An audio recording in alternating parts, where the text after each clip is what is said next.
Welcome to another wonderful Annie Clayton audiobook. We are excited to have you with us. Before we begin the story, please like and subscribe to our channel and share it with friends. This allows us to continue adding free clean Western romance audiobooks for you to enjoy. The following title is copyrighted by Tika House Publishing. Now, find a comfortable spot, relax, and enjoy the story. Chapter 1. The bread was nearly done, the baby was nearly asleep, and Tamsin Boyce had nearly run out of patience. Only nearly, though. Running out was a thing she could not afford. She shifted little Della higher on her hip and stirred the pot with her free hand. The kitchen was hot. The whole Shenandoah Valley had been hot all that long summer of 1864, a dry, dusty heat that lay over the hills like a wool blanket nobody had asked for.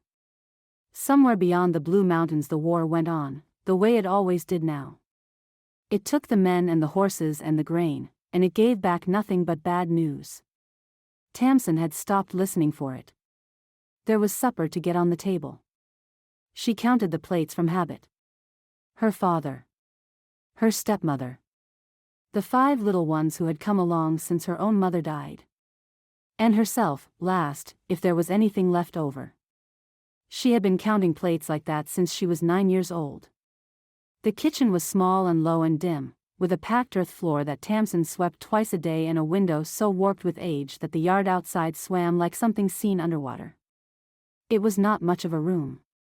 But she knew every knot in its boards and every trick of its temperamental stove, and she had made more suppers out of less in it than she could rightly count. A person could love a poor place. She did. The bread came out golden, and Della went down without a fuss, and the stew did not scorch. Tamsin allowed herself one breath of plain satisfaction. It was a small thing, but a whole supper made from almost nothing was not nothing. Then the door opened, and her stepmother came in. Letha Boyce was a thin woman with a thin mouth, and she had a way of looking at a room as though she were already disappointed in it. She set down her basket and looked at the table. "The bread's overbaked," she said. It was not. Tamsin said nothing. "And you've let Della sleep too early. She'll be up half the night now, crying, and I'm the one who'll have to walk her." "I'll walk her," Tamsin said. "You'll do it wrong," said Letha, untying her bonnet. "You always do. That child never settles for you. None of them do. I don't know what it is about you, Tamsin, but a baby can feel a cold heart through 3 layers of flannel." Tamsin looked down at her own hands on the spoon. They were good hands. They could bake and mend and bandage and rock. They had done all those things 10,000 times. But she had been told so often that they were the wrong hands that some part of her had come to believe it, the way you come to believe a clock that is always 5 minutes slow. "Supper's ready," was all she said. It was a peaceful enough meal, as meals went. Her father, Amos, ate with his eyes on his plate and his mind somewhere far off, the way he had eaten ever since the war emptied his fields and his pockets. The little ones squabbled and were hushed. Tamsin cut meat into small pieces and wiped a chin and caught a cup before it tipped, all without seeming to, because seeming to would only draw Letha's eye. Halfway through the meal, 4-year-old Pruitt tipped sideways off the bench, more startled than hurt, and set up a wail that filled the little room. Letha's spoon paused. But before she could speak, Tamsin had the boy up against her shoulder, her hand moving in slow circles on his back, her voice gone low and even. "There now. There's my brave man. You only bounced, that's all. Bounced like a rubber ball." Pruitt hiccuped, considered crying harder, and decided against it. He pressed his wet face into her neck and went still. Across the table, Letha watched this happen with her mouth set in a thin line, as though it proved something other than what it plainly proved. Afterward, when the dishes were done and the children were abed, Tamsin climbed the ladder to the loft that was hers alone. It was the one good thing about being the eldest and unwanted. She had a corner of the house to herself. She lit the stub of candle and took the letters out from under her pillow. There were 9 of them now, tied with a bit of blue thread. They were creased and soft from handling, and she knew them so well she could have said them in the dark. But she liked to read them. Reading them was the closest thing she had to being somewhere else. She unfolded the latest one. Dear Miss Boyce. The mornings here have turned cool, and there is a bird that comes to the fence rail just at first light and sings as though the whole basin were made for him alone. I have taken to leaving the lamp burning a while in the window, though there is no one to come home to it. A house is a quiet thing when it is only a man and his work. I think a house ought to have more in it than that. I think it ought to have a woman's voice in it, and a little music, and a lamp left burning because somebody is expected. I am not a man of fine words. But I find I can write to you what I could never say. Perhaps that is what these letters are for. Yours. Ransom Vane. Tamsin pressed the page flat against her knee. A man who left a lamp burning for nobody. A man who could not say a thing out loud but could write it down so it went straight into her chest. She had read those lines 100 times, and 100 times they had done the same warm work on her. He had not asked her to come, not in so many words. But the last letter had carried a single sentence beneath the signature. If you would come, I would be glad of it. There is no one waiting on you here but me. No one waiting but me. That sentence had moved her.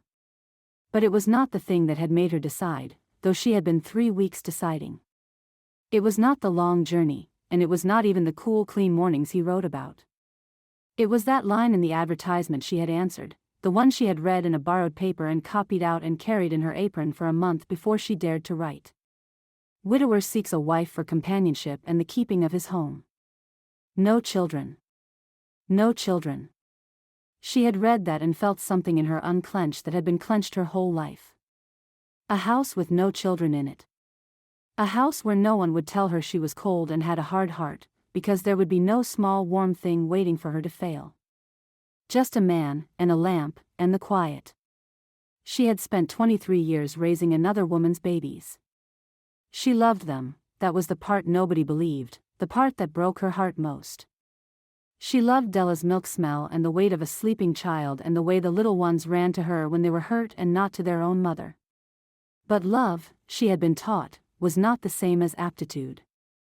Letha had said it so many times it had worn a groove. You haven't the gift for it, girl. Better you learn that now than learn it on children of your own. So, Tamsin had answered the man who wanted no children. It seemed the one safe harbor in the whole wide country. She put the letters away and drew out the other thing she kept beneath the boards, the thing that was truly hers. It was her mother's sewing box, a small walnut case with a brass clasp gone green at the edges. Inside lay a paper of needles, a thimble, 3 buttons of carved bone, and a hank of good silk thread the color of a robin's egg. There was nothing in it worth $1. To her, it was worth everything. She had decided. She would go. She had a little money put by, egg money and mending coins hoarded in the toe of an old stocking. It was not much, but if she was careful, it would carry her west. And careful she knew how to be. She took out a sheet of paper and wrote her answer by candlelight, 3 plain lines saying she would come, and that she was grateful, and that he should look for her by the end of the month. She did not write anything warm. She was afraid that if she tried to match his words, she would only show how poor her own were. In the morning, she told her father first. Amos Boyce set down his coffee and looked at his daughter for a longer moment than he had looked at her in years. Idaho, he said. That's a far piece, Tamsin. Yes, sir. You sure about this man? As sure as a body can be from letters. He nodded slowly. He did not tell her to stay. She had not expected him to. But he reached into his vest and took out a folded bill, soft and old, and pressed it into her hand under the table where Letha could not see. For if things go wrong, he said gruffly. A girl ought to have a little of her own. It was the kindest thing he had done for her in a decade, and it nearly undid her. The hardest part was the children. You'll look after them, she said to her father. Best I can, he answered and then stepped back from her. She had meant to slip away before they woke, because she did not trust herself otherwise. But they woke, the way children do when something is wrong in a house, and they came out into the gray dawn yard in their nightshirts with their hair every which way, and they would not be sent back inside. Della reached for her and howled when Tamsin did not take her up. Pruitt wrapped both arms around her skirts and held on with surprising strength. Even Sari, who was 8 and trying hard to be brave, stood with her chin trembling. "Who'll do my hair?" Sari whispered. "You always do my hair." Tamsin knelt down in the dirt, never minding her traveling dress, and gathered as many of them as her 2 arms would hold. She had raised every one of these children. She had walked the floor with each of them through fever and bad dreams. Whatever Letha said, whatever Letha believed, these small bodies knew whose arms were safe. "You'll do your own hair," she told Sari, "and you'll do it just fine, because you're clever. And you'll mind your mother. And you'll all be good for me." She did not promise to come back. She would not tell them a lie on her last morning. So, she kissed each small head instead, breathing them in one at a time, and then she stood up and made herself turn away before her face could break apart in front of them. Letha had more to say, of course. She said it on the porch that same morning, while the wagon that would carry Tamsin to the rail line waited in the yard with the dew still on it. "You'll be back, you sad thing," Letha said. She had her arms folded and her chin up, and the early light made her look almost satisfied. "You'll get out there and that man will take one look at the truth of you and send you home on the next train. A man wants a warm woman, Tamsin. No man keeps a cold one once he learns what she is. And I'll let you back in, because that's the kind of woman I am. You can live here again and continue your chores, though Lord knows how inept you are." Tamsin stood very still on the step with her mother's sewing box in her bag and the blue thread letters in her pocket. She had heard that voice all her life, telling her what she was. She had believed it for most of those years. She did not answer it now. She couldn't speak for the lump in her throat at leaving the children. Despite her failings, she had cared for them. Finally, she swallowed hard and climbed up onto the wagon seat and looked straight ahead at the road. But as the wheels rolled and the house fell away behind her, and the blue hills of the only home she had ever known began to swing past and shrink, she found that her stepmother's words had climbed up beside her after all. They rode along at her shoulder, quiet and patient, all the long way to the train. A cold one. No man keeps a cold one. Tamsin put her hand over the letters in her pocket and held them and tried to believe in the man who left a lamp burning for nobody. She had a long way to go to find out if he was real. Chapter 2. 2,000 miles west, in a country her stepmother could not have imagined, the lamp Tamsin held onto in her mind was a true thing. It burned most nights in the window of a rough plank house above the Boise Basin diggings. But it was not a lonely man who lit it.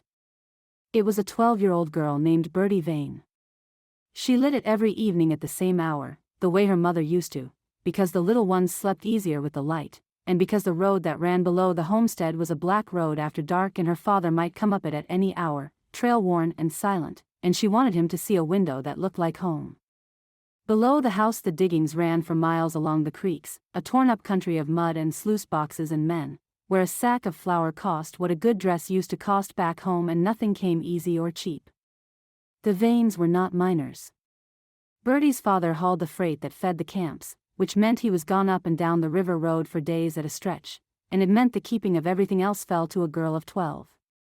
That evening she lit the lamp with the very last of the lamp oil and made a note in her head to do without bread Thursday so there would be money for more. "Bertie." A small voice came from the corner. It was Lula, 4 years old and afraid of the dark in a way she would never admit. "Bertie," Posey's chewing the spoon again. "Let her chew it. It's a clean spoon." Bertie crossed the room and lifted the baby anyway, because Posey chewed when her gums hurt and cried when nobody held her, and there was no sense waiting for the crying. She settled the baby on her hip the way she had seen grown women do, the way that had become as natural to her as breathing. Posey was 18 months old now. She had never known their mother at all. That was a thought Bertie tried not to think, because thinking it made her chest hurt. She counted heads, the way she did a dozen times a day. Lula by the stove. Posy on her hip. Webb out at the woodpile, sulking, swinging the axe harder than the wood deserved. And Ada. Ada was gone again. Bertie sighed. Lula watched the baby a minute. She set Posy down in the wooden box that served as a cradle and went looking. She found her 7-year-old sister where she found her most evenings now, tucked into the narrow space behind the meal barrel, knees up, small and still as a rabbit gone to ground. Ada was not crying. Ada did not cry much anymore. She was just sitting in the dark with her hands closed into fists, holding something Bertie could not see. "There you are," Bertie said softly. She did not reach in and drag her out. She had learned not to. "Supper's near ready. Cornmeal again, I'm afraid. You want to come help me stir it?" Ada shook her head. "All right." Bertie crouched down to be on a level with her. "You don't have to. But come out where it's warm, would you? I don't like you back there in the cold." After a moment Ada uncurled and crept out. As she passed, Bertie saw what had been in her fist. It was their mother's thimble, the little silver one Cora Vane had worn on her finger every mending day of her life. Ada had it gripped so tight the rim had pressed a ring into her palm. Bertie's throat tightened. "Where'd you find that?" Ada said nothing. She slipped past and went to sit by the stove, and a little while later, when Bertie was dishing up the cornmeal, she saw her sister rise and cross to the wall and push the thimble down into a knothole in the planking, deep, where a hand could just barely reach it. Then Ada sat back down as if nothing had happened. Bertie did not say anything. She had found other things, these past months, hidden in other places. A button in the flour tin. A hair ribbon rolled up small and tucked behind a roof shingle. A bent spoon under a loose hearthstone. She had thought at first that Ada was being naughty and had nearly scolded her. But there was no naughtiness in that small still face. There was only a kind of careful keeping, as though Ada were a squirrel laying away nuts against a winter she could feel coming, and no one else could. Bertie did not understand it. But she understood enough to leave the thimble where Ada had put it. She would just have to do the mending without it. They ate. Webb came in with the wood and ate too much and said little, glaring at the cornmeal as though it had insulted him. He was 10, and angry all the time now, and Bertie didn't know how to reach him. Tonight, he pushed his empty bowl away and said, to no one and to all of them at once, "Other boys my age are working the claims. Earning real money. I could earn money too." "You're not working a claim," Bertie said. "You're 10. Pa was driving freight at 12. He told me so himself. And look how happy that made him." She hadn't meant to say it. It came out sharp, and she watched it land on her brother like a slap, and she was sorry at once. But she was too tired to call it back. Webb's face closed like a door. He got up without a word and went out to the woodpile again, though there was no wood left that needed splitting, and a moment later she heard the axe start up in the dark, steady and angry. She let him be. Some hurts could not be mended with talking, and she knew that better than anyone in the house. Their mother would have known. That was the trouble with everything. Their mother would have known, and their mother was 18 months in the ground up on the hill, gone of a fever after Posy came. Their father had gone somewhere too, in his way. He still walked and breathed and hauled freight up and down the river road. But he had gone away inside himself the day they buried her, and he hadn't come back. So, it had fallen to Bertie. All of it. And Bertie was doing her best. When the little ones were down for the night, she did the thing she did not let any of them see. She took out the writing things. She had found them in the trunk under her parents' bed, her mother's good paper and the bottle of ink gone half to syrup, and the first time she had used them she had told herself it was only practice for her letters. But it had become something else. It had become the 1 hour of the day that belonged to nobody but her. By the light of the dying lamp, Bertie dipped the pen and began to write, in the careful, looping hand her mother had taught her, the hand that did not look like a child's hand at all when she took her time over it. Dear Miss Boyce. The mornings here are still quite cool. She wrote about the bird on the fence rail, which was true, there really was one, and it really did sing at first light. She always wrote about the lamp in the window. She wrote about a house that ought to have a woman's voice in it, and a little music. She had a memory, dim and golden, of her own mother singing while she worked. It was the dearest thing Bertie owned, and she did not know where else to put it but onto the page. She signed it the way she always signed it. Ransom Vane. It was not lying, exactly. That was what she told herself. Her father did want help. He did need a wife, somebody to mother these children, somebody to make this house a home again, because Bertie was 12 and she was tired in a way that 12 should not be. She had answered the advertisement back in the spring because she had seen her father failing and the babies needing and no one coming to help. She had only done what had to be done. If she had borrowed his name to do it, well, it was his letter underneath. It was his want she was writing down. She just had the words for it, and he didn't. She had told him only that she had written away for some help. He had nodded, not really hearing, and gone back out to the wagons. He did not know there was a woman somewhere far to the east who read these letters by candlelight, the way Bertie wrote them by candlelight. He didn't know a thing about it. And Bertie, bent over the page, didn't let herself wonder too hard about that woman. She didn't let herself imagine her face, or her voice, or whether the kind, true, longing things Bertie poured onto the paper might be landing in a real heart somewhere and taking root there. That was too large a thing to think about. So, she folded the letter and addressed it and set it by the door where no one would see it to carry down to the camp post, and she banked the fire, and she blew out the lamp. The door opened then, and her father came in out of the dark. Ransom Vane filled a doorway. He was a big man, broad through the shoulders, and the trail dust was gray on him from hat to boot. He stopped just inside and stood a moment, the way he always did, as if he had forgotten which house this was. His eyes went to the cold stove, and to the sleeping children, and to his eldest daughter standing there in the dark in her mother's apron. Something moved across his tired face then. It might have been grief, and it might have been shame, and it was most likely both. "You ought to be asleep, Bertie," he said. His voice was low and rough from a long day's silence. "I waited up for you. There's cornmeal kept warm. I'm not hungry." He hung his hat on the peg. "You shouldn't have to wait up. You shouldn't have to," he stopped. He never finished that sentence. He never seemed to know how. "Go on to bed now. I'll see to the lamp. It's already about out. We're near the end of the oil." He nodded heavily, as though that were one more weight added to a load already past carrying, and he sat down at the table in the near dark and put his face in his hands. Bertie watched him for a moment. Then she did the only thing she knew how to do. She picked up the letter from beside the door and held it a second, this small, folded square of hope she had made out of nothing, and she set it where she would not forget it in the morning. "It'll be all right, Pa," she said quietly. "I've written for some help. You'll see. It's going to be all right."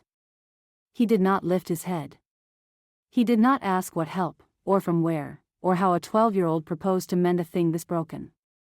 Bertie climbed up to her bed in the dark and lay listening to the small breathing of her brothers and sisters all around her, and to the silence of her father below, and she held her secret to her chest like a coal she was keeping alive. She had no way of knowing that the help was already coming. That it had a name, and gray eyes, and a lifetime of being called cold-hearted written into it.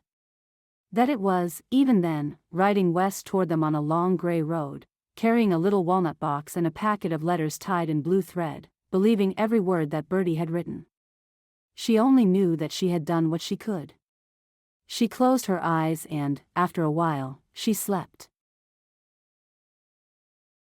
Chapter 3. By the time the last stagecoach took her up, Tamsin Boyce had been traveling near 3 weeks, and she had learned a great deal about the size of the country. She had learned it first on the train, which carried her west across flat brown miles that ran on so long she gave up watching them.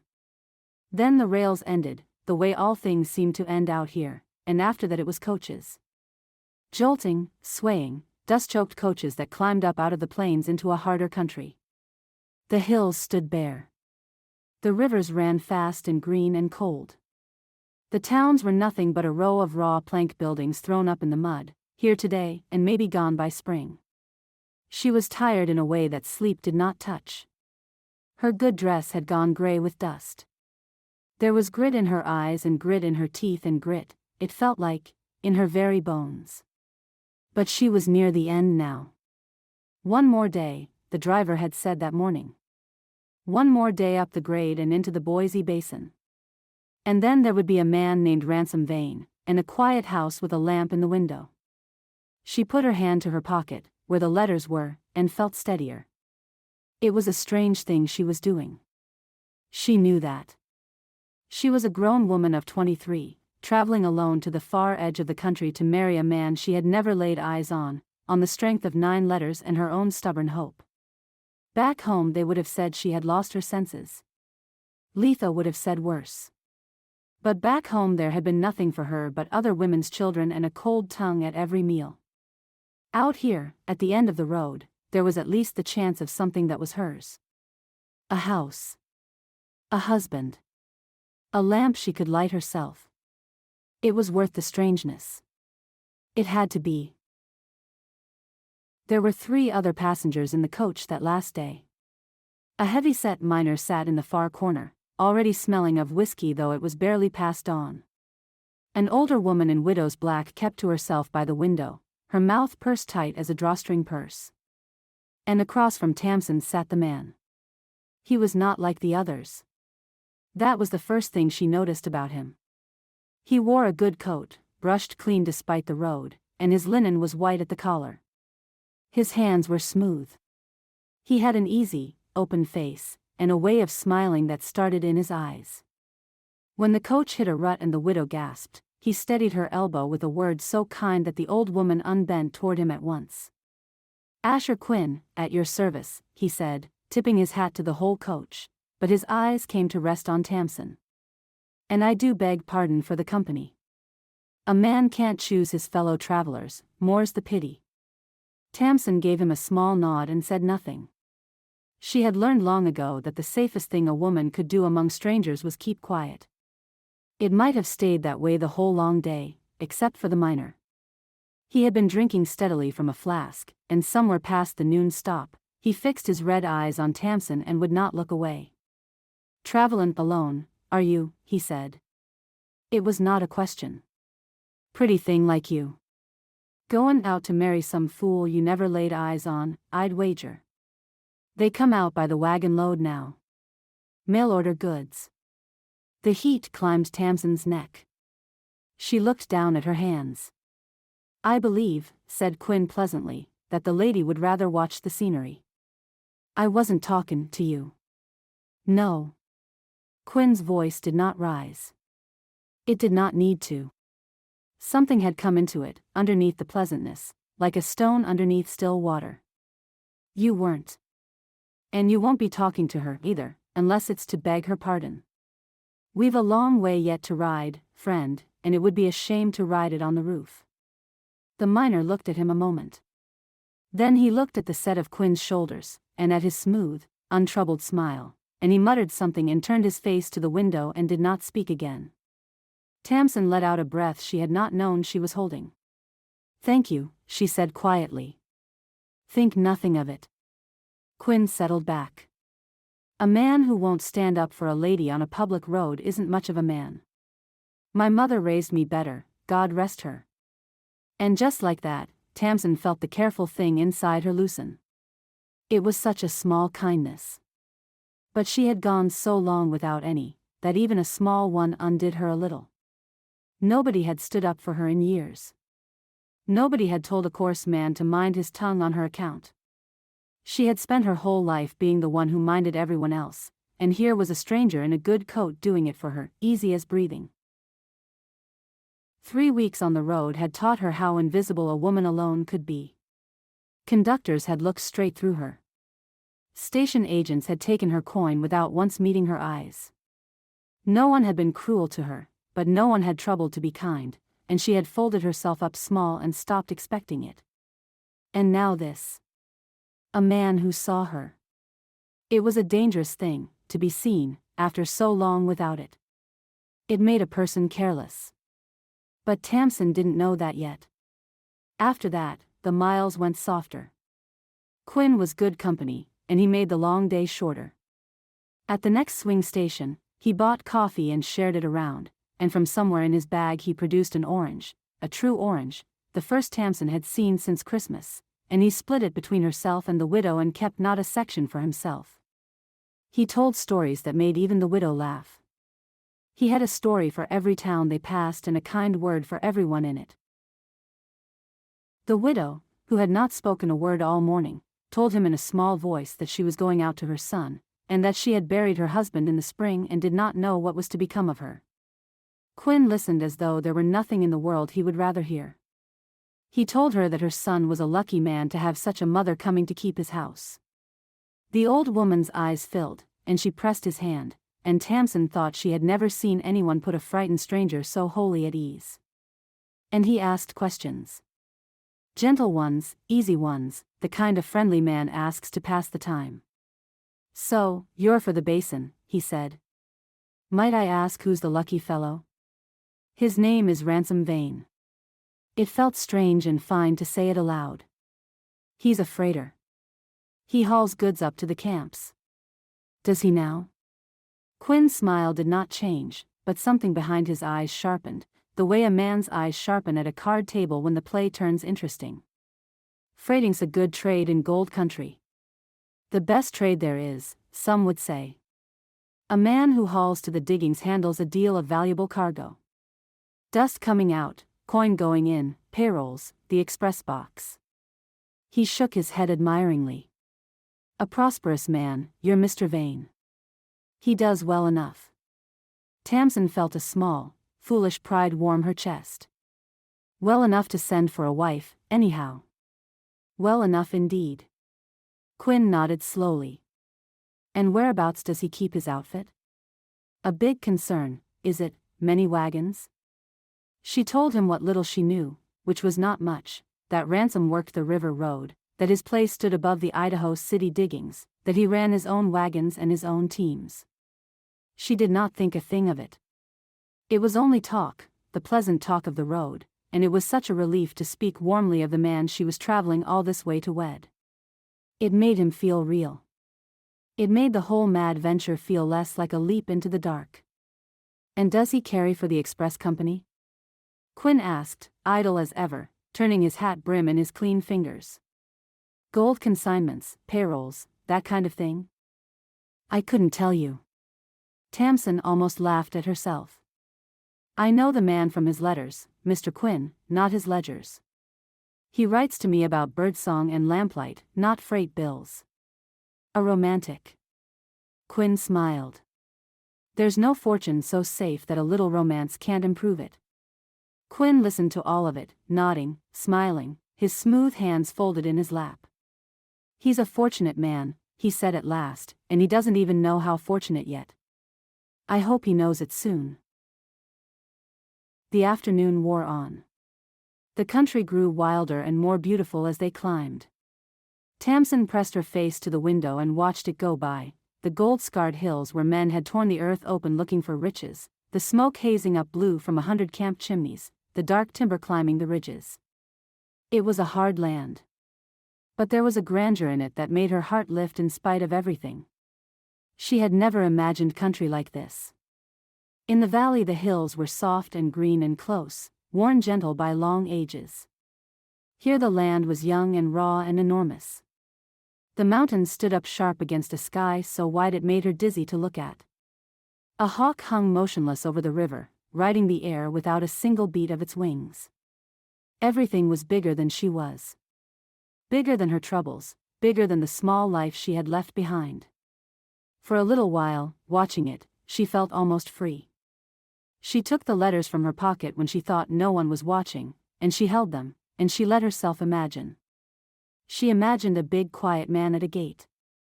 She imagined him taking off his hat. She imagined the lamp he wrote about, burning gold in a window at dusk, and herself walking toward it. She had read his words so many times that she had built a whole man out of them, and a whole life, and she carried that life with her now up the grade like something precious and breakable. She sometimes allowed herself to imagine children, too, though the advertisement had promised none, and she had told herself to be glad of it. Still, in the soft place behind her eyes where she did her dreaming, there was now and then the sound of small running feet. She always pushed it away. A woman who had been told all her life that she was no kind of mother did not let herself dream of children. So, she dreamed of the lamp instead. The lamp was safe. "I am not a man of fine words," he had written. "But I find I can write to you what I could never say. Soon," she thought. Tomorrow, or the day after. Soon she would learn whether the man matched the words. Up on the box, as the coach started up a long bare grade above the river, the shotgun guard shifted his weapon across his knees and ran his eyes slowly along the rocks above the road. He did it again a mile on, and again after that, and he eased the shotgun in his hands. The driver had stopped his whistling, too. Up here, in this high and lonely country, even the talkative men had gone quiet. Tamsin did not notice. She was watching the lamp in her mind, and walking toward it. Chapter 4. The grade above the river was the loneliest stretch of road Tamsin had seen yet. It climbed in a long curve between the rushing green water below and a wall of broken rock above, with no house and no soul in sight for miles. The timber fell away here. There was nothing but stone and sky and the cold noise of the river. Even Quinn had gone quiet. He sat with his smooth hands still in his lap and his eyes on the window, and he had stopped telling stories some while back. Tamsin thought it was only the country sobering him. She thought a great many wrong things that afternoon. The guard up on the box had his shotgun in his hands now, not resting across his knees. He sat half-turned on the seat, watching the high rocks, and once he called down to the driver to keep the team moving and never mind the grade. The driver answered something short. The coach labored upward. The river boomed below them, out of sight. Tamsin watched the back of the guard's coat and felt the first cold touch of unease, though she could not have said what had put it there. The first she knew of it was the shout from the rocks. "Stand and deliver." Then everything happened at once, and it happened fast. Riders boiled down out of the rocks above the road, 4 of them, 5, masked to the eyes with grain sacks and bandanas. There was a crack of gunfire that slapped off the canyon wall. Up on the box the guard half rose, swinging his shotgun toward the rocks, and then a rider's pistol spoke and the guard pitched sideways off his seat and into the dust and did not move. The driver cursed and laid the whip on hard, trying to bolt the team up the grade. He never had a chance. The coach lurched forward with a violence that threw Tamsin clean off her seat. She flung out her hands to catch herself. Her right wrist took her whole weight against the door frame and turned under her with a wrench that whited out her vision. She heard herself cry out. The pain ran up her arm like fire.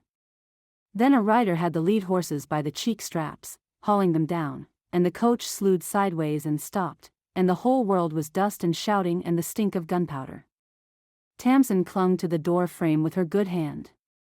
Her hurt wrist was a white sheet of pain. She could not seem to catch her breath. The widow was screaming somewhere very close, a high thin sound that went on, and the miner was praying in fast broken pieces, and over all of it the masked men shouted their orders in hard flat voices. They were the voices of men who had done this many times before and meant to be quick about it. "Down," a masked man bellowed, yanking the coach door open. "Everybody down. Hands where I see 'em." They climbed down. The miner was weeping openly now, his bluster all gone. The widow could not stop shaking. Tamsin came down last, cradling her ruined wrist against her body, her legs unsteady under her, and she stood in the road in the cold roar of the river and tried to make sense of what her eyes were showing her. Because Asher Quinn was not climbing down with his hands up.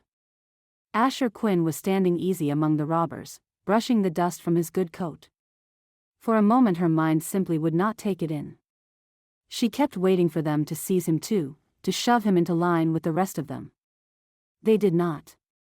One of the masked men said something to him and laughed, and Quinn answered, and he walked to the back of the coach as if he owned it and watched while 2 of them dragged down the iron strongbox and broke the lock with an axe. He looked up then, across the road, and he met Tamsin's eyes. The kind, open face was the same. The easy smile was the same. But there was nothing behind it now, nothing at all, only a cold and patient nothing, the way a stone has nothing behind it.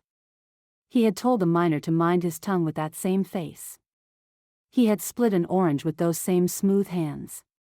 Those hands had never done a day's honest work, she understood now, far too late, and she had looked at them and thought gentleman when she ought to have thought what does a man do, that keeps his hands so clean.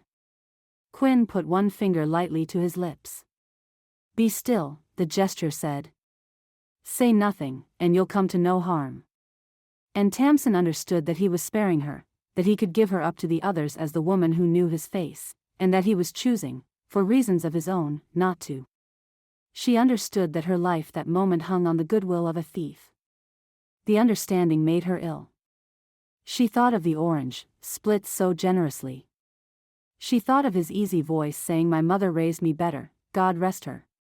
She thought of how she had thanked him, how warm and real the gratitude had been in her chest, and a shame went through her hotter than the pain in her wrist. He had been taking her measure the whole long day.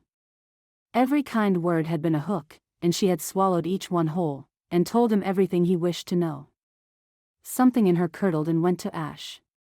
It was the part of her that had warmed to him on the road. The part that had been so grateful, so foolish and grateful, for one small kindness. The robbers worked quickly. They knew their business. They took the express box, and they went through the boot where the baggage was lashed, slitting the trunks open and pawing through them for anything of worth. When they came to Tamsin's small trunk they broke the hasp and turned it out into the road. Her things spilled into the dust. Her 2 spare dresses. Her shawl. And her mother's walnut sewing box, which struck a stone and burst open, scattering its little treasures across the road, the paper of needles, the bone buttons, the silver thimble, the hank of silk thread the color of a robin's egg, all of it flung out and trampled in the dirt. A masked man kicked through the spill, looking for coin. He found the old stocking where she had hidden her money, the egg money and the mending coins and her father's soft old bill, the whole of her small fortune hoarded against this journey. He took it. He took the papers that said who she was and where she was bound. He left the rest. A sewing box was worth nothing to a man like that. Then it was over. The masked men swung up onto their horses. They cut the lead pair loose from the traces and drove them off ahead, so the coach could not follow, and they thundered away up the grade with the strongbox and were gone into the rocks as fast as they had come. Asher Quinn went with them. He paused only once, at the top of the rise, and looked back. He did not wave. He simply looked, the way a man looks at a thing he is finished with, and then he rode over the rise and was gone. The dust settled. The river went on roaring below, indifferent. It had all taken perhaps 4 minutes. Tamsin stood very still in the wreckage of her belongings.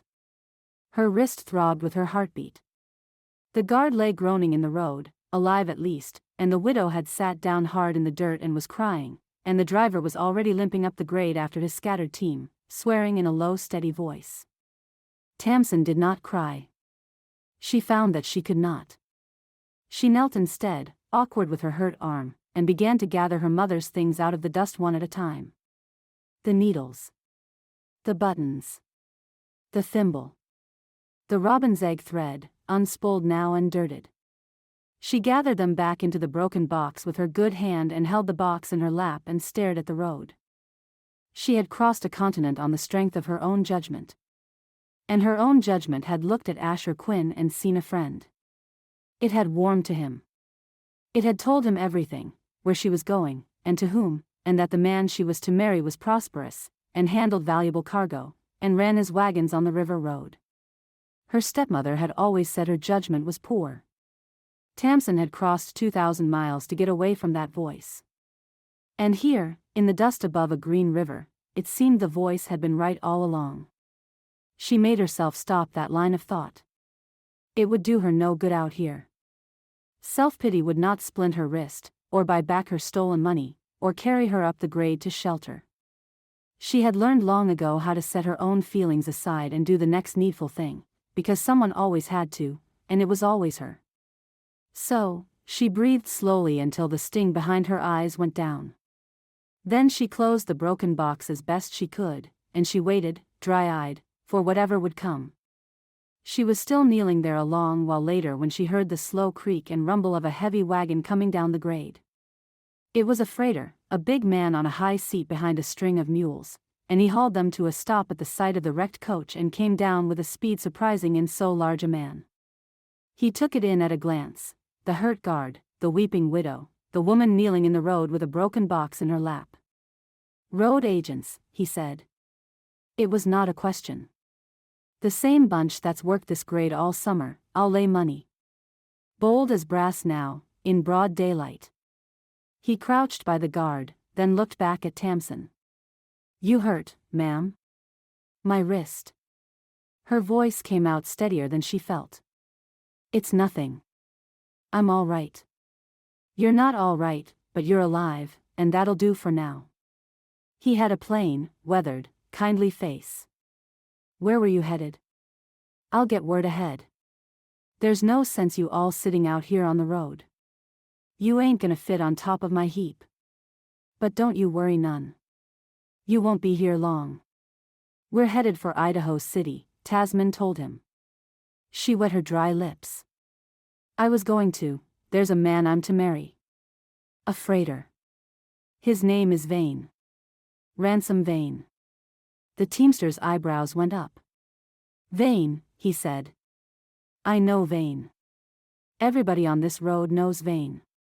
He stood and looked up the grade toward the basin, toward the smoke in the camp still hours off, and he nodded to himself. "All right, then. I'll send word up the line. We'll get you to him, ma'am, one way or another. You hold on." He paused with one boot on the wheel hub and looked back at her, something gentler in his weathered face. "Vane's a good man, ma'am," he said. "Quiet. Keeps to himself, mostly, since he lost his wife. But a good man. You could do a sight worse, robbed or no." Then he hauled himself up onto the seat. He put the mules into motion, and as the heavy wheels carried him on up the road, Tamsin heard him say it again to himself, fixing it in his mind to carry ahead into the gathering dusk. Vane. She knelt in the road with her mother's broken box and her ruined wrist and her stolen name, and she waited for a man whose face she had never seen, because there was no longer anyone else in all the world to come for her. Chapter 5. The rider came up the homestead road at mid-morning, and Bertie knew before he reached the gate that he carried bad news. People did not push a horse that hard up a dead-end road to bring the good kind. Her father was in the yard, mending a cracked hame strap, home off the road only since the night before. He straightened as the rider hauled up at the gate.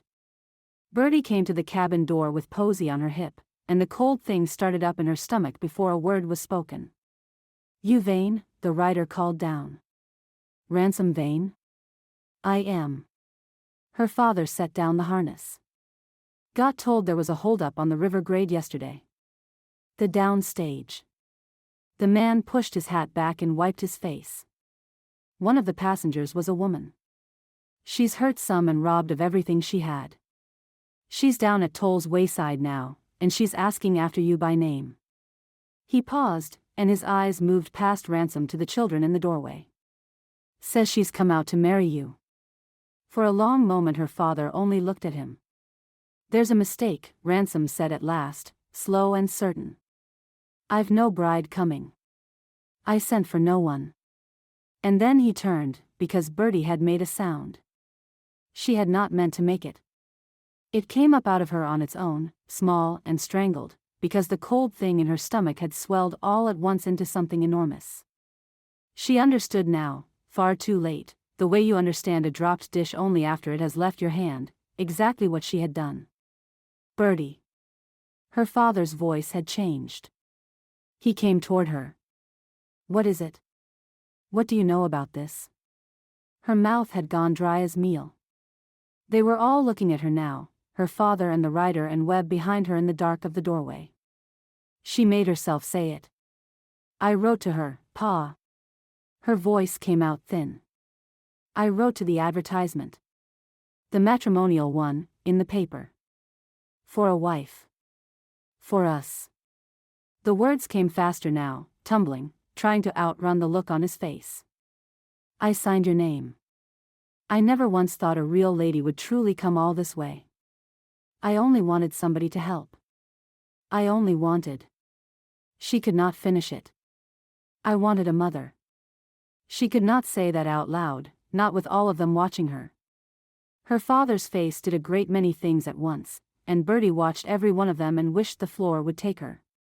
But whatever he might have said, he did not say it. There was no time, and Ransom Vane had always been a man who did the next needful thing before he let himself feel the last one. A woman was hurt and stranded and penniless on his account. His account, or his daughter's. It made no difference now. We'll speak of this when I'm home, he said. It wasn't a kind voice. But it wasn't the roar she had braced for, either. Right now, there's a body down at Toll's needs fetching. He was already moving, to the barn, for the team, for the buckboard. He brought the team out and threw the harness on with the speed of long habit. Bertie followed at his heels, the baby still on her hip. There's nobody I can leave you with, her father said, buckling a trace. Otis is 3 days out with the wagons. I'll not get down there and back before tomorrow night. Maybe the night after, if the woman can't travel. He looked at her then, truly looked, the way he had not done in months. Can you hold it together that long? The truth, now. I can hold it. She had been holding it for a year and a half. One more day was nothing. Go on, Pa. I've got them. He almost said something. She watched it rise in him and sink back down, the way words always did with him. He swung up onto the seat instead. Bar the door at night, he said. Don't let Webb near the river. And Bertie, the team was already leaning into the traces. We're not done, you and me. I know. Then he slapped the lines, and the buckboard rolled out and down the road, and the rattle of it faded into the timber. Bertie stood in the empty yard with the baby on her hip and 4 children at her back and the whole weight of what she had done sitting on her chest like a stone. She had brought a stranger down on them.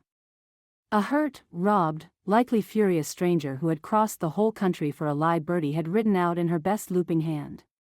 And now her father knew. Nothing was ever going to be the same again. Bertie? Lula tugged at her skirt. Is Pa coming back? Course he is. She made her voice certain, because that was the job. Now. Who's going to help me set the bread? It went wrong by inches, the way a bad day always does. Webb had heard all of it from the doorway, and he had drawn his own black conclusions. A strange woman was coming. She was going to walk into their mother's house and sit in their mother's chair, and his own sister had arranged it behind all their backs. You had no right, he told Bertie, low, so the little ones would not hear. Ma's not even, his voice cracked, and he hated that it cracked, so he made it into anger, because anger was easier to carry. I won't call her anything. You can't make me. Webb, I need you to keep the fire fed while I do the wash. Just that. Can you? Do it yourself. And he was gone, out the door and across the yard. She did the wash one-armed, the baby on her hip, and when she came back in the stove had gone cold and gray and the bread dough sat dead and unrisen in its bowl. Bertie stood looking at the dead fire and felt something perilously close to despair come up in her. She pushed it down. Despair was for people with time to spare. She was on her knees, coaxing a flame back out of the cold ash, when Lula began to scream in the yard. Bertie's heart stopped. She was up and out the door before she had decided to move. But it was not the river. It was only the goat. Lula had taken it into her head to ride the old nanny like a pony, and the nanny had taken strong exception, and now Lula sat in the dirt and howled, with a scraped chin and a rising knot on her brow. There. You're all right. You're all right. Bertie gathered her up and held her and rocked her, though her own arms were shaking. A scrape. Only a scrape. She pressed her lips to the bumped forehead and breathed, When the howling had wound down to hiccups, Bertie counted heads from habit, and her stomach dropped all over again. Ada was gone. She found her, after a bad 10 minutes, wedged up under the floor of the lean-to in the dark, knees to her chin, both fists closed tight. She had their mother's good handkerchief this time, and a horn button, and she would not come out and she would not speak. Bertie did not drag her. She lay down in the dirt at the edge of the dark space, where her sister could see her face. She talked low and easy about nothing at all. And by inches, after a long while, the small rigid body unwound and crept out into the last of the light. By the time the dark came down for real, Bertie had a fire going and cornmeal in them and the little ones bedded in a row. Webb came in at full dark, silent, and ate cold and went to his corner and turned his face to the wall. She let him be. Last of all she lit the lamp. She set it in the window the way she did every night, the small flame steady against the black glass, and she sat down beside it to keep her watch.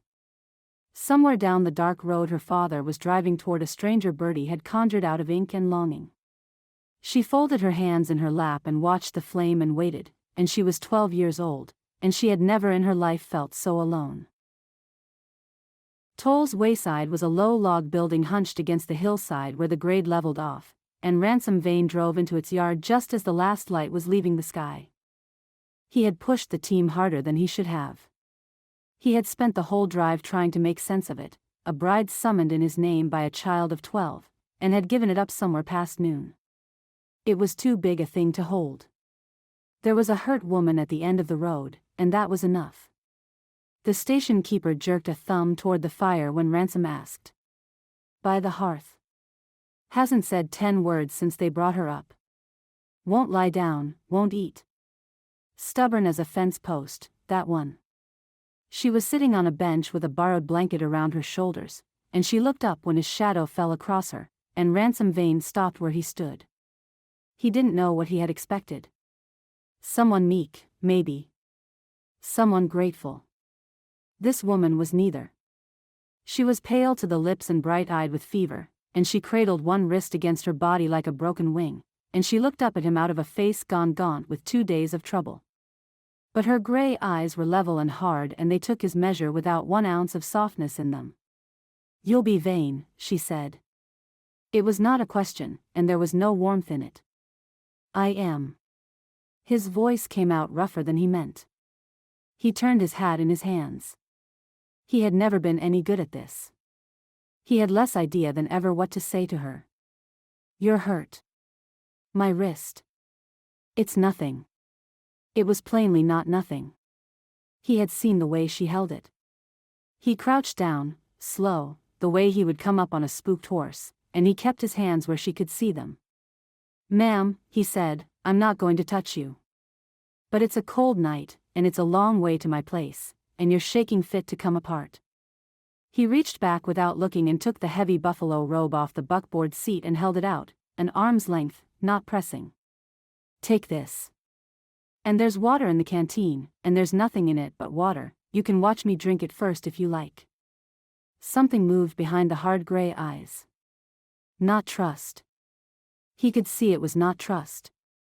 He could see, plain as print, that this was a woman who had trusted somebody recently and been badly burned for it, and had sworn she would not be fool enough to do it again. But she was hurt, and she was stranded, and she had no money and nowhere on God's earth to go. She knew it, and he knew it, and the cruelty of that sat heavy on him though none of it was his doing. She took the robe.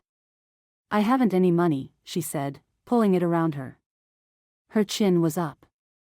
They took all of it. I can't pay you for the trouble, and I won't pretend I can. I didn't ask for pay. No. She looked at him a long moment, searching his face for something, he could not tell what, and not finding it. No, I don't suppose you did. He helped her up onto the seat. She would not lean on him more than she had to, and she set her jaw against the pane and got herself up by her own will as much as by his hand. When she was settled with the robe heavy around her, Ransom climbed up beside her and gathered the lines. He thought of resting the team at the wayside till light. It would have been the sensible thing. But his children were home alone, a girl of 12 barring the door against a country full of road agents, and he could not stop for sleep while they sat frightened in the dark. He would drive through the night. The team could rest when they were all under one roof. Beside him, the woman stared straight ahead into the dark and gave nothing away. Ransom clicked to the team, and the buckboard rolled out into the night. Chapter 6. She had not wanted to take his hand. That was the thing Tamsin kept coming back to in the dark, swaying on the hard seat with the fever climbing in her. Even at the very bottom of it all, robbed and hurt and abandoned, some stubborn flag in her had not wanted to put her hand into the hand of one more strange man on one more lonely road. But she had taken it, because there was nothing else to do. And now she rode beside a silence as wide as the country. She did not know how long they had been driving. Time had come loose with the fever. There had been the fire-lit room at the wayside, and the cold shock of the night air, and his hand under her elbow, steady as a porch rail. Then this, the dark, the creak of the wagon, the steam of the horse's breath rising in the starlight. She had wanted, back at the wayside, to refuse him and walk out into the night on her own 2 feet. She knew now she would not have made a mile. He was a big man. She had seen that much in the firelight, broad as a barn door, with a weathered face and sad eyes and hands the size of skillets. He drove well, easy and sure, and he had been gentle with her in the rough way of a man who is gentle with animals and does not quite know how to be gentle with people. He had not said an unnecessary word since they left the wayside. The fever made the night strange. The trees leaned in and drew back again. The cold came up through the floor of the wagon and settled in her bones. Her wrist beat with its own slow pulse. Twice she caught herself sliding sideways towards sleep and jerked upright again, unwilling to drop her guard an inch in the company of a stranger. The big man noticed. He reached over without a word and drew the robe higher around her shoulders and then put his eyes back on the road as though he had done nothing at all. This was the man, then. Ransom Vane. The man of the letters. She turned that over in her aching head and could not make it fit. The letters had sung. The letters had birdsong in them, and lamplight, and a tenderness that had reached 2,000 miles to find the loneliest corner of her and warm it. She had built a whole man out of those letters, and the man was supple and kind and full of quiet music. This man beside her was a stone. A decent stone, she would grant him that much. But where in all this silence was the voice that had written, "I can write to you what I could never say"? She was too tired and too feverish to chase it. She let it go. They had been driving a long while, the dark trees sliding past, when he spoke. "There's a thing you'd best know," he said, "before we come to the house." Something in the careful way he said it put her on her guard. What thing? He was quiet a moment, gathering it, the way she was learning he gathered everything. "I've got children." The night seemed to tilt. "Children," she said. "5 of them." He said it low, and he kept his eyes on the road, and she heard him swallow. "Bertie's the eldest. She's 12. Then Webb, and Ada, and Lula, and the baby. Posey." A pause. "Their mother passed a year and a half back." Tamsin sat very still under the heavy robe while the words went through her like cold water through a crack. 5 children. 5. She had spent her whole girlhood as a mother to children who were not hers, and she'd been told every day of it that she did the thing badly. She had crossed the whole country to lay that burden down at last. And here it was again, 5 times over, waiting at the end of this dark road in a house she could already picture too well, the unwashed faces, the small endless needs, the grief in them, the noise of them. She felt it close over her head like water. She thought of the advertisement, the words she had read in a borrowed paper and copied out and carried in her apron for a month. No children. She had answered that advertisement because of those 2 words and no others. She had crossed a continent toward those 2 words. She had let herself dream of a quiet house and a lamp and a man, and she had pushed away every imagined sound of small running feet because a woman like her had no business near children, a woman like her would only fail them, she believed that in her core. The advertisement said no children. Her voice did not sound like her own. "I read it myself," It said, plainly, no children. That was the whole of why I. She stopped. She would not tell this silent stranger the shape of her own wound. Beside her, Ransom Vane went rigid, and she understood, even through the fever, that this was news to him. That whatever lie had been printed in that paper, he had not known its words any more than she had known about his children. The two of them sat there in the dark, each robbed by the same unseen hand, and neither of them able to do a thing about it. "Take me back," she said. "Ma'am. Take me back to the wayside. Take me anywhere. I'll find my own road from there." Her heart was pounding now, high and sick. "I did not come out here for 5 motherless children, Mr. Vane. I came out here to get away from," she bit it off. "I cannot do this. You've the wrong woman. Take me back." "I can't." He did not say it hard. He said it like a man laying down stones, one at a time, each one true and each one heavier than the last. "The stage won't run again till they catch the men that hit it, and that could be a month. The road south's the road they work. I'll not carry you down it in the dark to be robbed a second time, or worse. You've no money and no papers, and you're burning with fever this minute, shaking under that robe. There's nowhere to take you tonight but a warm bed and a roof, and the only one I've got is mine." Every word of it was true. That was the unbearable part. He was not trapping her. The world had trapped her, and he was only the man reading out the terms. She had spent her whole life being handed circumstances she had not chosen and being expected to make the best of them. She knew the feeling in her bones. She had simply never thought to feel it again so far from home, in the dark, beside a stranger, with her whole future deciding itself without once asking her leave. She turned her face away from him, toward the black trees, and she did not cry, because she had not cried at the robbery, and she would not cry now. But the fever and the fear and the terrible justice of it all pressed down on her chest until she could hardly breathe. She had run from a house full of children she had been told she ruined. She had run 2,000 miles. And the road had set her down, robbed and fevered and friendless, on the doorstep of 5 more. If she had believed in a God who troubled himself with one tired woman, she would have thought he was laughing. They came up out of the timber a long while later, and there below them in a fold of the dark hills sat a rough plank house, and in its window burned a lamp. Tamsin's breath caught. She knew that lamp. She had read that lamp by candlelight 100 times.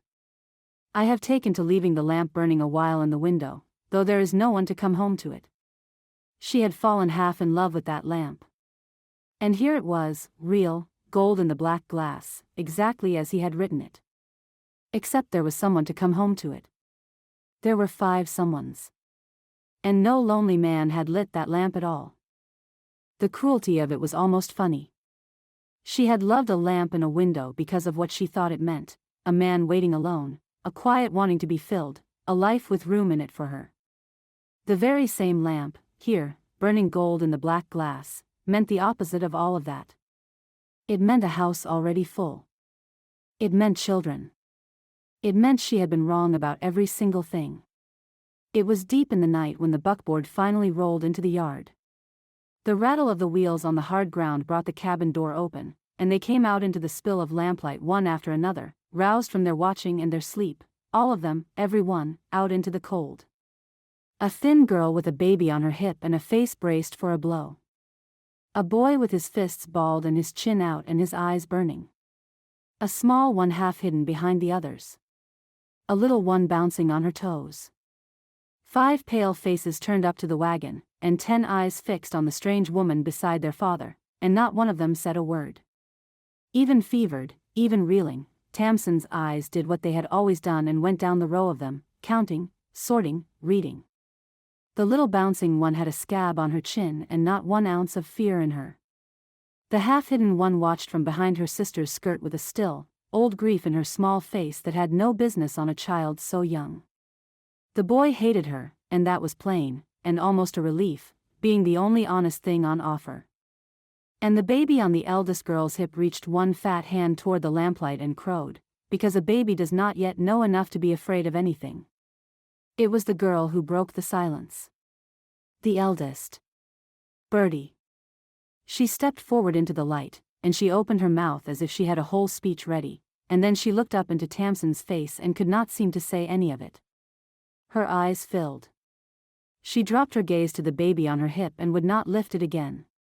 And Tamsin Boyce, who had held herself together through a robbery and a betrayal and a freezing wayside night and a long dark ride, felt the last of her strength go out of her all at once. She did not faint. She was not a fainting woman. But the fever swam up and the yard tilted, and she swayed on the seat, and it was the thin girl who moved first, setting the baby into the boy's startled arms, reaching up, saying, "Come inside, ma'am, you're ill, come in by the fire," in a voice far too steady and far too tender for a child of 12. Tamsin let herself be helped down. She let the girl lead her in out of the cold, past the staring children, to a cot near the stove. She was distantly aware of the warmth, and the smell of wood smoke and cornmeal, and many small eyes watching her from the shadows. She lay down because she could not stand up. She closed her eyes. She was the last woman in the world fit to be a mother to anyone. She'd been told so hundreds and hundreds of times. And here she was, washed up by fever and misfortune on the one shore she had crossed the earth to avoid, with 5 motherless children breathing in the dark around her and no road home. Somewhere close by, very quietly, the girl named Bertie was crying and trying not to be heard doing it. Tamsin didn't know why. She was too far gone to wonder. She let the fever take her down into the dark, and the last thing she heard was the small sound of that weeping, and the snap of the fire, and a child's voice hushing the baby in the next room. Chapter 7. The fever kept Tamsin the better part of a week, and afterwards she could remember those days only in pieces, the way a body remembers a hard dream. She remembered broth, warm and salty, and a hand she did not know spooning it past her lips. She remembered the wail of a baby somewhere close, and a girl's tired voice hushing it.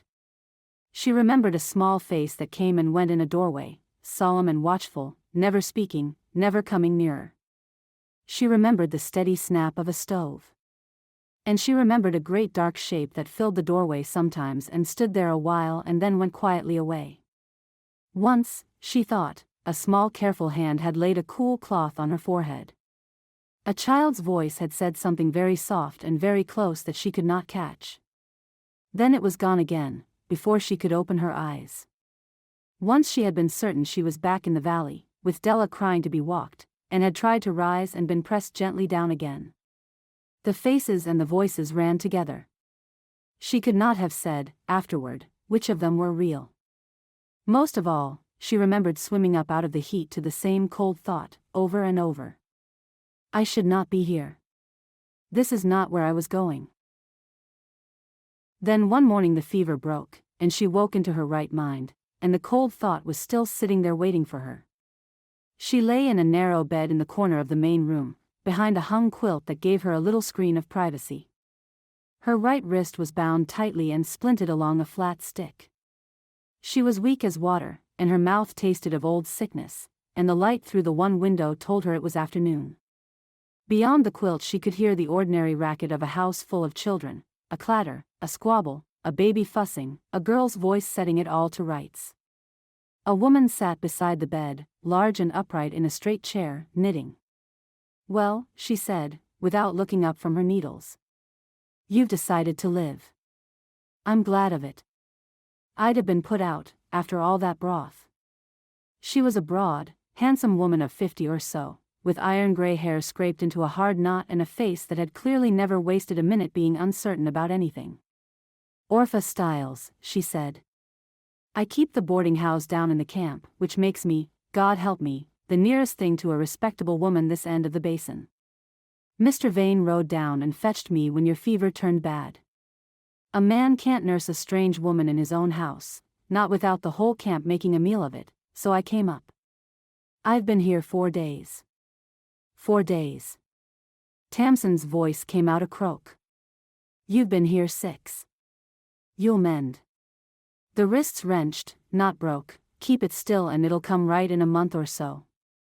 Mrs. Styles set down the knitting and looked at her then, frank and shrewd. Now. You'll be wanting to know how things stand. I find it's better to know than to guess. Shall I tell you plain? Tamsin swallowed. Please. So, Mrs. Stiles told her plain, and Tamsin lay still and listened, and with every word the walls of the trap drew in a little closer. She had no money, the robbers had taken every cent, and her papers besides. She had no way to earn any with a splinted wrist and a body still shaking from fever. The downstage would not run again until the company was satisfied the road was safe, and with the agent still working the grade that might be weeks, might be the whole winter. And the winter was the worst of it. The high passes east would close with the first heavy snow, and once they closed there would be no road home at all until the spring thaw, 5 months off and more. So, you see how it is, Mrs. Stiles said, not unkindly. You can't go forward and you can't go back. You're wintering in the basin whether you fancy it or no. Then I'll take a room at your boarding house, Tamsin said. I'll work for my keep. I'm not afraid of work.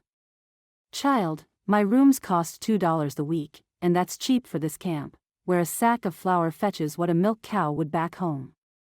You haven't got $2. You haven't got 2 cents. Mrs. Stiles said it gently, but she did not soften the fact of it. Gossip is the only thing cheap in a mining camp, and there's a deal of that going round about you already. Tamsin closed her eyes. Already. You're a young woman, unwed, lying these 6 days under a widower's roof.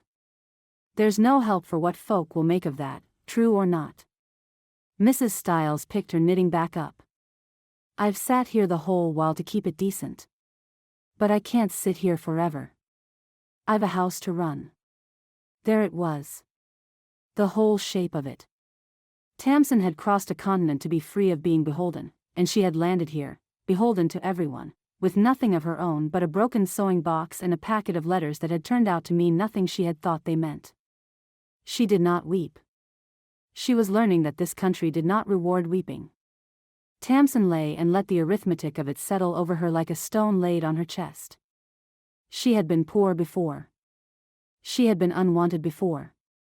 But she had never in her life been quite so wholly without choices, without a single road of her own to walk. Even leaving the valley had been her own doing, her own coin, her own stubborn will. This was different. This was a closed country, with the snow already coming down across every way out. Ransom Vane himself she saw little of, and that little was awkward. He came in twice a day, ducking under the lintel, to ask Mrs. Stiles in 3 words how the patient did, and to look at Tamsin from across the room as though she were a problem he had been handed and did not know how to set down. He never came near the bed. He brought wood, and once a tin of real tea got from somewhere, and he set it by the door and went out again before she could thank him. He was, she thought, as trapped as she was, and as little pleased about it. There was a strange small comfort in that. It was 2 mornings later that Delphia Marsh came to call. Mrs. Stiles announced her with a face like a shut door. Mrs. Marsh, she said, come to see how the poor invalid does. Aren't you the fortunate one? Delphia Marsh was younger than Mrs. Stiles and a good deal prettier, a slim widow in a dove-gray dress too fine for the camp, with bright eyes that went round the rough cabin once and counted everything in it. She had a basket on her arm and a smile on her mouth, and Tamsin disliked her within the first half-minute, and was ashamed of herself for it, but went on disliking her anyway. Everything about the visit was a performance. And Tamsin, who had spent a lifetime watching Letha perform sweetness for company and save the sharp side for after, knew the type the moment it sat down. You poor creature, Delphia said, settling herself uninvited. What a dreadful thing, to come all this way and be robbed and dumped down sick among strangers. And such a houseful of strangers, too. Her eyes went to the children in the doorway and came back, bright. 5 of them. However will you manage? I declare, I couldn't. A woman wants her own babies, not another woman's brood half-raised already and grieving their mama. I've always managed my lot well enough, Tamsin said. Of course you do. For now. Delphia's smile did not waver. I only mean, dear, that the camp does talk so. A stranger, living up here, no kin, no husband. People will say the unkindest things. I've heard them said. She leaned in, confiding, cruel. Some folk are saying Ransom Vane's taken up with a fallen woman he never even sent for. Isn't that wicked of them? I tell them it can't be so. I tell them you'll be gone on the first stage, and no harm done to anybody's good name. The thing under the sweetness was plain as a knife on a table. I had my eye on him. Be gone and be gone soon. That'll do, Delphia, said Mrs. Stiles. I'm only being a friend. Delphia rose, gathering her basket. She had brought nothing out of it, the visit had never been about the basket. Do mend quickly, dear. The mountain air is so hard on a delicate constitution. I'm sure you'll want to be on your way the very moment you're able. When she had gone, the cabin felt cleaner. That woman, said Mrs. Stiles, had her cap set at Ransom Vane before his Cora was cold, and she'll not forgive anyone in the way. She jabbed her needles back into the wool. She'll have it all over the camp by supper that you're a fallen woman. By Sunday there won't be a respectable door in the basin that'll open to you. I've done nothing. You don't have to. You only have to be here. Mrs. Stiles sighed, and for the first time something tired and almost gentle came into her hard face. I'll tell you the truth of it, because somebody ought to. There's just the one road out of this for you, child, and it isn't the stage. Tamsin looked at her. She had begun, dimly, to see it coming, the way you see weather coming over a ridge. The parson came the next day. Parson Eames was a mild, stooped man with kind eyes and ink on his fingers, and he sat by her bed with his hat on his knee and Mrs. Stiles standing sentry behind him, and he said the thing that everyone had been circling for a week. It's no business of mine to push you, Miss Boyce, he began. But the situation does press a body toward a remedy, and I'd be failing you if I didn't name it. He turned the hat in his hands.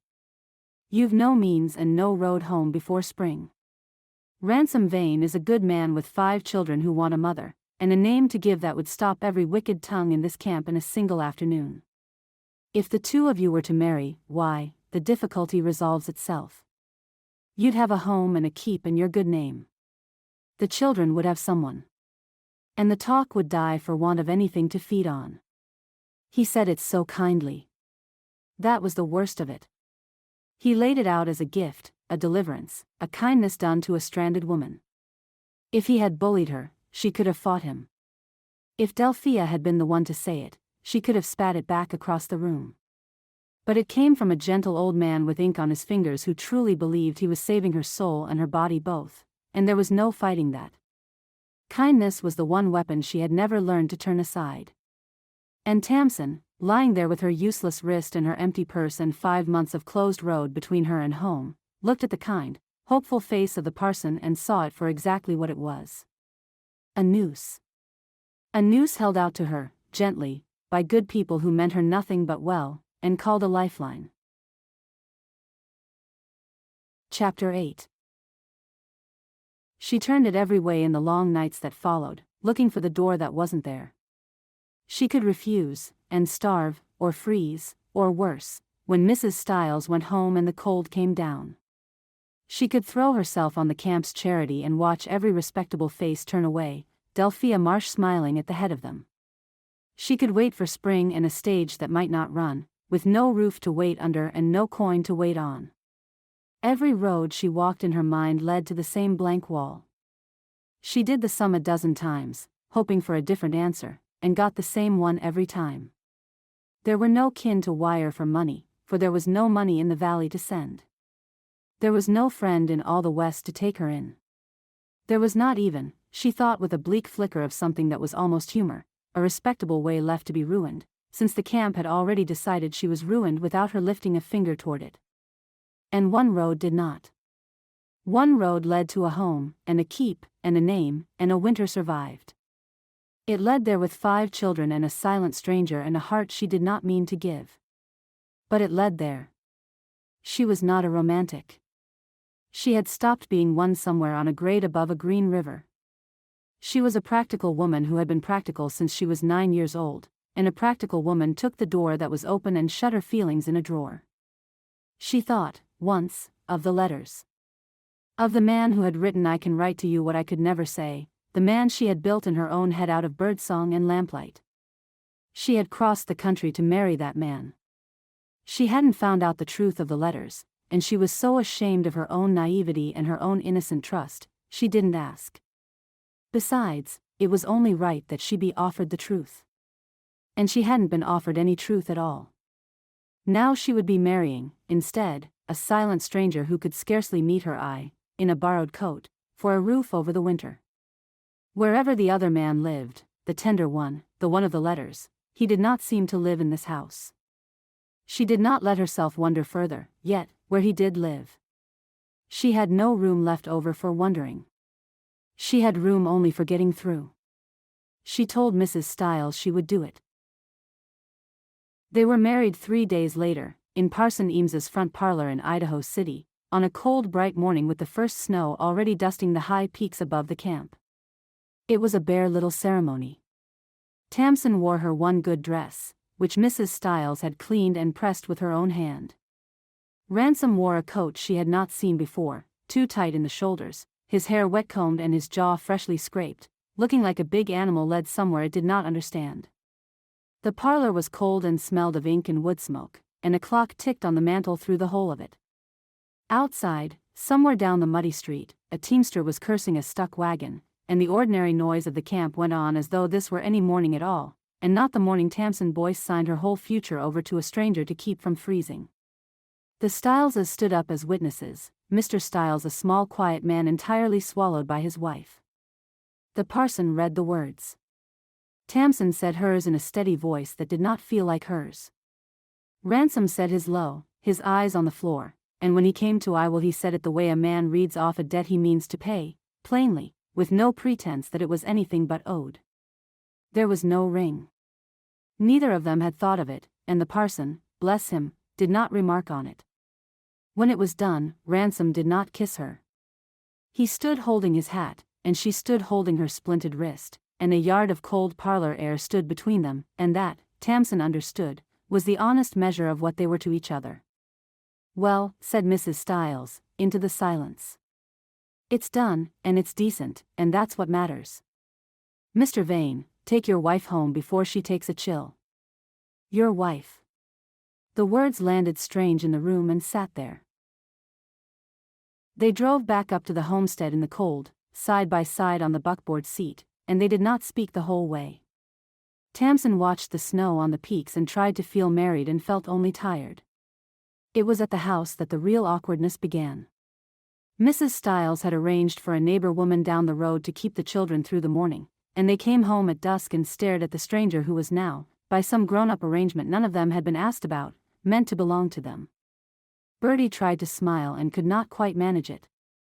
Lula hid behind Bertie's skirt. Ada watched from the doorway with her old still eyes.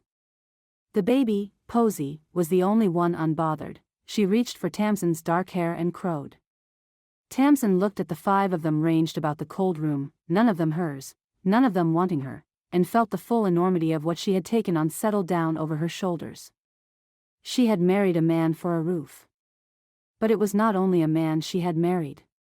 It was these. The grieving boy, the silent girl, the baby who knew no better, all of them hers now, hers to tend and hers to fail. And Webb stood across the room with his chin out and said nothing at all, which was somehow worse than anything he could have said. That evening, when the supper was cleared and the little ones were being readied for bed, Ransom stood in the middle of the floor and turned his hat in his hands and said the most words she had yet heard from him at one time. "You'll have the bedroom," he said. It's a proper room, with a door. I've moved my things out to the lean-to off the barn. It's tight, but it's warm enough with the stove." He would not look at her. A dull red had climbed up out of his collar. "I want you to know that I don't expect, you needn't fear anything from me. You've my name, and my roof, and that's the whole of the bargain. I'll not ask you for the rest of it." It was the most decent thing a man had ever said to her, and it was so mortifying for them both that Tamsin could hardly bear to hear it. "Thank you," she said to the floor. The camp'll think otherwise. His jaw worked. Folk'll think what folk think. There's no helping that, and I'm sorry for it. But you and me will know the truth of it, and that's enough. That's enough, she agreed. And that would have been the end of it, a hard day decently survived, except that Webb chose that moment to come back out of the shadows by the wall where he had been listening. She's not staying in Ma's room. His voice shook. That's Ma's room. You can't put her in Ma's room. Webb, Ransom started. You married her. The boy's face had gone white and furious, his eyes too bright. You went and married a stranger off the stage, and Ma's not even, and now you're putting her in Ma's room. He turned on Tamsin, 10 years old and shaking with a grief too big for him. You're not my mother. You'll never be my mother. I don't care what the parson said.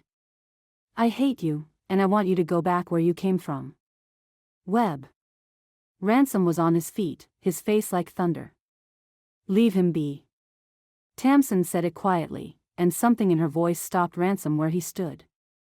She looked at the boy, at his balled fists and his streaming furious eyes, and she did not feel anger, and she did not feel hurt. She felt, of all things, a deep and aching kinship, because she knew exactly what it was to be a child handed a stranger and told to be glad. You don't have to call me anything, she said to him, evenly. You don't have to like me. I'm not going to ask you to. And I'll not sleep in your mother's bed as though I had any right to it, Mr. Vane. I'll take the children's room and they can come in with me, and you can leave your wife's room as it was. She held the boy's eyes. Your mother's things stay your mother's. That's a promise, and I keep my promises. Webb stared at her, thrown off his fury, not knowing what to do with a stranger who had refused to fight him. His mouth crumpled. Then he spun on his heel and bolted out the door into the dark, and the night swallowed the sound of his running. I'll go, said Ransom heavily. No. Let him run it out. He'll come back when he's cold. She knew that, too, from the inside. He needs to be angry somewhere nobody's watching. I'd want the same. Ransom looked at her a long moment, something working behind his tired eyes that she could not read, and then he nodded and let it be.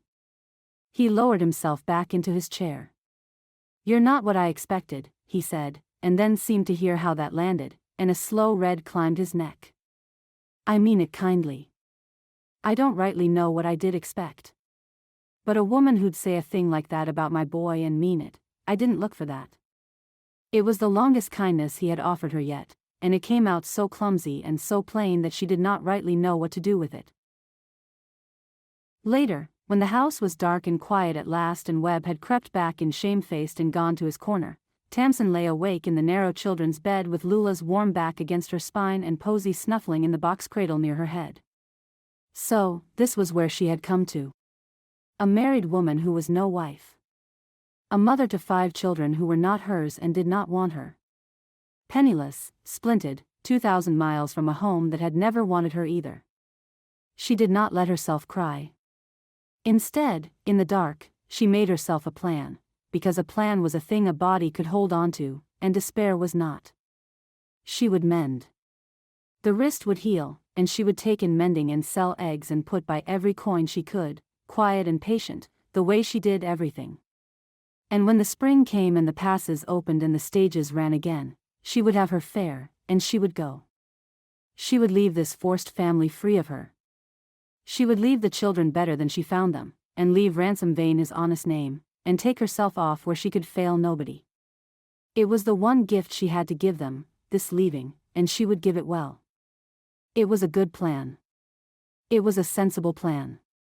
It had only the one flaw, which she did not let herself look at too closely there in the dark, that some traitor part of her, lying with a strange child breathing warm against her back, had felt something at the boy's fury and her own steady answer to it. Some old, dangerous, half-buried thing that felt almost like being needed. She put it away in the drawer with all the rest. She was good at that drawer. She had been shutting things up in it her whole life. She held the plan to her chest like a lamp in a dark window, and at last she slept. Chapter 9. Winter came down on the basin in earnest, and Tamsin Boyce set about learning to be a wife who was not a wife. It was, she found, mostly a matter of arrangements. She and Ransom worked theirs out in silences and small adjustments, the way two strangers work out how to pass each other in a narrow hall. Through the day, the house was hers. She cooked and swept and mended and minded the children, and her splinted wrist grew stronger by the week, until she could knead bread again and hold a needle without wincing. Ransom was gone to his work by first light and back by dark. He hauled what freight there was to haul before the snow shut the roads for good, and split wood and mended harness in the yard on the days the weather kept him close. They met at meals. They spoke when they had to, with the careful politeness of two people who have agreed, without ever once saying so, to give each other no trouble. It was not unkind. That was the strange part of it. He was never once unkind to her. He was only absent, even when he stood in the room, a big silent presence at the head of the table who passed the bread and asked after the children and never held her eye longer than a breath. She told herself it suited her. She had not come to be courted. And she was now there to get through a winter, and then to go. If Ransom felt otherwise, he gave no sign of it. He behaved, if anything, like a man who expected nothing and had braced himself to be given nothing. She caught him looking at her sometimes across the room with a face she took for a kind of resigned patience, as though he too were only waiting for the spring to come and set them both loose. It ought to have been a comfort. Two people wanting the same freedom should have made easy company. Somehow it did not. Somehow the very evenness of it, the careful mutual nothing they kept between them, wore on her worse than quarreling would have. But she was getting through it. Once her wrist would let her, she had begun to take in mending from the camp, a widower's torn shirts, a clerk's trousers, a bachelor miner's socks worn to lace. There were a few hens as well, Cora's old flock, half wild now. Tamsin coaxed them back to laying through the cold and sold what eggs they spared. Mrs. Stiles sent the work up the hill with whoever was passing and sent the coins back down the same way. Tamsin knotted the coins into the corner of a handkerchief. She hid the handkerchief in the bottom of her mother's broken sewing box, under the paper of needles. It was not much. A few cents at a time. But it was hers, the first thing that had been truly hers since the road agents took the last of it, and every coin was one coin closer to a stage seat in the spring. She counted them over some nights, the way another woman might tell over beads, and the counting steadied her. In the spring, she would think, the passes will open, and I will go, and this will all have been one hard strange winter and nothing more. She was careful, in the meantime, not to let herself belong. She did for the children, because they needed doing for, and she had never in her life been able to leave a needful thing undone. She cooked for them and scrubbed them and mended their clothes and broke up their squabbles. But she did it, she told herself, the way a hired woman would, with her hands and not her heart. She did not let herself learn the small private ways of them, which one liked the crust and which the middle, which one needed the light left burning. Those were things a mother knew.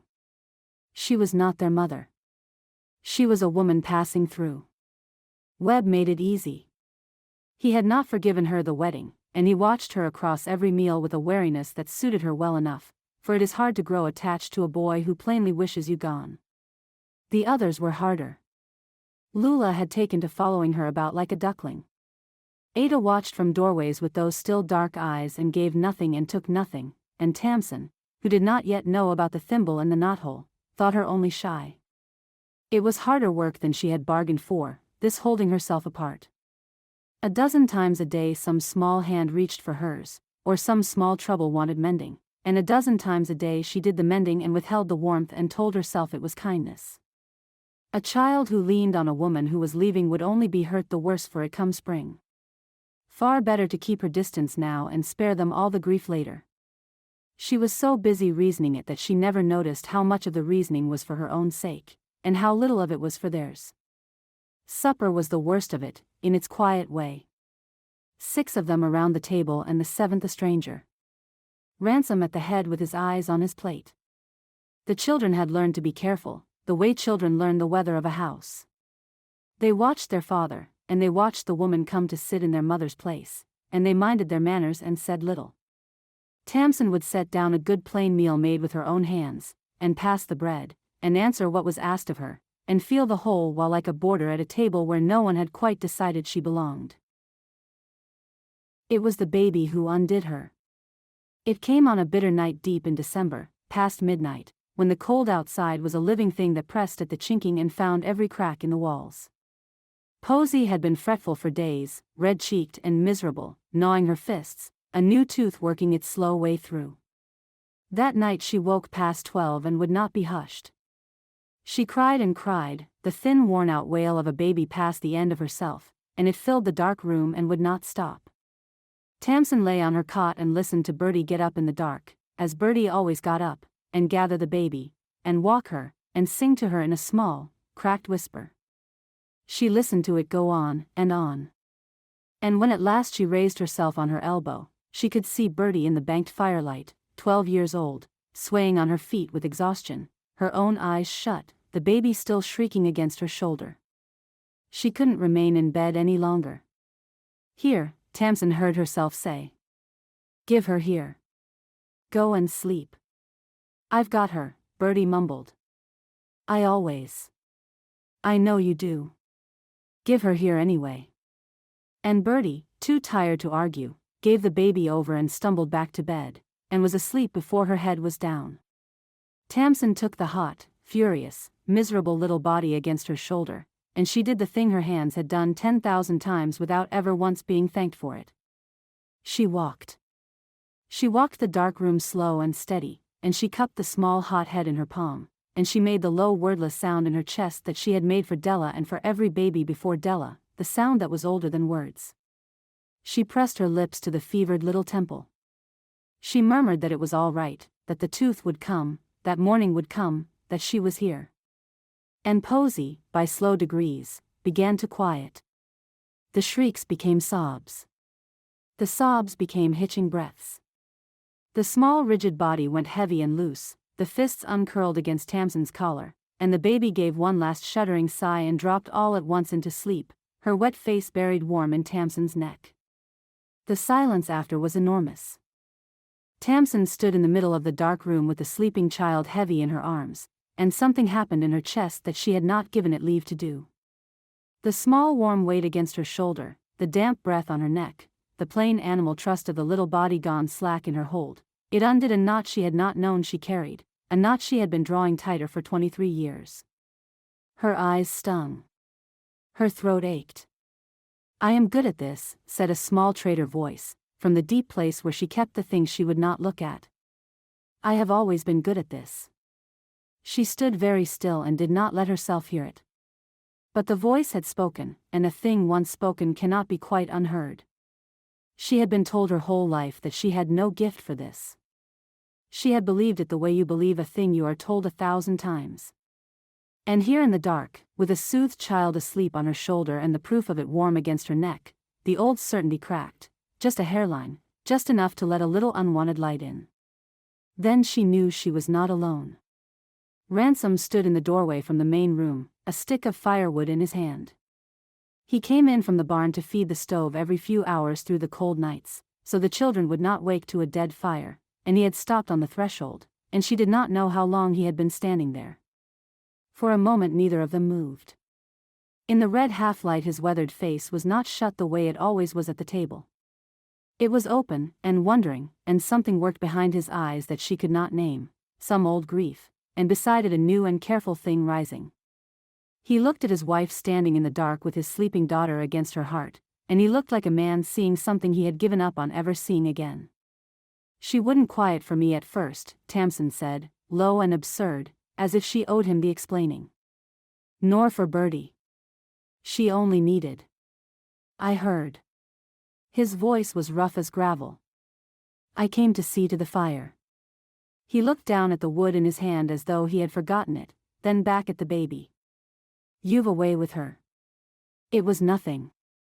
5 plain words. But they dropped into Tamsin like a stone into a deep well, and the rings of it went down and down. "Anyone would," she said. "No." He said it quiet and certain, the way he said the few things he was sure of. "They wouldn't." There was more in the 5 words than the 5 words held, and she could hear that there was. Whatever this silent man had once been, before grief closed over him like ice over a pond, some ghost of it stirred in him now, looking at her. It frightened her more than his silence ever had. A silent stranger she could leave in the spring without a backward glance. This she was not so sure of. They stood a moment longer, the two of them and the sleeping child, in the small warm ring of the banked fire, and the air between them had gone soft and dangerous and unbearably tender. Then Posy stirred and whimpered, and the spell broke, and they both remembered who they were. Tamsin turned to lay the baby down. Ransom crossed to the stove and fed the wood in and did not look at her again.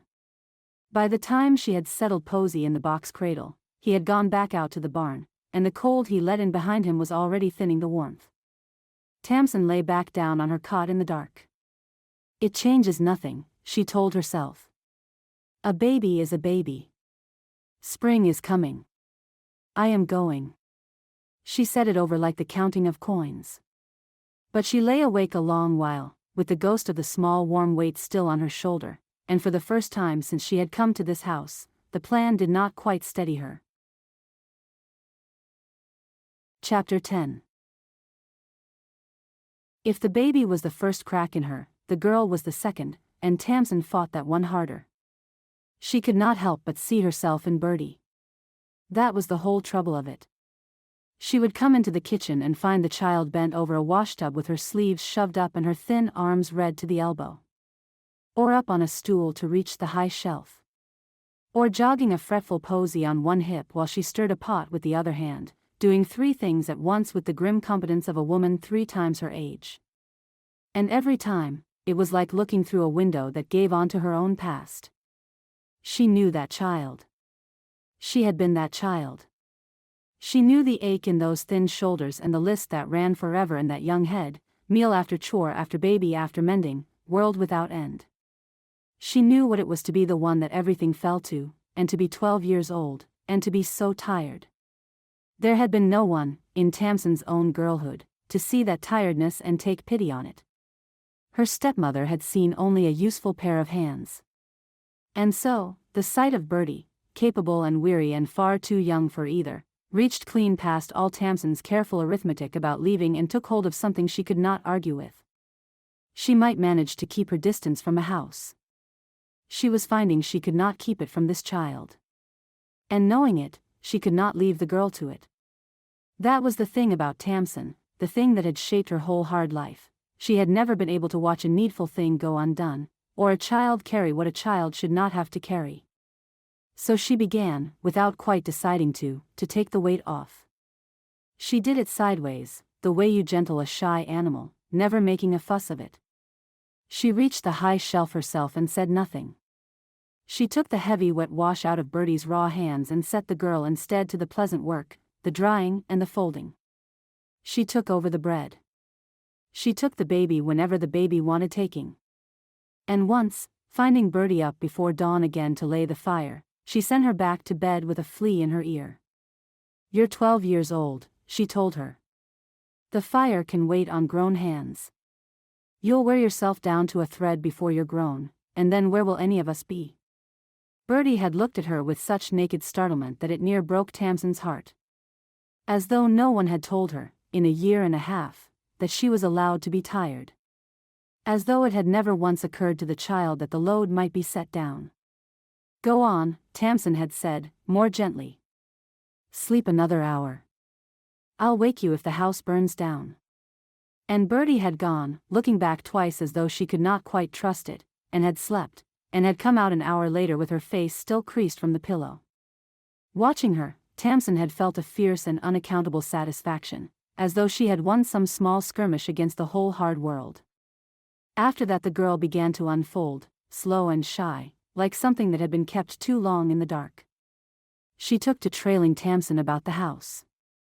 She asked questions, careful ones at first and then bolder, how Tamsin got the bread so light, what the valley was like, whether the flat country beyond the mountains was truly as wide as they said. She began to talk in a rush sometimes, as though a spring long dammed had found a crack. And she watched Tamsin work with a hungry attention that Tamsin came, in time, to understand. The child was learning. Storing it up. gathering a mother's craft against a day she was afraid to name. Tamsin found, to her own dismay, that she looked forward to it. To the girl's quick mind, and her shy jokes, and the way her whole thin face lit when Tamsin praised her work. It was a warmth she had not bargained for. She knew she should not let it grow, but she let it grow anyway. For Bertie, those weeks were the happiest and the most terrible of her life. She had prayed for this. That was the shameful heart of it.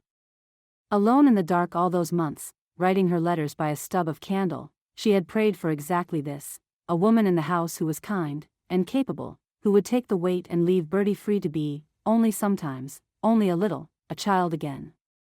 And now the woman was here. She was kinder than Bertie had dared to dream, and cleverer, and she praised Bertie's bread and sent her back to bed and looked at her as though she mattered. But it was all built on a lie. Bertie's lie. Every time Tamsin was gentle with her, the guilt turned over in Bertie's chest like a cold stone. This good, tired woman was here because a 12-year-old had dressed her own longing up in her father's name and cast it 2,000 miles east like a line into a pond. Tamsin had been robbed on the road because of it. She had been hurt, and married against her will, and shamed before the whole camp, all of it, every bit of it, because of the letters Bertie had written and could not now unwrite. She had hidden the drafts, of course, the smudged practice sheets where she had worked the fine words out. She had folded them small and pushed them to the very bottom of her clothes chest, under the winter things. As long as they stayed hidden, the secret stayed hers. But sometimes, watching Tamsin laugh, she wanted so badly to confess it that the wanting was a sickness in her. And sometimes she was so afraid of the day Tamsin would learn the truth and look at her with hate in place of kindness that she could scarcely breathe. The worst days were the good ones. On the bad days, when Webb was cruel, or Posey would not sleep, or the snow shut them all in close and cross, Bertie could almost forget the letters, there was too much else to do. It was the good days that undid her. The days Tamsin laughed, or laid a warm hand on her hair, or called her clever. Those were the days the guilt rose highest, because those were the days she could see most plainly all the good she was stealing under false colors, and everything she stood to lose when the colors ran. She said none of it. She only worked harder, and loved the woman more, and buried the fear down deep where she buried everything. It was Tamsin who spoke of the letters, one gray afternoon, never dreaming what she did. They were sitting together over the mending basket, the light going blue at the window, and Tamsin was in a softer humor than usual, and it came out of her before she had waited. "You know, it was your father's letters that brought me out here." She smiled a little, wry, down at the needle in her hand. "Whatever else has come of it?" "He seemed confused when I came, and I suppose it was his grief." "I don't know. In truth, I'm a bit confused about the entire issue. But he wrote the loveliest letters. I'd not have crossed the road for a stranger, let alone the whole country, but there was such a tenderness in them. Such a way with a word. I had half a man built up in my head out of those letters before I ever." She stopped, because Bertie had gone white. The girl sat frozen with a half-darned sock in her lap, every scrap of color drained out of her face, her eyes gone huge and stricken and wet. For a moment she looked as though she might be sick, or bolt, or burst into tears all at once. "Bertie?" Tamsin set down her mending, alarmed. "Child, what is it?" "Nothing." It came out strangled. Bertie ducked her head low over the sock and stabbed the needle in. "Nothing. I miss him. Ma, too. When you talk about the letters she swallowed hard. I miss how things used to be." And Tamsin, who did not know, who could not have dreamed it, felt her heart go out to the child. Of course. Of course it grieved her. The poor girl had lost her mother, and her father had gone silent and strange with sorrow, and now here sat a stranger speaking fondly of the tender letters he had written, of all the warmth he could spend on a woman 2,000 miles off, while under his own roof he had gone all but dumb. What was that to a grieving child but salt laid in a wound? "Oh, I'm sorry." Tamsin reached over and covered the small cold hand with her own. "I wasn't thinking. We'll not speak of it, if it pains you. Come." Leave the mending, it'll keep. Let's see what we can do about that bread. Bertie let herself be led away from the mending and the letters both. And if she gripped Tamsin's hand a shade too hard, and if her thank you was a shade too fervent for so small a kindness, Tamsin laid it all to grief and thought no more of it. She never once dreamed that the elegant hand that had built half a man in her head belonged to the anxious child at her side. The bread, that afternoon, was a triumph. It was a small thing to set against grief. But grief, Tamsin had learned long ago, is best met with small things, with warm ordinary work for idle hands. So, they had floured the board and set to, the two of them. Tamsin fell to humming while she worked, without noticing she did it, some old tune of her mother's from back in the valley. And Bertie went still for a second, listening, and then took it up under her breath, and the two of them hummed the same half-remembered air over the flour and the warm rising dough. Neither of them said a word about it. It was one of the sweetest minutes Tamsin had known. And this time, after a whole winter of flat, sad loaves, of dough gone cold and cross, this time it all came right. The dough rose fat and glossy under the cloth. It baked up high and golden and singing-crusted, and the smell of it filled the little house and drew the children in from every corner like the smell of Christmas. "We did it," Bertie breathed, staring at the loaves as though they were poured gold. "Tamsin, look. We did it." "You did it," said Tamsin. "Those were your hands as much as mine." Lula started to clap, and Posy banged her spoon on the table, and even Ada crept close to look. And Bertie laughed, truly laughed, a great delighted peal of it, the laugh of a child who has forgotten, for one whole minute, to be afraid. And Tamsin found she was laughing too, helplessly, over a pan of bread, in a kitchen at the far end of the world. She caught herself at it. She always caught herself. But she was a beat too late this time, and she knew it. She stood in the warm bread-smelling kitchen with the children laughing around her and the snow falling blue past the window, and the plan she had held so tightly, the coins in the handkerchief, the stage in the spring, the leaving, wavered in her, just for a moment, just by a degree. Then she took it back in hand, the way she took everything in hand. She was going. Of course, she was going. Nothing had changed. But she did not count her coins that night. And she noticed, lying awake in the dark, that she had not wanted to. Chapter 11. The things began to go missing in the deep of the winter. They were small things at first, and easy to overlook. A tin spoon gone from the drawer. A length of blue hair ribbon that Tamsin had set by to trim a collar, vanished off the shelf between 1 hour and the next. A bright hair comb. A twist of good thread. Ransom, when she mentioned it, only grunted. "Things wander off in a house full of young ones," he said. "It'll all turn up in a boot, or in a bird's nest come spring." And he went back to his harness and thought no more of it. But Tamsin was not so easy. She had run a household of 8 since she was a girl, and she knew to a nicety how things went missing in a house full of children, noisily, carelessly, a thing dropped here and forgotten there, turning up under a bed or trodden into the yard. This was not that. This was quiet. This was careful. These things did not wander off. They were taken, one at a time, and they did not come back. She found herself, over those short dark days, growing watchful in a way she had not been since she left the valley. She would note a thing in its place at breakfast and find it gone by supper. She took to keeping a quiet count of small objects the way she kept a count of her coins. And a strange cold feeling settled over her, standing in the middle of the busy house, that somewhere among these 5 children was one who was gathering something up in the dark, quietly and methodically, the way a body lays in stores against a hard season it can feel coming on. And then it was her thimble. She went to her mother's sewing box one gray morning to take up the mending, and the little silver thimble that had sat on her own mother's finger every mending day of her life was not in its place among the needles. Tamsin sat very still with the open box in her lap. It was such a small thing. A worn scrap of silver, not worth a dime at any counter in the basin. But it was her mother's, and it was one of perhaps 4 things left in all the world that had been her mother's, and the loss of it went through her with a sharpness that startled her. She had carried that thimble 2,000 miles. She had gathered it out of the very dust of the road with her own hurt hand, the day the road agents turned her trunk out and took everything else worth taking. It had survived all of that.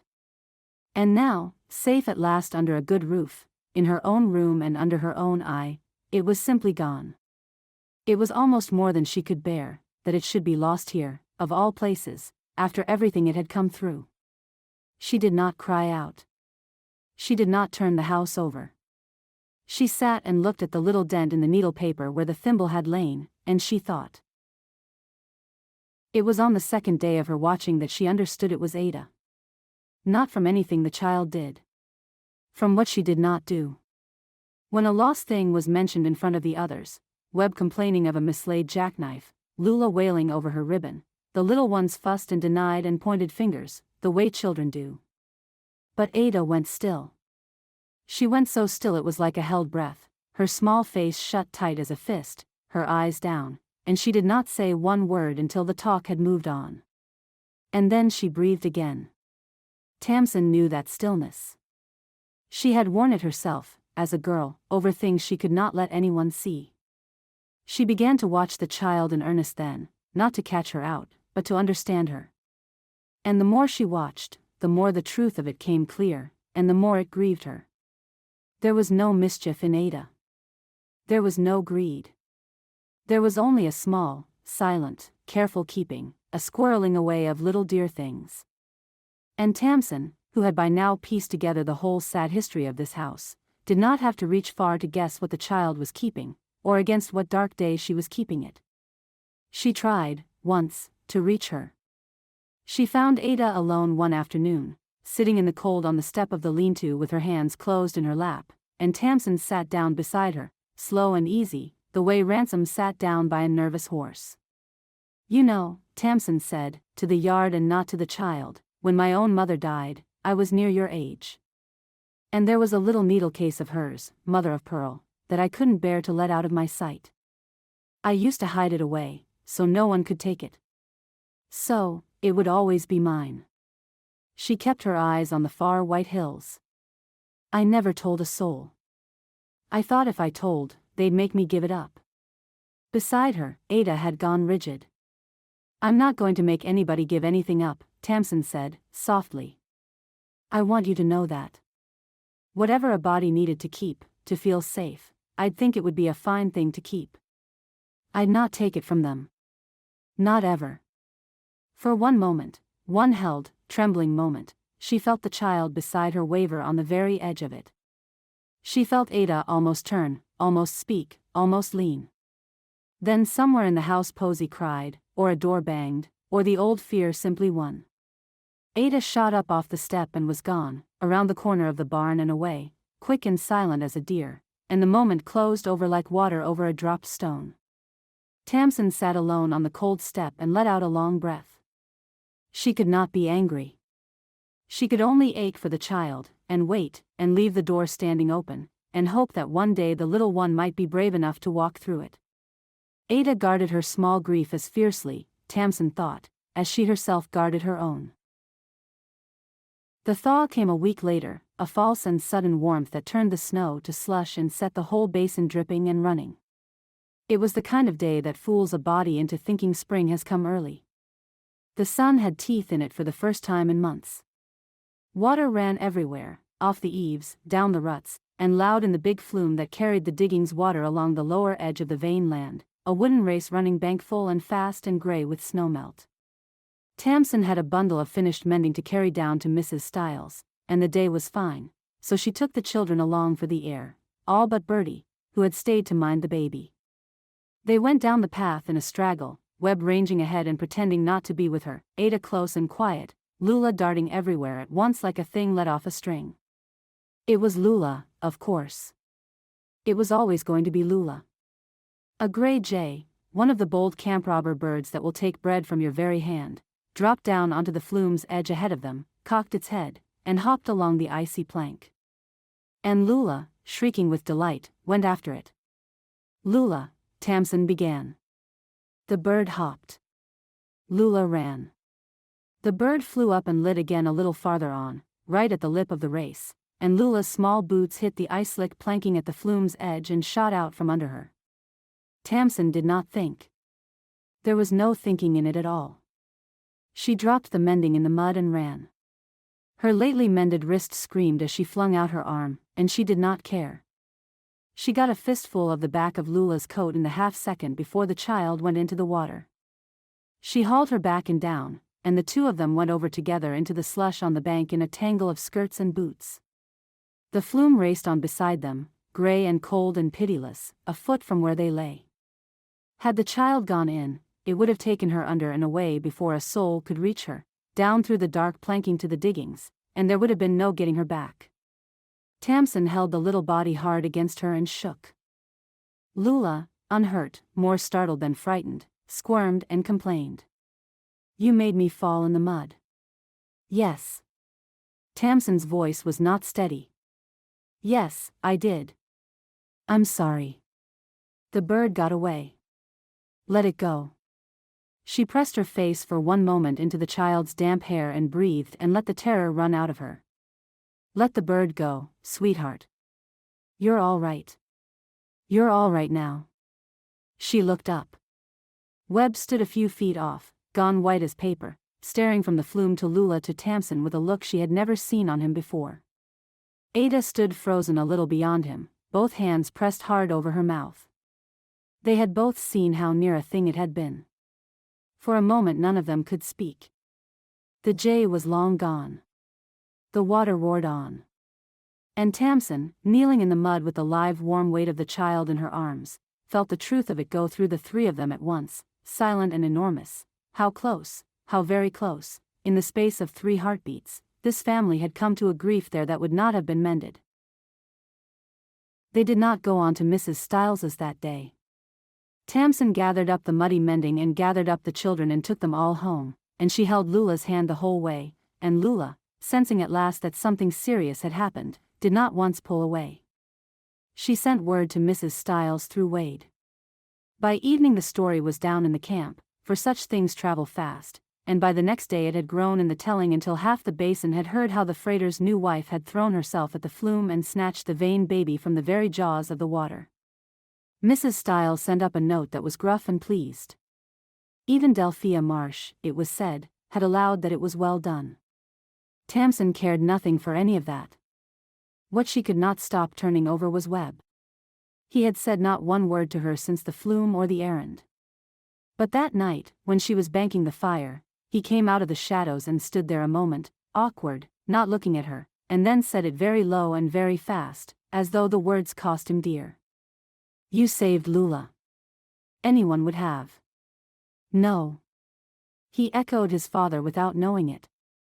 "You didn't have to. She's not yours." And then, before she could answer, he was gone to his corner, and that was all. It was the most he had said to her since the wedding. And under the grudging words she heard something new, not liking, not yet, but a kind of baffled, unwilling respect, as though she had done a thing he could not fit into his picture of her. It plainly troubled him. A wicked stranger was easy to hate. A woman who would go into the water for a child that wasn't hers was a far harder thing to keep on hating. Tamsin lay awake a long while that night. It proves nothing, she told herself. Any woman living would have run for a falling child. It was only instinct. It means nothing about me, and nothing about them, and nothing about staying. She said it over and over in the dark. But her wrist ached where she had wrenched it catching the child, a good honest ache, and somewhere under her ribs a thing she had been at great pains to keep shut was working slowly, quietly, terribly open. Chapter 12.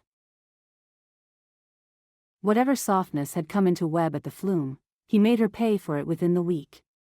Tamsin came to understand it slowly, the way she came to understand most things about that house, sideways, by watching. The near thing at the flume had frightened Webb, and it had done something worse than frighten him. For one moment on that muddy bank, he had looked at the stranger who had saved his sister, and he had felt something move in him toward her. Some warmth. Some gratitude. Some dangerous beginning of liking. And it had scared him worse than the water had. Because to like her was to betray his mother. That was the arithmetic in Webb's 10-year-old heart, and it was as plain and as pitiless as the flume. His mother was dead and gone and could never be replaced, and the moment he let himself be glad of this new woman, he would be helping to replace her. So, he could not be glad. He would not. And because the flume had made him glad against his will, he set out, grimly, to unmake it. Tamsin had seen this before, this fierce backward flight from a kindness. She had felt it herself, long ago. There is nothing so frightening to a grieving child as the first thin thaw of the ice they have wrapped around their own heart, for the ice is the only thing holding the grief in. A child would sooner freeze solid than feel all of that at once. So, she was not surprised when the war began again, harder than ever. She was only sorry. She understood too well what it cost him to hate her, and how much more it would have cost him not to. The war he waged that week was the worst yet. He spoiled the bread. He got into the kitchen while she was out at the hens and worked a fistful of ashes into the rising dough, so that a whole day's flour baked up gray and bitter and had to go to the pigs. He let the chickens out, Cora's hens, the very ones Tamsin had coaxed back to laying. She spent a freezing hour chasing them through the slush while Webb watched from the woodpile with his arms folded. He tipped the salt into the sugar tin. He knotted the yarn she was winding into a snarl no fingers could pick loose. He tracked mud across the floor she had just scrubbed to the boards, on purpose, in long deliberate boot prints. Each small ruin was a message, and the message was always the same. You don't belong here. Go home. And he used his mother, over and over, like a weapon. My mother never burned the bread. My mother's soup didn't taste like dishwater. My mother sang that song, and you've no business singing my mother's song. Each one aimed and thrown to wound. Each one delivered while he watched her face for the flinch, the tears, the slap, for any sign that he had reached her, that he might yet drive her out. Tamsin did not give him one. She had been that child. She knew him to the bone. She knew that every cruel word was a stone flung at a locked door. Behind the door was not a wicked boy but a frightened one, drowning in a grief far too big for him. He was terrified past all reason that the last of his mother was slipping away, and that this calm capable stranger was the tide taking her out. She knew, because she had thrown those very stones once herself at a stepmother she had been ordered to love, in a house where her own dead mother was not permitted to be spoken of at all. So, she did not spank him, and she did not weep. She did not send him from the table. She met each blow with a steadiness that was not coldness and was not surrender, and she never once let him see how it landed.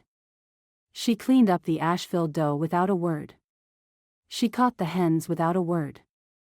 And when he told her, for the third time in a day, that his mother had done a thing better than she did it, she only said, quietly, I'm sure she did. She sounds as though she was a fine mother, and watched him not know what on earth to do with that. That was the thing that unsettled him most. She came to see, not that she fought back, but that she would not. He knew how to war with an enemy. He had no notion at all what to do with a woman who agreed his mother was wonderful, who would not defend herself, who met his worst with a level gray-eyed calm and a kind of terrible patience. It was like swinging with all his might at a thing that simply would not fall down. It cost her more than she let on. But she had a lifetime's practice at paying such costs where no one could see. There were nights she lay awake and wondered why she troubled. She was leaving, after all.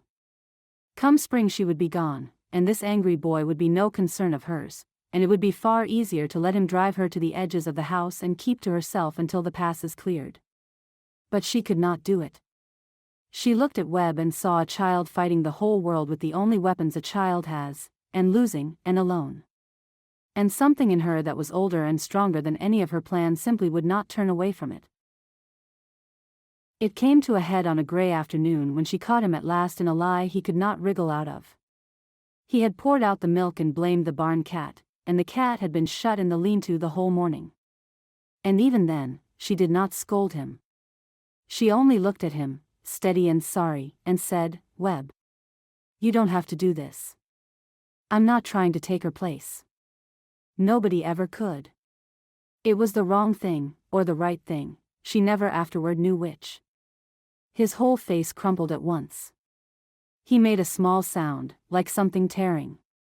And then he turned and ran, not out into the yard this time, but into the barn, and its darkness swallowed him up.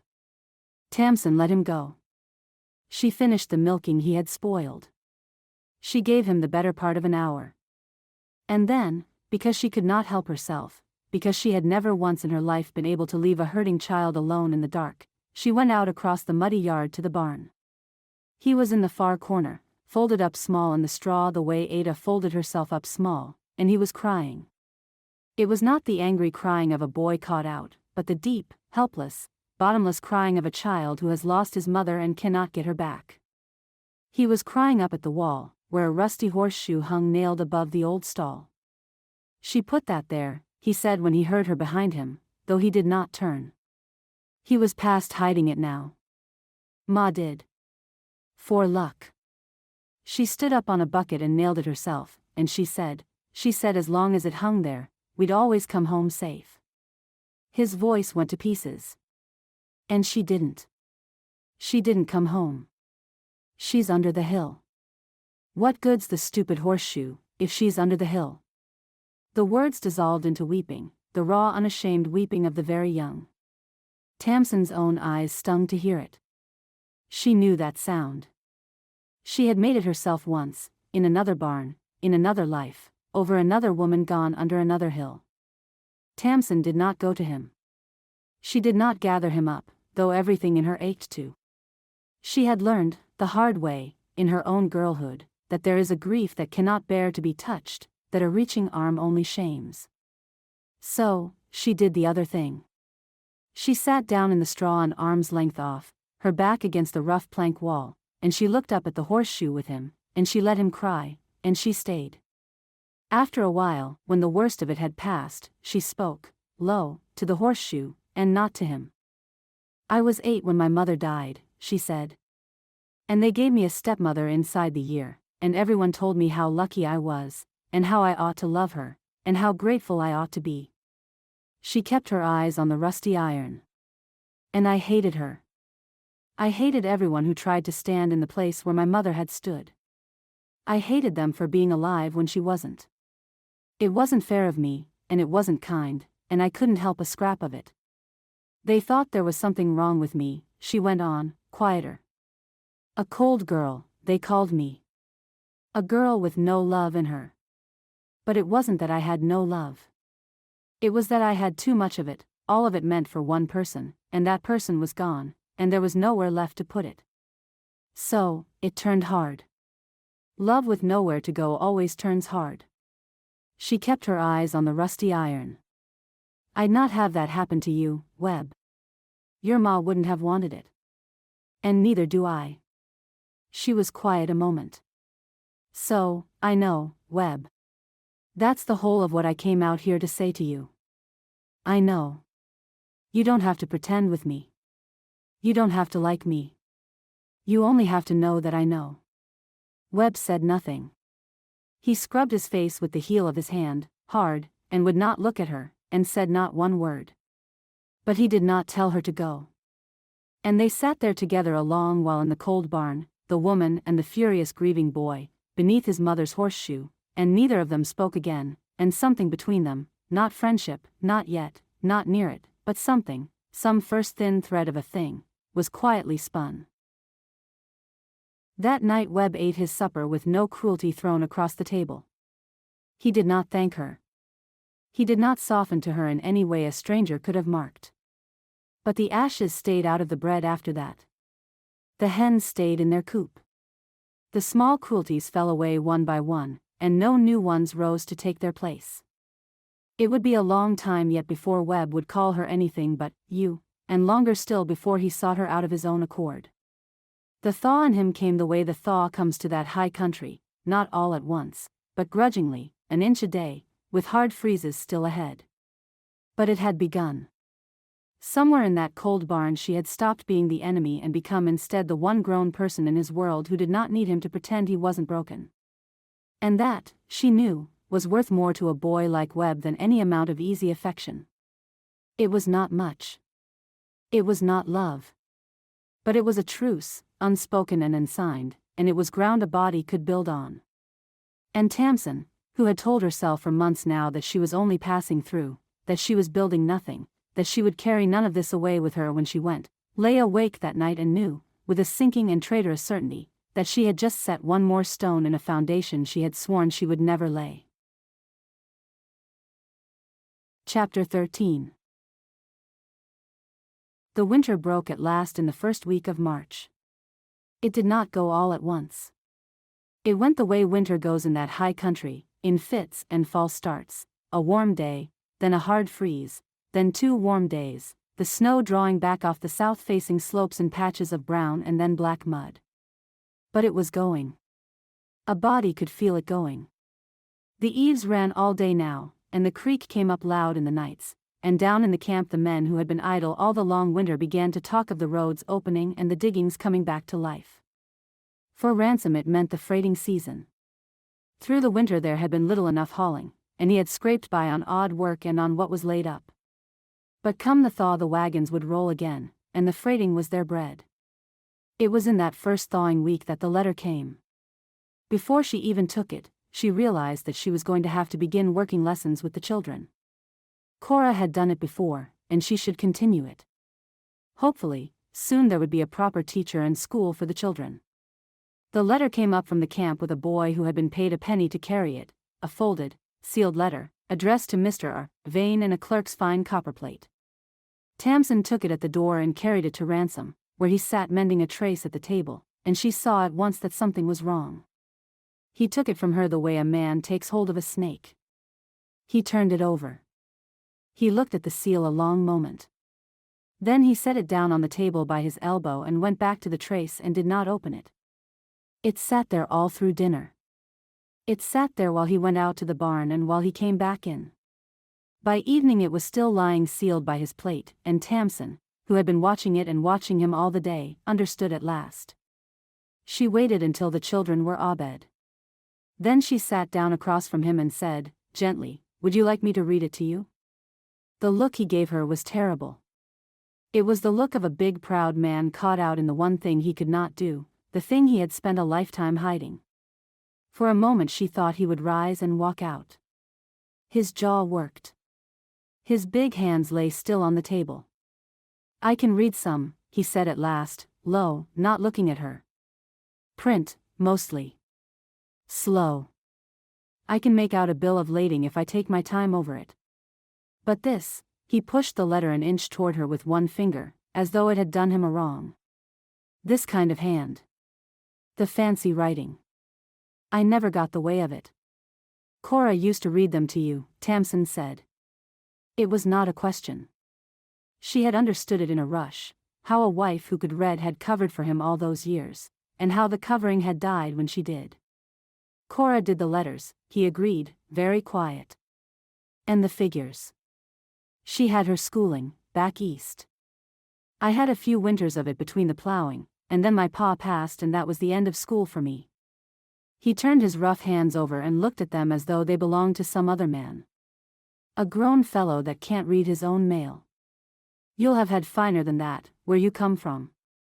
"I had a father who could just barely write his name," Tamsin said, "and a mother who taught herself her letters out of a borrowed Bible, and neither one of them was worth a cent less than a soul that went to a fine academy. Give me the letter, Ransom." He gave it to her. She broke the seal and read it out to him, slow and clear, and it proved a good letter after all, an offer of a season's hauling contract from a mercantile house down in the city, steady freight at a fair rate, more than he had let himself hope for. She watched the worry go out of his shoulders as she read. And when she had done, she took out paper and pen, her own, from the sewing box, and wrote his answer at his dictation, in her plain fair hand, and read it back to him, and he made his mark, and it was done. Something had changed in the room by the time she sealed it. Some wall had come down. He looked at her across the table with a naked gratitude that was almost more than she could meet, and he said, "Gruff, I'm obliged to you," and she understood that he had just handed her the key to the one room in himself that he kept locked against the world. "It's no trouble," she said. "I'll keep your letters and your figures for you, if you like. It's honest work, and I'm good at it. I'd take that kindly." And there it was, the first true partnership between them, struck over a freight contract at a plank table on a thawing night. She felt it settle into place, warm and solid, and she was surprised at how glad it made her. He sat a while after, turning the sealed letter over in his big fingers, and then he said, not looking at her, the most he had yet said of himself since she came. Cora never let on to anybody. She covered it so smooth, all those years, that folk hereabouts think I just don't hold with letter writing. He set the letter down. It's a hard thing to hand to a stranger. What I just handed you. I know it is, Tamsin said. And she did know it. She knew to the bone what it cost a proud soul to be seen in its one weak place, for she had spent her whole life hiding her own. Something in her went out to him then that she had no name for and did not go looking for one. And then, of course, she knew. The tender letters. The ones that made her fall for this man, had not been written by his hand. He'd gotten someone else to write them for him. She looked at him steadily and something made her remain silent. Some reason she couldn't fathom held her back from questioning him. The contract was good news. The other news, that came up from the camp that same week, was not. The road agents were back. They had gone quiet over the winter, as such men do when the passes fill with snow and there is nothing on the roads worth the taking. But with the thaw they had come out again, and the talk in the camp was all of it. A mercantile wagon stopped and emptied on the Placerville Road, a stage relieved of its box near the summit, a lone rider beaten and left afoot. The same easy, vicious work as before. The same men, folk said, who had worked the roads the summer past. The ones who had never been caught. Tamsin listened to the talk and said nothing and felt the cold slide down her spine. She knew a thing about those men that she had told to no one. She knew a face. She had ridden 3 days on a jolting stage beside a pleasant, easy-talking man with a fine smile. He had been kind to her. He had fetched her water and asked after her comfort and made her feel that she was safe. And then the guns came out of the brush, and she saw him step down easily among the robbers and knew him for one of them.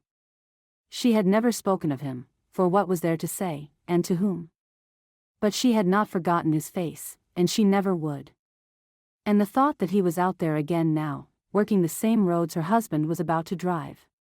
She stopped herself. Her husband. She had thought the word without flinching, and that frightened her nearly as much as the road agents did. She thought of telling Ransom what she knew, the face, the smile, the easy way the man had stepped down among the guns. But she could not think what good it would do. She did not know his real name, nor where he was, nor one useful thing that might keep a wagon safe. She knew only that he was out there, and that he was cruel under all that charm, and that the roads were about to swallow her husband up for a whole season. So, she kept it to herself, the way she kept most things, and she watched Ransom grease his axles and mend his harness with a fear she had no right to and could not have explained to a living soul. The days that followed were the best she had known in that house. It was as though the breaking of the winter had broken something loose in all of them. Ransom, unburdened of his secret, was easier with her than he had ever been. He brought his figures to her of an evening, and they did them together by the lamp, his dark head and her own bent over the same page. Webb had stopped fighting and started, warily, to watch her, not with liking yet, but with something that was no longer war. Bertie bloomed. Lula climbed into her lap as if she had always belonged there. Even Ada, once, laid a hand for a moment on Tamsin's skirt as she passed, and was gone again before Tamsin could do more than draw breath. They were becoming, without any one of them quite meaning it, a family. She caught herself, more than once, in attitudes she had no business in, humming over the wash, calling a warning to Lula without troubling to look up, setting 7 places at the table and feeling, for the space of one breath, that all 7 belonged to her. Each time it happened she pulled herself up short. And each time it happened it left a mark all the same, small and warm and dangerous, like a coal banked down under the ash. Tamsin knew it, and it terrified her, and under the terror ran a vein of pure warmth she had not felt since her own mother died. She lay awake nights doing sums that had nothing to do with freight, the coins knotted in the handkerchief, the stage in the spring, the leaving, and the sums would not come right anymore.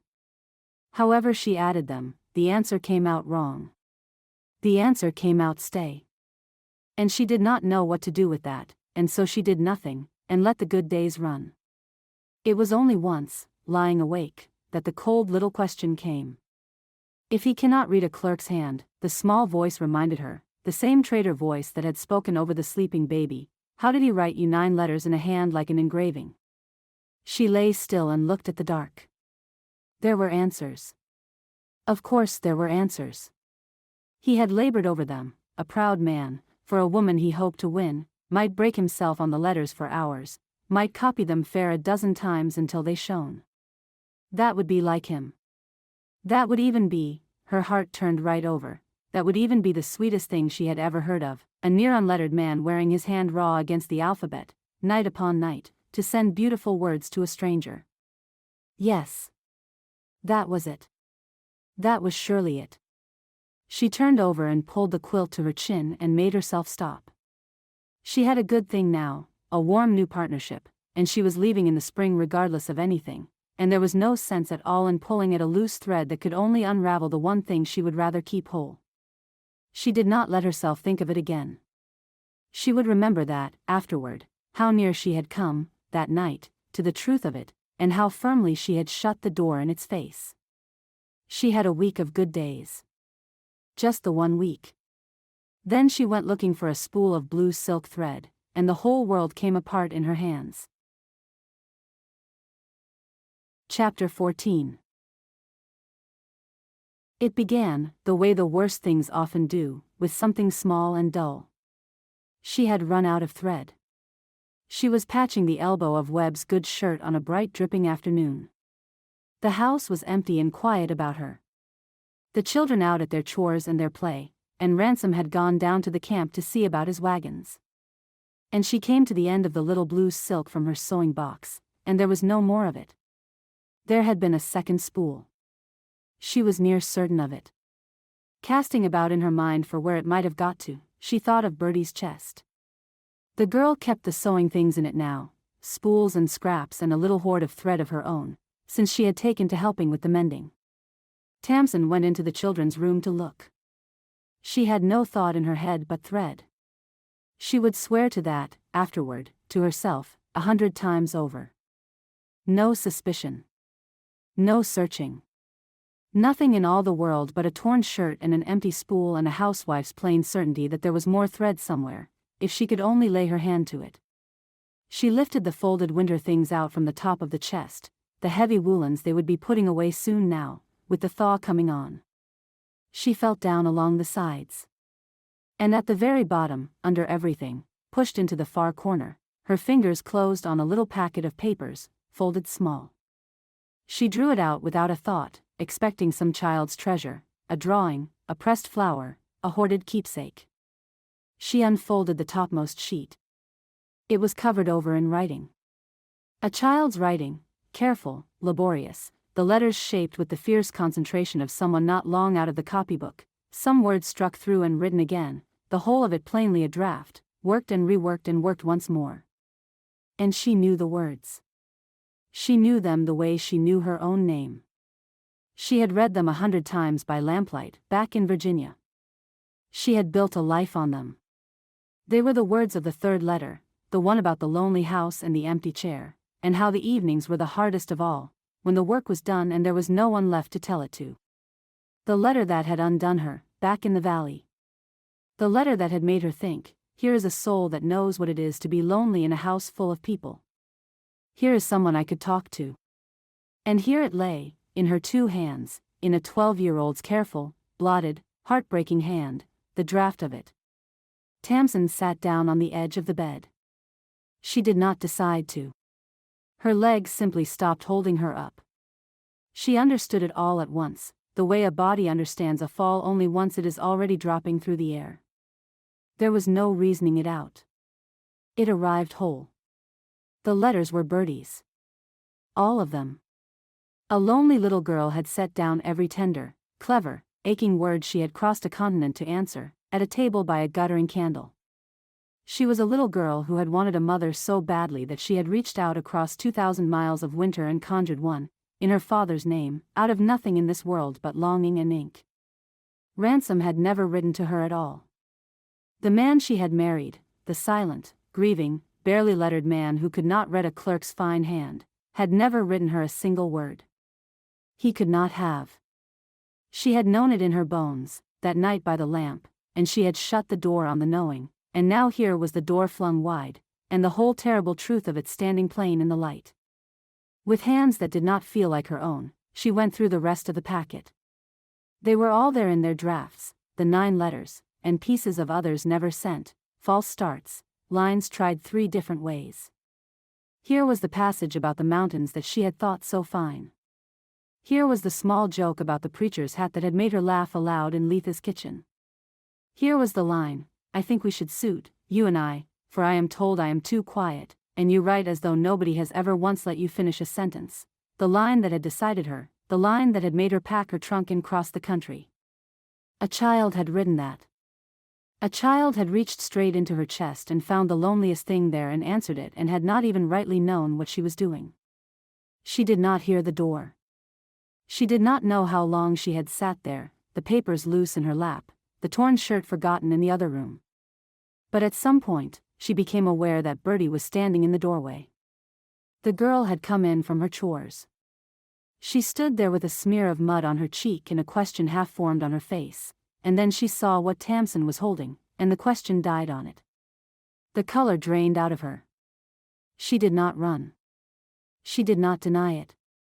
She only stood, and seemed to grow smaller where she stood, and her eyes filled, and she looked at Tamsin with the whole of her guilt naked in her face, a guilt Tamsin understood, now, had been there all along, for months, behind every flinch and every too fervent thanks. "You wrote these," Tamsin said. Her voice came out strange and level, from somewhere very far off. Bertie's mouth trembled. "Yes," she whispered. "All of them. All of it. The advertisement. The letters. It was you.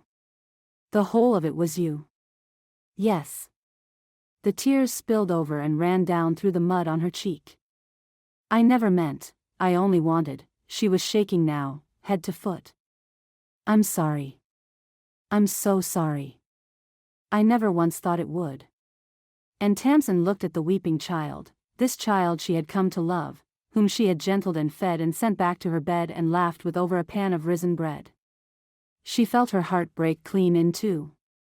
One half of it reached for the little girl. The other half reeled back from her, in something far too big to be given the name of anger.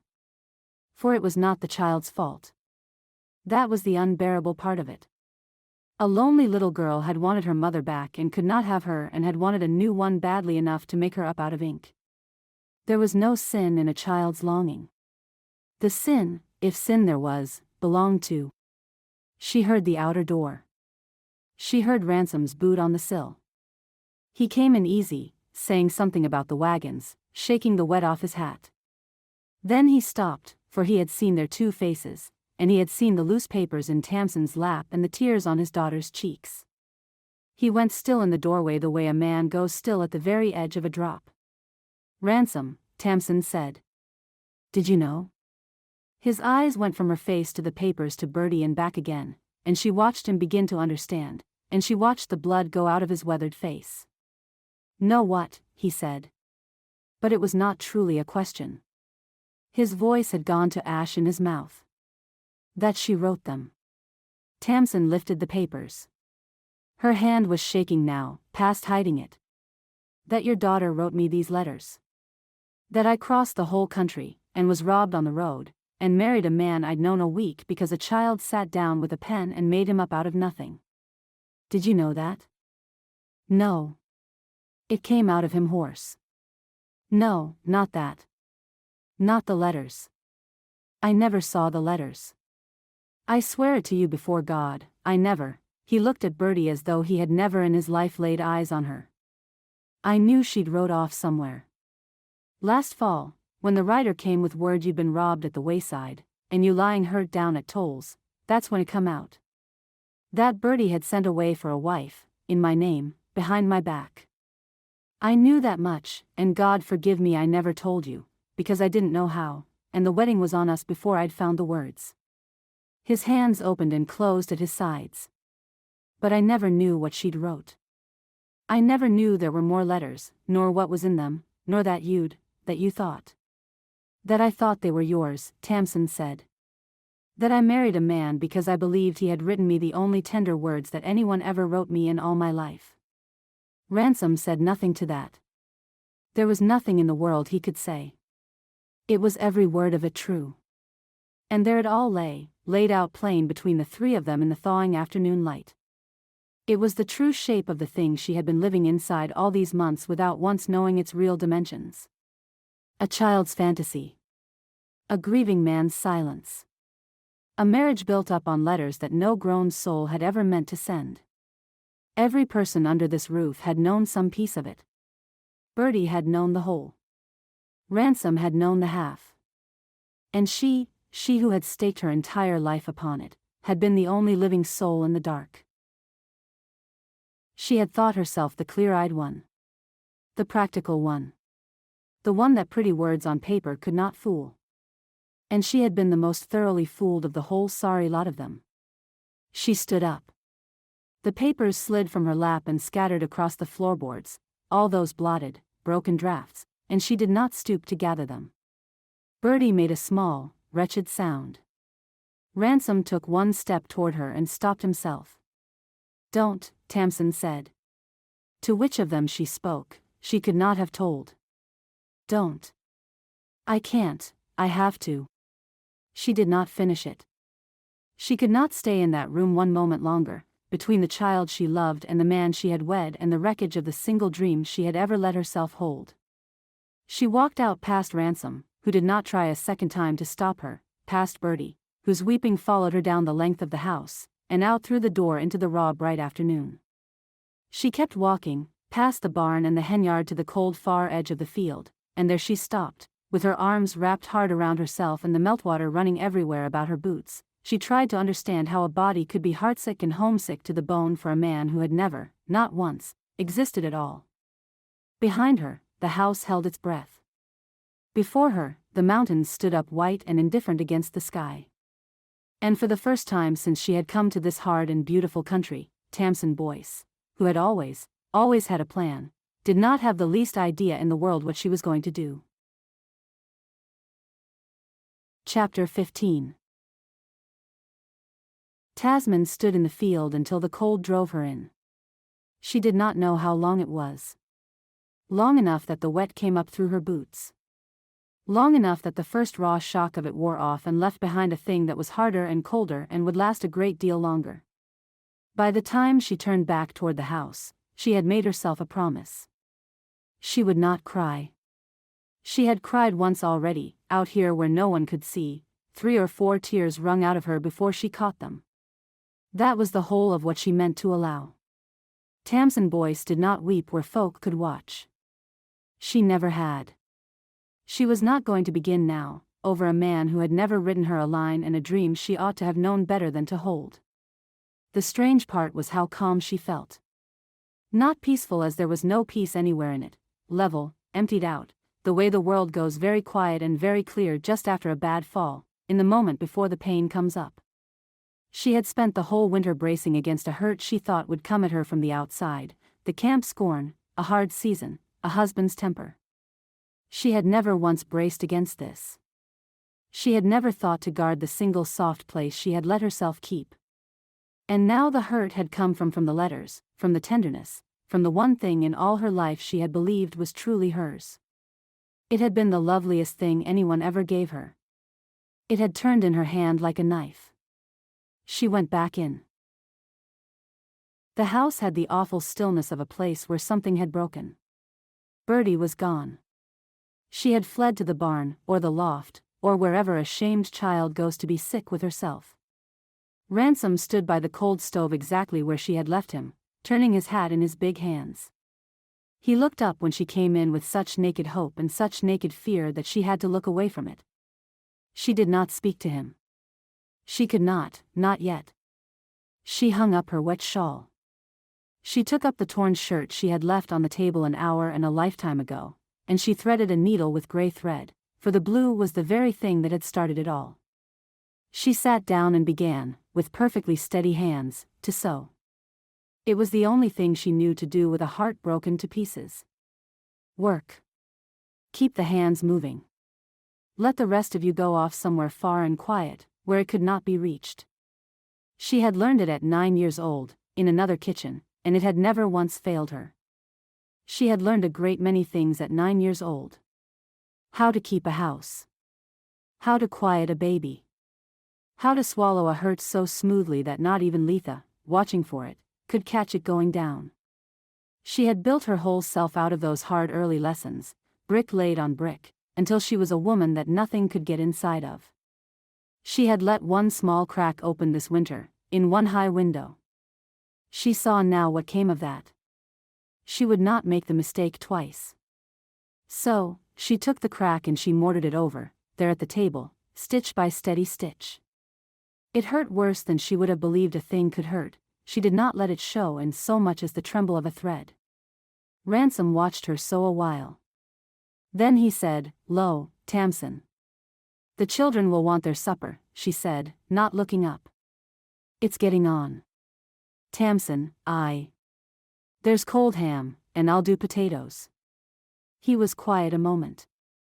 Then, in a voice she had never heard him use, a voice with the bottom gone out of it, he said, "I never meant to make a fool of you."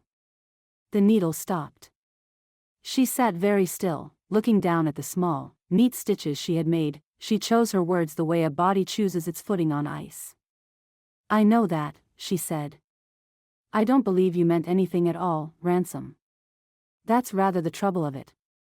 You didn't send for me. You didn't write to me. You didn't want me. You didn't do one single thing. You only let it happen, the whole way down the line, because you couldn't find the words to stop it. And here we are." "Here we are," he agreed, very low. "I don't blame the child." She set another stitch. Her voice was terribly even. "I want you to know that. She's a little girl who lost her mother and wanted one back. She reached for the only means she could think of. I can't hate her for that. If wanting a mother that badly were a crime, they'd have hanged me at 9 years old." Ransom said nothing. He had no notion, she thought, what to do with a woman who would not rage at him. Neither had his son. It ran in the family. "But I can't stay here," she said. There. It was out. It sat in the room between them, plain and cold. "The roads will open inside the month," she went on, for now that she had started, she found she could not stop, and the even voice went on laying it all out like figures in a ledger.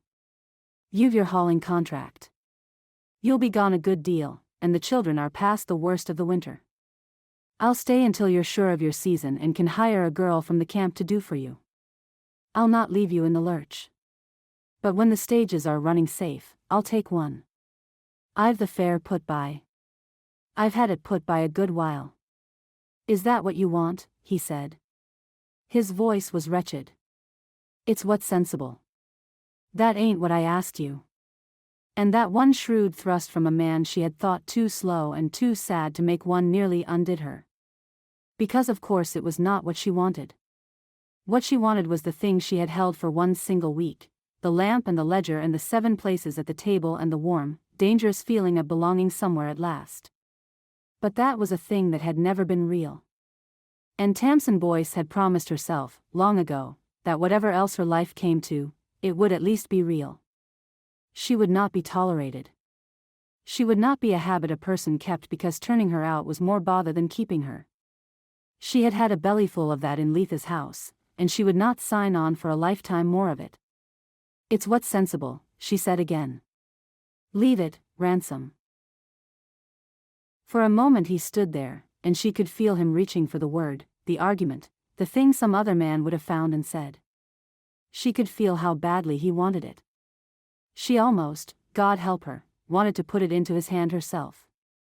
But he could no more find the words to keep her than he had found the words to warn her. They both knew it, and the knowing sat down in the cold room with them like a third person at the table. And he left it. That was the worst of it. A bolder man might have pushed, might have said the one thing that could have changed it. But he was not bolder, he was only ransom, tongue-tied and beaten. So, he set his hat on his head and went out to the barn and left her alone with the torn shirt and the steady needle and the wreck of everything. The children came in for their supper by ones and twos, and they were quiet the way children go quiet when the air of a house has changed and they cannot say why. They ate what she put in front of them. Lula, who felt everything and understood nothing, climbed into Tamsin's lap partway through the meal and pressed her face into Tamsin's neck and would not be moved. Tamsin let her stay and fed her from her own plate. The child's warm weight sat on her like a reproach she had not earned and could not answer. Ada watched from across the table with those still dark eyes and ate almost nothing. Only Webb's place stood empty. Tamsin supposed he was off sulking in the barn and let him be. She did not go to look. She would think of that, afterward. She would think of it for a long, long time. She found Bertie that evening in the loft, wedged into the farthest corner behind the seed sacks, knees to her chin, exactly as Ada folded herself away, exactly as Webb had folded himself in the straw. It was a house full of children who hid in corners. Tamsin was coming to know every one of them. She did not climb all the way up. She stood on the ladder with her head and shoulders above the loft floor, so the child would not feel cornered, and she said, "Bertie." The girl flinched and did not answer. Her face, in the last gray light from the gable window, was swollen with crying. "I'm not going to shout at you," Tamsin said. "I haven't got it in me. Look at me. You hate me." It came out of the child in a broken whisper. "You should. I got you robbed, and I got you married, and I lied to you every day. You were so kind to me, and the whole time I was," she could not finish it. "I don't hate you," Tamsin said, and she made herself say it slow and plain, so there could be no mistaking it. "Hear me now. I am not able to hate you. I have tried, this last hour, because it would be a good deal easier if I could, and I cannot do it. Do you know why?" Bertie shook her head. "Because I know exactly what you did, and exactly why you did it. You wanted a mother. You wanted one so badly you would have written anything, done anything, to get one. And I know that wanting, Bertie. I know it better than any soul alive. I have had that same hole in me since I was younger than you." Her voice was not quite steady now, and she let it not be. "You didn't do a wicked thing. You did a desperate one. There is a world of difference between the two. I'll not have you spend your life believing you're wicked, when all you ever were was lonely." Bertie was crying again, but it was a different crying now. It was the crying of relief, of a burden a little eased, not gone, never gone, but shared out now, and lighter for the sharing. Tamsin ached to climb the rest of the way up and gather the child in. She did not. There was a line in her that would not be crossed tonight, a hurt too fresh and too deep, and she was honest enough not to pretend it away with an embrace she could not yet mean. Kindness she could give the child, and the kindness was true. But she would not counterfeit the rest of it, not even to stop those tears. "Then why are you leaving?" she wept. "If you don't hate me, you're leaving, though, aren't you? You're leaving because of me." "Because some things can't be mended just by being understood," Tamsin said. It was the truest and the hardest thing she had said all that long day. "That's a thing you'll learn in time, and I'm sorry for it. Now dry your face. The little ones mustn't see you so. They're frightened enough as it is." She climbed back down the ladder. She did not trust herself to say any more. She did not know that Webb was in the dark at the bottom of the barn, folded into a corner of his own, and had heard every word. Chapter 16. Webb had heard her say it. He had been up in the high dark of the barn, in the place he went when he did not want to be found, when the woman came climbing the ladder to talk to Bertie. He had not meant to listen. But he heard it all the same. He heard Bertie crying, heard the woman being kind to her the way she was kind to everybody, and heard the one thing that mattered, the thing that went into him like a nail. "Why are you leaving?" "Because some things can't be mended." She was leaving. Webb lay in the dark a long time after she had gone. He did not cry because he had done all his crying in this barn a month ago and had decided he was finished with it. He only lay there and felt the old thing come back. People left. That was the truth of it, the truth nobody would say out loud. His mother had left. She had gone into her room to have the baby and had never come out again. Everyone had told him she was in heaven, which was only a kinder way of saying she was gone and was not coming back. And now the new one was going too. The one who had pulled Lula out of the flume. The one who had come and sat by him in the straw and said I know and had not tried to touch him. He had let himself, just lately, just a little, begin to. He shut the thought off. It did not matter now. What mattered was that he was not going to sit in that house and watch another mother walk down the road and lift her hand and be gone. He had done that once, and it had near killed him. He would not do it a second time. So, he would go first. He waited until the house was dark and quiet. He waited until he could not stand to wait any longer, which came to the same thing. He took his coat, and his mother's old muffler that they were not supposed to know he still had. He took a heel of bread from the crock and the jackknife he had once been so sure Ada stole and had lately found again under his own pallet. He did not take the horse, because the horse was Pa's, and Webb was no thief. And in the cold blue dark before the moon was up, he let himself out of the only home he had ever known and started down the wagon road, away, with no clear notion in his head of where a boy could go. He only knew that it was better to be the one who left than the one who was left behind. Above the barn door, the horseshoe hung in the dark and brought him no luck at all, for he did not look back at it, and did not believe in it any more. They knew he was gone by full dark. It was Ada who raised it, in her way. She did not raise it at all but appeared at Tamsin's elbow while the supper things were being cleared and stood there radiating a wordless distress so plain that Tamsin stopped and crouched to her. "What is it, honey?" Ada did not speak. She looked at the door. She looked at Webb's empty place at the table, which had been empty all through supper and which Tamsin had put down to sulking. She looked back at the door. And a cold finger touched the back of Tamsin's neck. "Bertie," she said, rising. "Where's Webb?" He was not in the house. He was not in the barn, nor the loft, nor any corner a boy could fold himself into. His coat was gone from its peg. And when Tamsin, with a mounting dread, lifted the lid of the bread crock, there was a heel of it missing. A child did not take his coat and a heel of bread to go and sulk. "He's run off," she said. Ransom came in from the lean-to at Bertie's cry, and Tamsin watched the same terror she felt go over his weathered face. For one moment the whole wall between them simply was not there. There was no time for it to be. "How long?" he said. "I don't know." He was quiet at supper. He could have gone any time these 2 hours. Maybe more. Ransom was already reaching down the lantern. "The road," he said. "A boy runs down the road. It's the only way he knows." He was dragging on his coat, and his hands, she saw, were not quite steady. "The creek's up with the melt. And he stopped. "There's road agents on it," Tamsin finished, and the two fears met and married in her chest and became one enormous thing. They left Bertie white-faced and fierce with the little ones, "I'll mind them, go, go," and went out together into the cold. The night was clear and hard and bright with stars, and the moon was just coming up over the eastern peaks, and everything its light touched was black or silver and nothing at all was warm. The road ran pale down the hill toward the camp and the diggings and the dark country beyond. Somewhere down it was a 10-year-old boy in a coat too thin for the mountains at night. They went down it fast, the lantern swinging, calling his name into the dark. The cold ate the sound of it. Webb. Webb. Nothing came back but the run of the swollen creek off to their right, loud and close and hungry in the dark.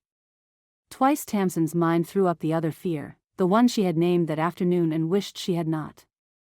It was the fear of the pleasant, smiling man and his kind, out here in this same dark, on this same road.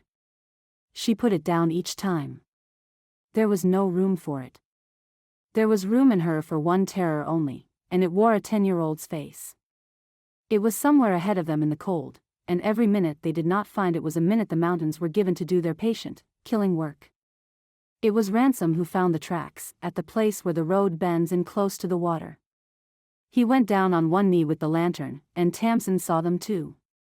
There were small boot prints in the softening mud, going off the road, down toward the creek. In the summer, there were stepping stones crossing the creek. Now there was only a race of black snowmelt, 6 feet deep and fast enough to take a grown man off his feet. No, Ransom said. It was hardly a sound at all. No. They went along the bank, both of them calling now, the fear making their voices ragged, the lantern throwing wild shadows out over the black water. And then, thin and high and nearly lost under the roar of the creek. Pa! Tamsin's heart stopped in her chest. He was 20 yards downstream, where a fallen cottonwood hung out low over the race. He had gone into the water.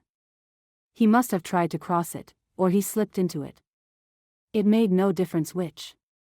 The current had swept him against the snag. He had caught hold and dragged himself half out, and there he clung.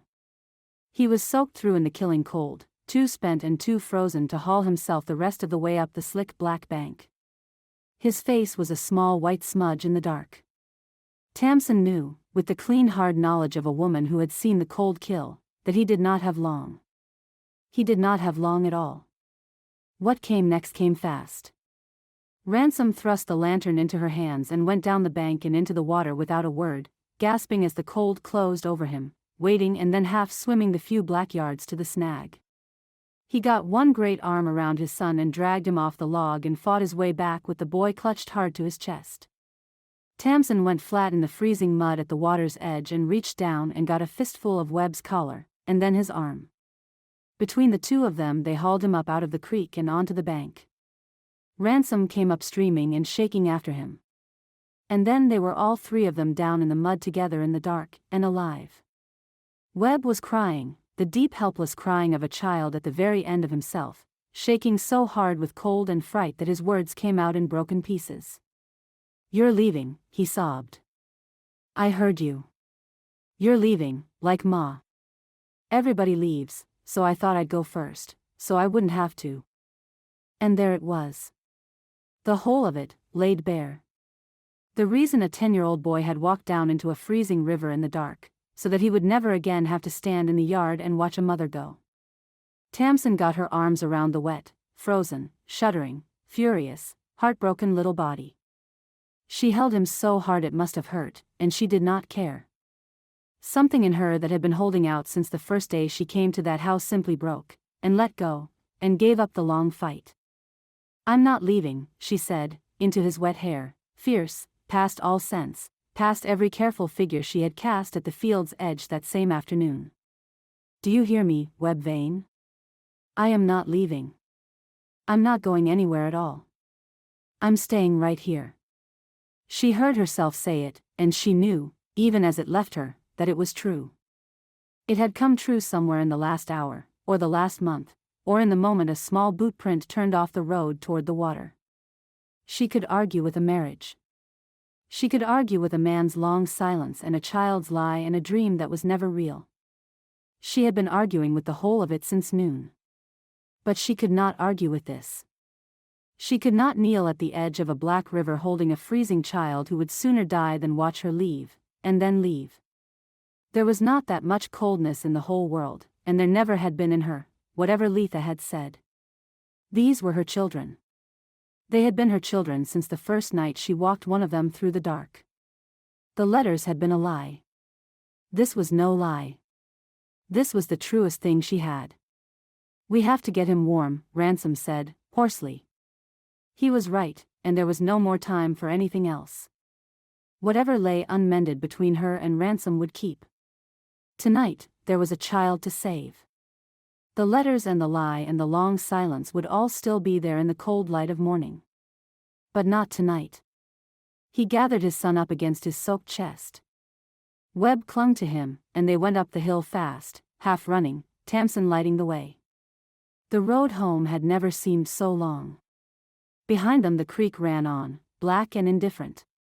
Ahead, the lamp burned in the window where Bertie had set it, a small stubborn light held up against all that dark. They ran toward it, the three of them. And for the first time since she had come to that hard and beautiful country, Tamsin ran toward that light not as a stranger passing through it, but as a woman going home. Chapter 17. Home from the creek, Webb slept for 2 days. They had stripped him and wrapped him in every quilt in the house and set him by the stove. Tamsin sat up the whole of that first night feeding the fire and watching him breathe. She had never once been allowed to tend him before. He had seen to that all winter, with his fists up and his back turned. But he was no stranger now. He woke in the morning stiff and hoarse and alive. He looked at her across the warm room with a face washed clean of all its long war, and he did not say anything, and neither did she. There was nothing left that needed saying. They had said it all at the edge of the water.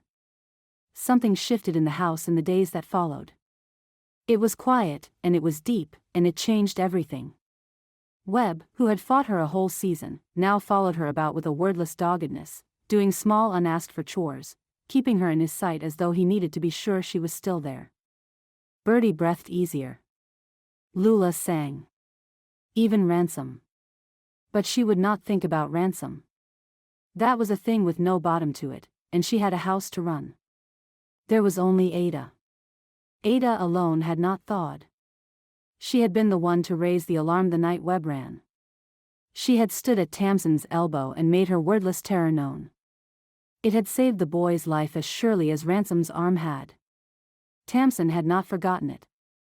But when she had tried, afterward, to thank the child, to gather her up, Ada had slipped away as she always slipped away, quiet as smoke, and shut herself back up behind those still dark eyes. She was 7 years old, and she carried something far too heavy for 7. Tamsin knew it and could not for the life of her find the door. It was the thimble that led her to it, in the end. She had never stopped missing her mother's thimble. It was a small grief set beside the large ones of that spring, but it was a real one. Now that she had made up her mind to stay, now that this was to be her home and not a place she was only passing through, she found she wanted it back. She wanted her mother's thimble on her own finger in her own house. So, one afternoon, when the little ones were down for their naps and Bertie had taken Webb to gather the eggs, Tamsin set herself to find it. She thought like Ada, to do it. That was the whole trick of it. She had spent a winter learning that quiet child. Now she put herself inside that small careful head and asked, where would I hide a treasure, if I were Ada? Where would I put the treasure, the most precious thing in the world if I could not bear to lose it? Not in the open. Not anywhere a body cleaned or reached in the ordinary way. Low, and dark, and out of the flow of things, a place a grown person's I would slide right over. She found it in under an hour. There was a place in the corner of the children's room, low down where the plank wall met the floor, behind the foot of the bed, where one board had a knothole in it the size of a child's finger. Tamsin had passed it 100 times and never once thought a thing of it. Now she got down on the floor, with her cheek near the boards the way a small child at play might be, and she worked her finger into the knothole and pulled. The loosened board swung aside on a single nail, like a little door. And behind it, in the gap between the planking and the log wall, was Ada's whole grieving heart, laid out in the dark. Tamsin knelt and looked at it a long time and did not touch a thing. It was all there. Everything that had likely gone missing from the house in near 2 years, and a good deal more besides. A bent tin spoon. A faded hair ribbon. A horn button and 3 of bone. A twist of blue silk thread. A bright hair comb. Her own blue ribbon, the one meant for the collar. Small things, homely things, the sweepings of a household, except they were not sweepings. Each one had been chosen. Each one had been carried here in a small fist and laid down in the dark with care. And in the middle of it, wrapped together in a scrap of calico that Tamsin knew, a piece cut from a woman's dress, a dead woman's dress, lay the true treasures. A lock of dark hair, tied with thread. A woman's spectacles, folded. A handkerchief with a C worked in the corner. And 2 thimbles. 2 silver thimbles, lying side by side in the calico. worn thin at the crown by 2 women's mending, in 2 houses, a whole continent apart. Cora Vane's. And her own mother's. Tamsin sat back on her heels, and a thing in her chest that had been clenched a long, long while came slowly, achingly open. She understood it now. She understood the whole of it even better than she'd thought she had. She had been right, this was not stealing. It had never once been stealing. This was a child of 7 who had lost her mother before she was old enough to keep her, gathering up every scrap and thread and button that still carried a touch of the woman who was gone. She was keeping them safe in the dark, where no one could take them away as her mother had been taken away. Cora's things. And then a new woman had come into the house with a dead mother of her own tucked into a walnut box, and Ada had known. Somehow the child had known, with the terrible instinct of the grieving, that here was another keeper of the dead. And she had reached into that woman's sewing box and taken her thimble too, and laid it down beside her own mother's, so that the 2 dead women could lie together in the dark, and neither one of them be alone. Tamsin was crying now. She had not cried at the field's edge, nor over the letters, nor through any of that long hard spring. She cried now, kneeling on the floor of the children's room, over 2 silver thimbles in a scrap of a dead woman's dress. She did not hear the child come in. Ada moved like smoke, she always had. But at some point Tamsin knew she was there, and turned her head, still kneeling. Ada stood in the doorway with the egg basket forgotten in her hand, staring at the open board, and the treasures in the dust, and the woman who had found them. The look on that small face was the worst thing Tamsin had ever seen. It was pure terror. It was the face of a child watching the last of her mother about to be taken away, for that was what a grown person did, when they found a child's hoard. They cleared it out. They threw it away. They said it was high time to stop this nonsense. Ada did not run. She was past running. She only stood, and shook, and waited for the end of the world. Ada, Tamsin said, very soft. Come here to me. The child did not move. I'm not going to take them. Tamsin kept her voice low and slow and sure, the voice she used on frightened things. Do you hear me, honey? I never would. I found them, and I'm glad I found them, and I am not going to take away a single one. Come and see. Come and look at them with me. Still Ada did not move. But she did not bolt either. Her eyes went from Tamsin's face to the cash and back, over and over, trying to make sense of a thing that had never in her life happened to her before. A grown person who found the treasures and did not reach in to take them.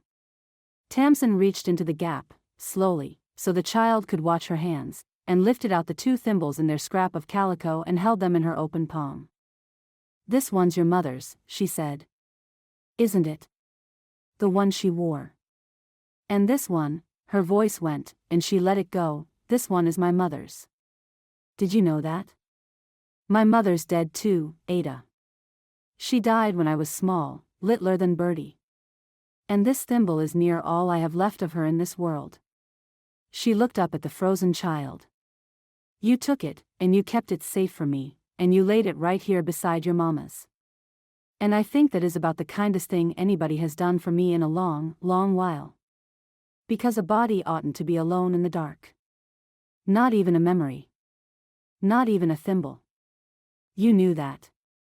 You're 7 years old, and you knew it, when there's grown folk twice my age who never learned it at all. Something broke, at last, in the small face. Ada crossed the room. She did not run, and she did not fly, she walked, slow, on her thin legs, and she came to where Tamsin knelt. She looked into her face a long searching moment, as though checking one last time that it was safe. And then she folded down into Tamsin's lap all at once and pressed her face into Tamsin's collar. She said, in a small rusty voice Tamsin had scarcely ever heard her use, the one thing at the very bottom of all of it. I don't want you to be gone too. Oh, honey. Tamsin gathered her in, the whole small light weight of her, and held her the way she had held Webb at the river, the way she had held Posy in the dark. It was the same way she had been holding this family's children, one by one, all winter long, without letting herself know that was what she was doing. I'm not going to be gone. I'm not going anywhere at all. I am going to be right here, keeping every one of your treasures safe with you, for just as long as you want me. That's a promise. And I don't break my promises. You can ask anybody. Ada cried then. Really cried, at last, near 2 years of it, into Tamsin's shoulder. Tamsin held her and rocked her and let her, there on the floor by the little door in the wall, with the 2 mother's thimbles warm in her closed hand. And when the worst of it had spent itself, when the child lay quiet and emptied against her, Tamsin did the thing she had been turning over. She took her own mother's thimble out of the calico, and she pressed it, small and silver and warm, back into Ada's hand, and closed the small fingers over it. You keep them together, she said. The both of them. They'll be company, one for the other. And any time you need to know your mama is close by, you go to your little door there, and you look at the 2 of them lying side by side, and you'll know a true thing. Neither one of those women is alone. And neither are you. And neither am I. Not anymore. Not in this house. Ada looked at the thimble in her hand. Then she looked up at Tamsin, and for the first time since Tamsin had come to that house, the child smiled. It was a small smile, and a shy one, and it was gone almost before it came. But Tamsin had seen it. And kneeling there on the floor with the last of the vain children finally in her arms, she thought that if she did nothing else worth the doing in her whole life, she had done this. She had gotten 5 grieving children through to the far side of a dark winter. She had taught the coldest of them that the dead can be kept without being clutched, and that the living need not be so afraid. She did not think about the man on the thawing roads with the pleasant smile. She had let herself forget him, just for a little while. She would not be let to forget him much longer. Chapter 18. The stranger came to the basin in the 2nd week of April, and the camp took to him the way a flower takes to the sun. Tamsin heard of him before ever she saw him. You could not go down to the diggings that spring without hearing of him. He had come up from Boise City. Folks said he was a gentleman of business, with money in his pockets and a fine easy way about him and a story about looking into a quartz venture up the gulch. He put up at Mrs. Stiles's boarding house and paid a month in advance in gold. He bought drinks for the miners and listened to their troubles and remembered their names. He was, by every account, the most agreeable man to come into the basin in a 12-month. Delphia Marsh was half in love with him inside the week. It was a hard place to be agreeable in, the basin, and that was the whole of why it worked. The men who dug the gulches were a rough, suspicious, worn-down lot, cheated so often by so many that they had near forgotten how to be liked at all. And here came a man who liked them. Who stood them a drink, and asked after their claims, and laughed at their sorry jokes, and never once asked a thing in return, not yet. Tamsin would understand, later, exactly what he was buying with all that gold and all that charm. He was buying their trust by the barrel full, cheap, against a day he meant to spend the whole of it at once. But that spring nobody understood it. That spring they knew only that a fine, open-handed gentleman had come among them, and they warmed themselves at him like a stove. Tamsin had no cause to go down to the camp for the better part of that week, and so she did not see him, and thought little enough about him. A charming stranger with money was no concern of hers. She had a household to keep, and a garden to get in now the ground had opened, and a heart to keep from dwelling on its own troubles. The truth was that she had been almost happy, those last weeks. It shamed her a little to own it, with everything still so raw between herself and Ransom, but it was the truth. She had turned the black earth for a garden. She had watched Ada carry her little door's secret lighter now that it was a secret shared. She had watched Webb, of an evening, sit nearer the fire than he used to sit. The house that had been a wreck at the equinox was knitting itself slowly back together, crooked and warm, and Tamsin had let herself begin to believe she might have a place somewhere inside it after all. She ought to have known better. In her experience, the world did not let a body be happy for long without sending something up the road to see about it. Then, on a bright Thursday, she carried a basket of mending and a dozen eggs down to Mrs. Stiles's. She came around the corner of the boarding house porch, and she walked straight into him. He stood on the step with his hat in his hand, saying something over his shoulder to Mrs. Stiles in the doorway, laughing at his own words. The spring sun was full on his face. And Tamsin stopped as though she had walked into a wall. She knew that face. She knew it the way you know a thing out of a nightmare. She had last seen it in hard sunlight on a lonely road, easy and smiling, stepping down off a stage among men with drawn guns, while she knelt in the dust with her wrist wrenched beneath her, and all she owned in the world spilling out into the road. She had seen it in her sleep 100 times since. She would have known it anywhere on this earth. It was him. The pleasant man. The road agent. Here, on Mrs. Stiles's porch, in the clean spring sunshine, with his hat in his hand. For one reeling moment she was not on the porch at all. She was back on the road, in the dust and the heat, with the 3 days of his easy company still warm about her. He had been kind to her on that stage, kinder than anyone, and she had been fool enough to be grateful for it. She remembered how he had handed her down at the way stations. How he had asked, so gently, about the man she was traveling all that way to marry, and how he had listened to her shy, hopeful answers, and smiled. She understood that smile now. He had been taking her measure the whole while, a woman alone, with a little money about her and no soul in the world to miss her, and when the guns came out of the brush he had stepped down among them without a backward look, and left her in the road, and ridden off with everything she owned. She had spent a whole winter promising herself she would know his face if she ever saw it again. Now here it was, and she knew it, and the knowing turned her stomach clean over. "Why, Mrs. Vane?" Mrs. Stiles came bustling out onto the porch, all unknowing. "You're just in time. Come and meet our new neighbor. This is Mr. Quinn, Mr. Asher Quinn, come up to look into the quartz. Mr. Quinn, here is Mrs. Vane, the freighter's wife I told you of. The one that pulled the little girl out of the flume." And the man turned his pleasant face full upon her, and Tamsin watched his eyes. She watched the exact instant that he knew her. It was very quick. A lesser woman, or one not watching for it, would have missed it clean. There was a flicker, a stillness, a single beat in which the easy warmth went out of his eyes and something cold and weighing looked out at her instead, measuring exactly what she was and exactly what she knew. Then it was gone, folded back under the charms smooth as a card sliding into the deck, and he was bowing over her hand as though she were a duchess. "Mrs. Vane," said Asher Quinn. "I have heard a great deal of your courage. It is an honor, truly." His voice was warm as July. His hand was cool and dry. And his eyes, above that courteous bow, said something else entirely, said it to her alone, plain as print. "I know you. And you know me.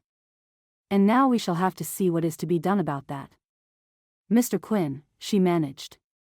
She did not know how she got the words past her teeth. Her whole body had gone to ice. "You're welcome to the basin. I find it a most welcoming place," he said, smiling, holding her hand a beat longer than any honest man would. "So full of good, trusting, open-handed people. A man might do a great deal of business in a place like this." He let her go. He set his hat on his head, bowed again to Mrs. Stiles, and went off down the street in the sunshine. He lifted a hand to this man and that, easy as a Sunday morning, the most agreeable gentleman in the Boise Basin. Tamsin stood on the porch and shook. "Are you all right, dear? You've gone white as a bedsheet." "I'm well," Tamsin lied. "The walk down. The sun." She pressed the eggs and the mending into the older woman's hands with fingers that would not quite obey her.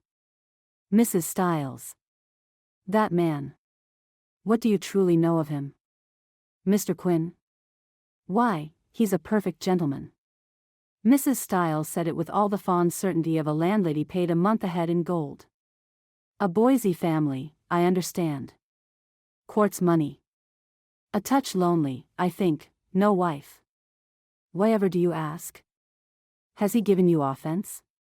"No," Tamsin said. "No. Nothing of the kind." And there it was, the whole trap of it, closing over her quiet and cold as she stood in the sunshine. What in the world could she say? "That man is a road agent. That man robbed me on the road last fall." I know his face. And Mrs. Stiles would look at her the way a body looks at a woman who has had a fright and got a fancy in her head. She would say, "Now, dear, are you quite sure?"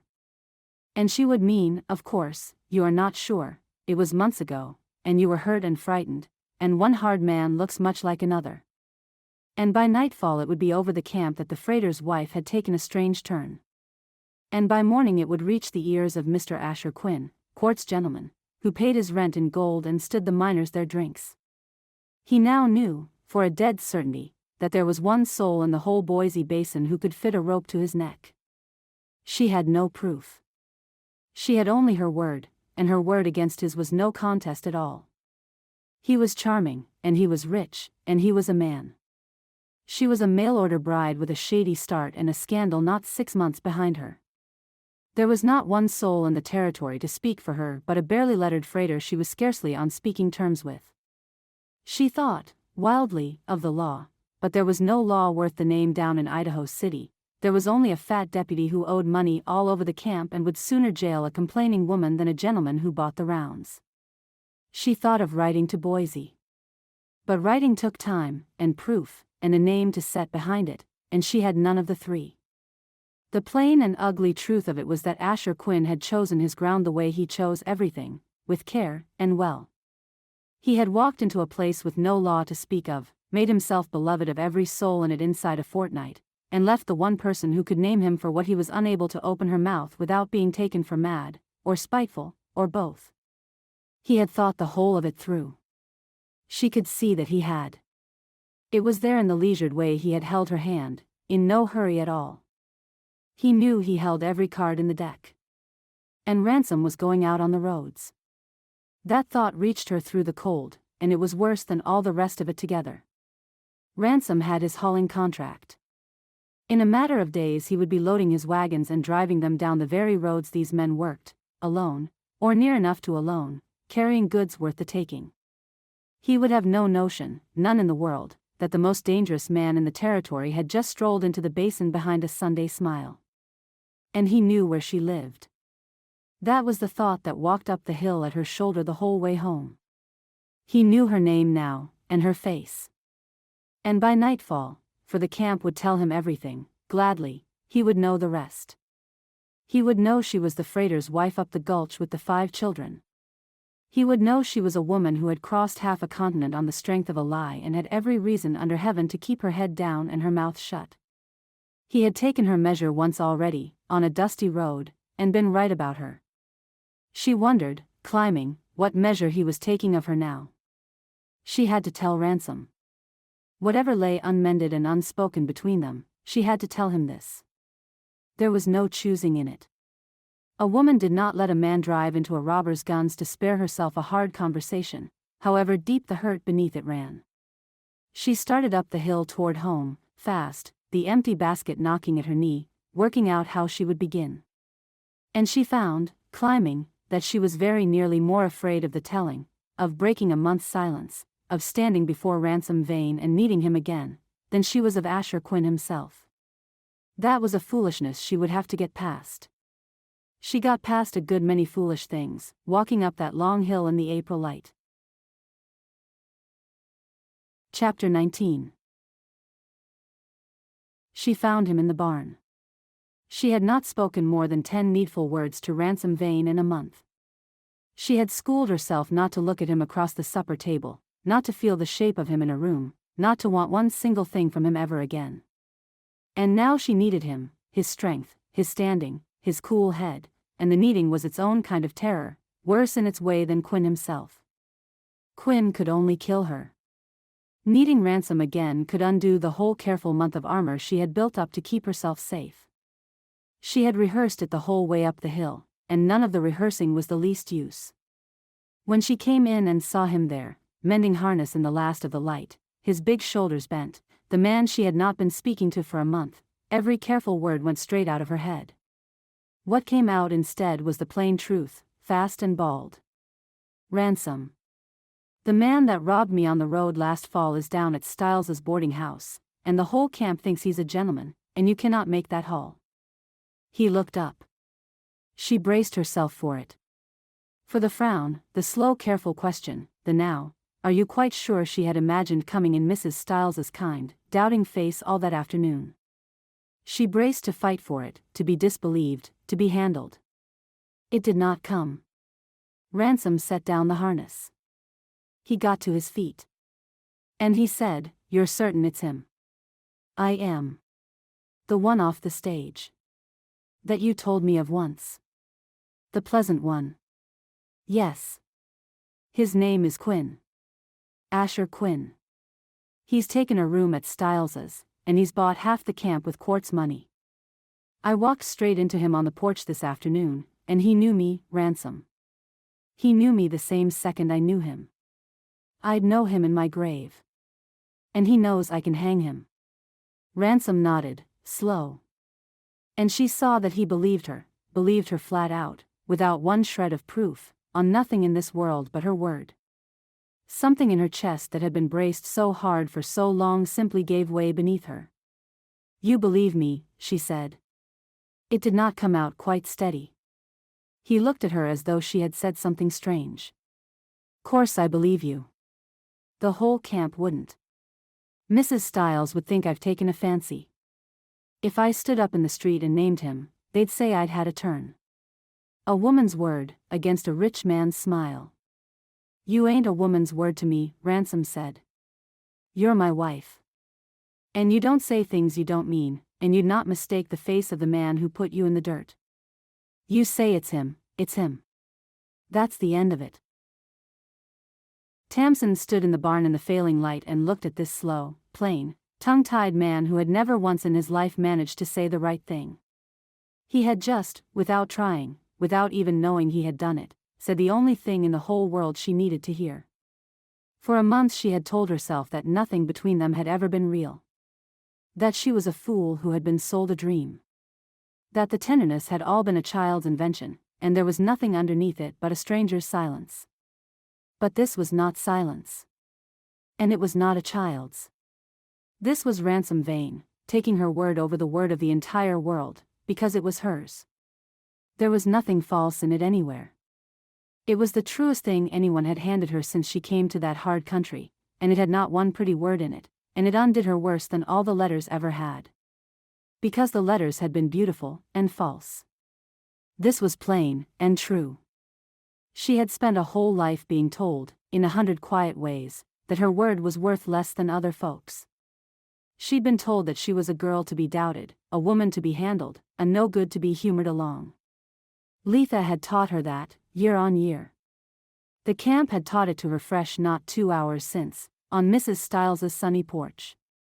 And here was a man with no reason on earth to trust her, and a month of good reasons not to, taking her bare word and calling it the end of the matter.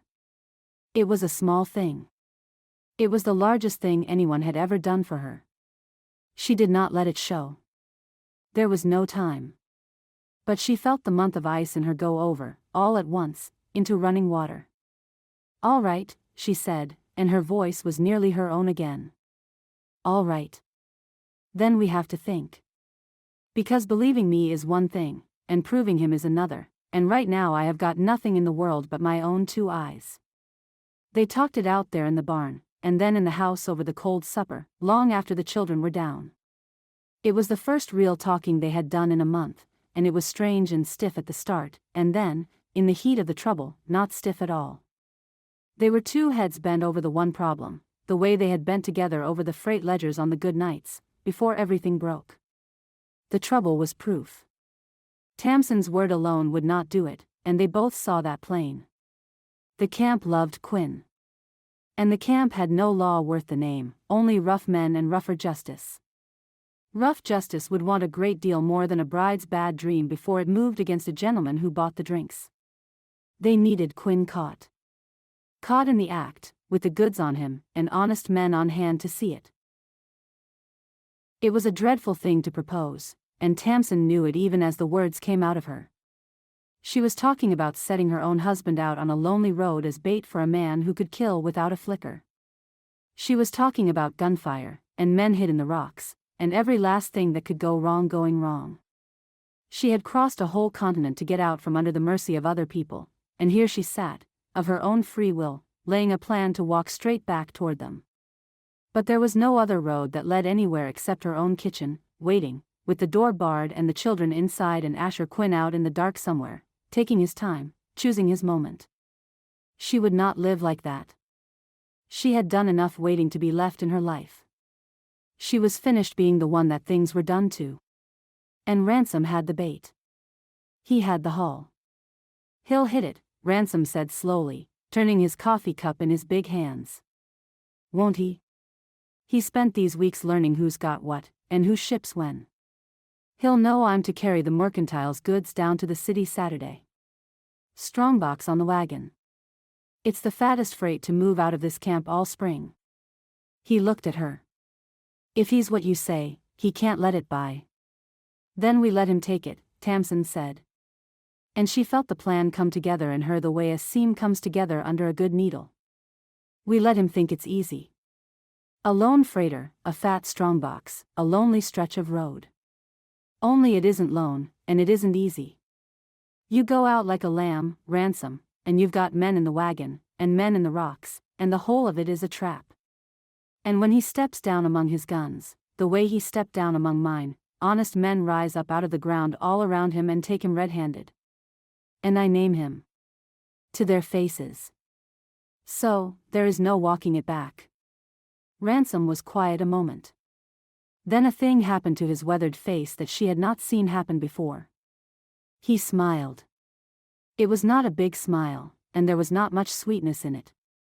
It was hard, and it had a year of grief and a month of helplessness behind it, but it was a smile, and it was aimed square at Asher Quinn. "You're a hard woman, Tamsin Boyce," he said. And there was something in the way he said it that was almost the way a man says a thing he is proud of. "Vain," she said, before she could stop herself. "Tamsin vain." The words fell into the quiet kitchen and sat there. Ransom looked at her. She looked at the table. "We'll want Otis," she said to the table. "And any man you would trust with your life. Because that is what it will be." "Otis is back tomorrow night," Ransom said, a little rough. "And there's 4 men in this camp that owe me and would stand. Honest ones." He turned the cup again. "It's a deal of danger, Tamsin. For you most of all. If he knows you can name him, and he sees you there." "He'll want me dead," Tamsin said. "I've known that since the porch." She made herself say the rest of it steady. "That is exactly why it must be me that names him, and why it must be in front of witnesses, and why it must be finished all at once, on that road, on Saturday. Because if we don't finish him, Ransom, he finishes me. Sooner or later. A man like that leaves no loose thread. I would sooner choose the ground than sit in my kitchen and wait for him to choose it." Ransom looked at her a long moment across the lamplit table, and whatever was in his face then, it was not silence, and it was not distance. It was something that had been frozen a long while, and was only now, painfully, beginning to move. "I let you down," he said, low. "I never told you the truth when I should have. About the letters. About all of it. I've owed you that a month, and I never found the way to say it. I'm saying it now, badly, because there mightn't be a better time." He looked at his hands. "I'm sorry, Tamsin. For the whole of it." It was not a pretty speech. He was no hand at pretty speeches. That had never been him, and she knew now that it never had been. But it was true, every clumsy word of it. And true was the thing she had been starving for the whole of her life, without ever knowing its name. She wanted, for one wild moment, to go around the table to him. To end the month of ice right there where they sat. To tell him that her anger had gone out of her somewhere on the long climb up the hill that afternoon. She wanted to tell him that a man who believed her was worth 10 men who could write her pretty lies. But there was a road to be survived first. There was an outlaw to catch, and children to keep whole. Her own heart was not a thing she could afford to have out and open and undefended with all of that still ahead of her. So, she folded it back down, the way she had always folded everything down, and she kept it by for later. And she prayed there would be a later to keep it for. "I know you are," she said softly. "We'll speak of it after." If there's an after. She rose and gathered up the cups.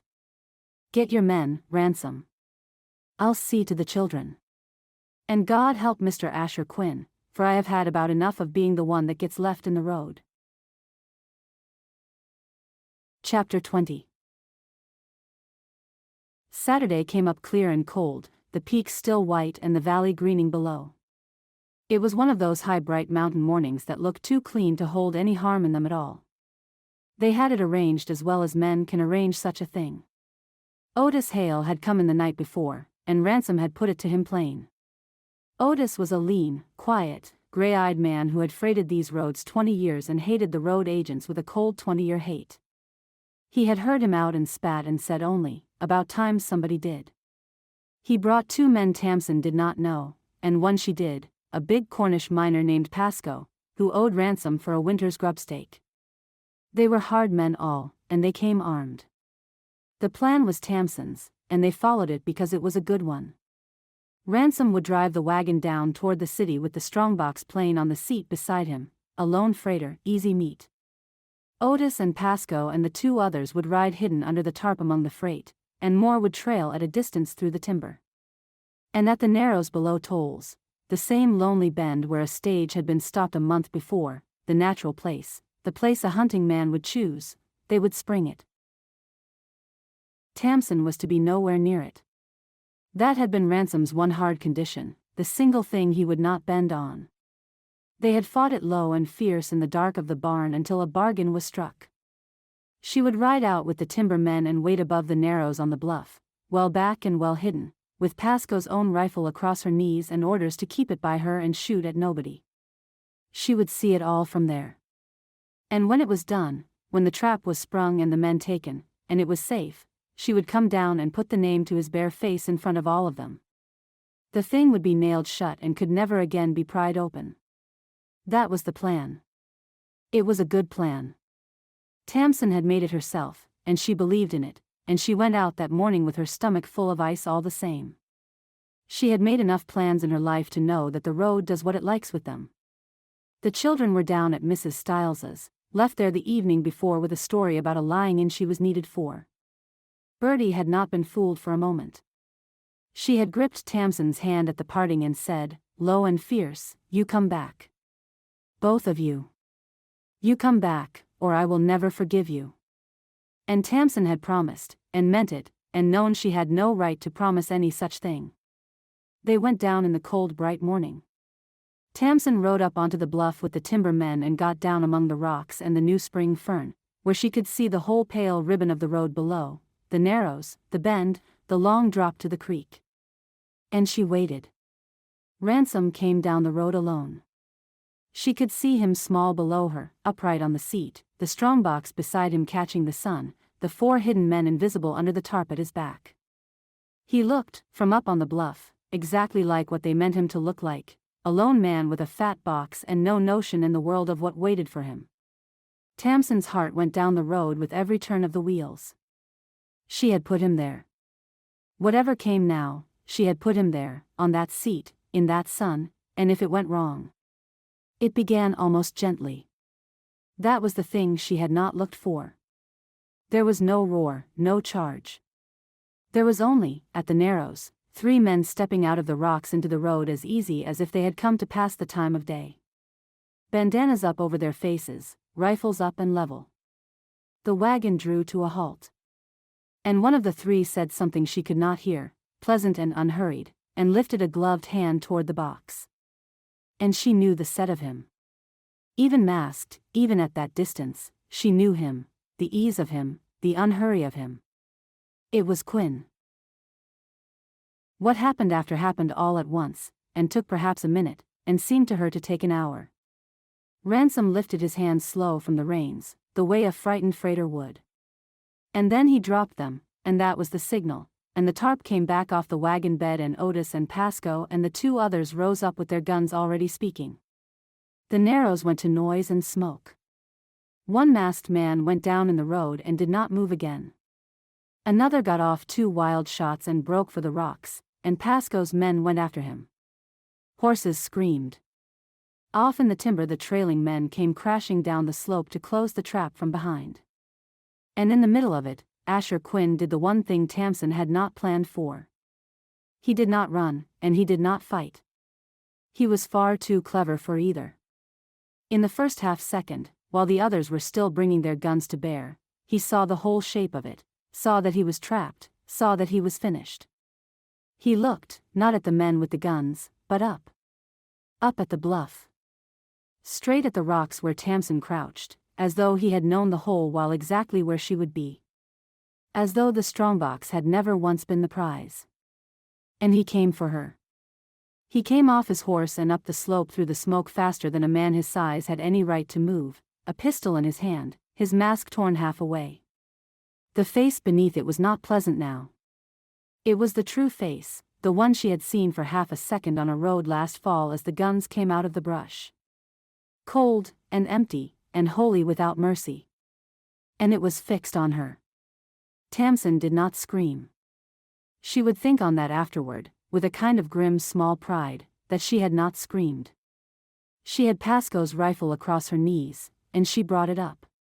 Her hands shook so badly she could not have hit the broad side of a barn from the inside of it, but she brought it up all the same, and she got to her feet behind her rock, and she leveled it at Asher Quinn coming up the hill to kill her, and she said it.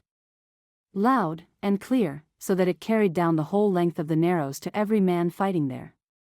His name is Asher Quinn. He's the one that's been robbing this road, Asher Quinn, that's lodging at Stiles's. Look at his face. Look at his face. That was her part. That was the thing only she could do, and she did it, rifle shaking in her hands, naming him to the whole wide world at the top of her lungs while he climbed toward her with his pistol coming up. So that whatever became of her in the next breath, it was said. It was out. It could never be unsaid. Every honest man on that road had heard it, and seen his bare face, and would carry it down to the camp. Quinn's pistol came level. She looked into the little black hole of it. And she thought, with a strange clear calm, of the children down at Stiles's, and of Bertie's fierce white face, and of the promise she'd had no right to make. The shot, when it came, was enormous. But it did not come from Quinn's gun. Quinn's gun flew wide, and his arm went with it, and he spun half around on the hillside with the breath driven out of him. Below, at the wagon, Ransom Vane stood with his rifle still up and the smoke at its muzzle and his face like the wrath of God. He had seen it. Of course he had seen it. From the first shot he had been watching nothing else on that whole road but her. He had seen Quinn break for the bluff, and he had come down off the wagon and laid his rifle over the seat and taken his time, one breath, two, while her whole life hung on the doing of it, and he had made the shot of his life. Up a hillside, through smoke, past a running man's pistol arm. And he had not missed. Quinn went down in the fern, clutching the ruin of his arm. By the time he had dragged himself up to his knees, Otis Hale was on him, and Pascoe with him, and it was over. They took the pistol. They took him. And Quinn, kneeling there with his arm hanging useless and his mask down and all his fine easy charm gone to something snarling and small, looked up the hill at Tamsin. He looked at the plain freighter's wife with the shaking rifle who had cost him the whole game, and Tamsin looked back down at him, and found she did not shake any more. "I'd know you in my grave," she said. It was a strange, loud, shaking hour that followed, the way the end of a bad thing always was. They tied up the one still living and laid a coat over the one who was not. The strongbox sat untouched on the seat. And in Quinn's saddlebags they turned out a gold watch, and a woman's brooch, and a fold of banknotes that two of the honest men knew on sight as their own neighbors. There was the proof, plain as morning, the goods on him past any man's arguing. Otis said there was a vigilance committee down in the basin that had been wanting a long word with these gentlemen for above a year and would be right glad to have them. And by the set of Otis Hale's face, Tamsin did not think Asher Quinn would trouble the roads, or her, or anyone else alive, ever again. She came down off the bluff on legs that would hardly hold her. Ransom met her at the bottom of it. They stood together in the trampled road with the smoke thinning off and the men shouting and the whole world gone loud and bright and unreal around them. For a moment neither said a word, because the thing between them was too large for the middle of a road. Then Ransom said, "Horse, you named him. With his gun on you, you stood up out of the rocks and named him." He shook his head, slow, as though he could not get it to fit inside his mind. "I never saw anything braver in all my life." "You shot him off a bluff, through smoke," Tamsin said.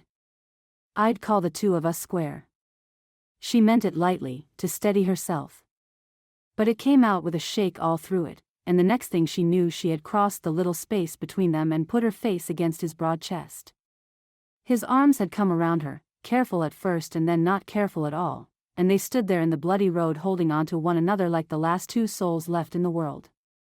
It was not a resolution. There was too much still unsaid between them, too much still unmended, a whole hard reckoning yet waiting on the far side of this day.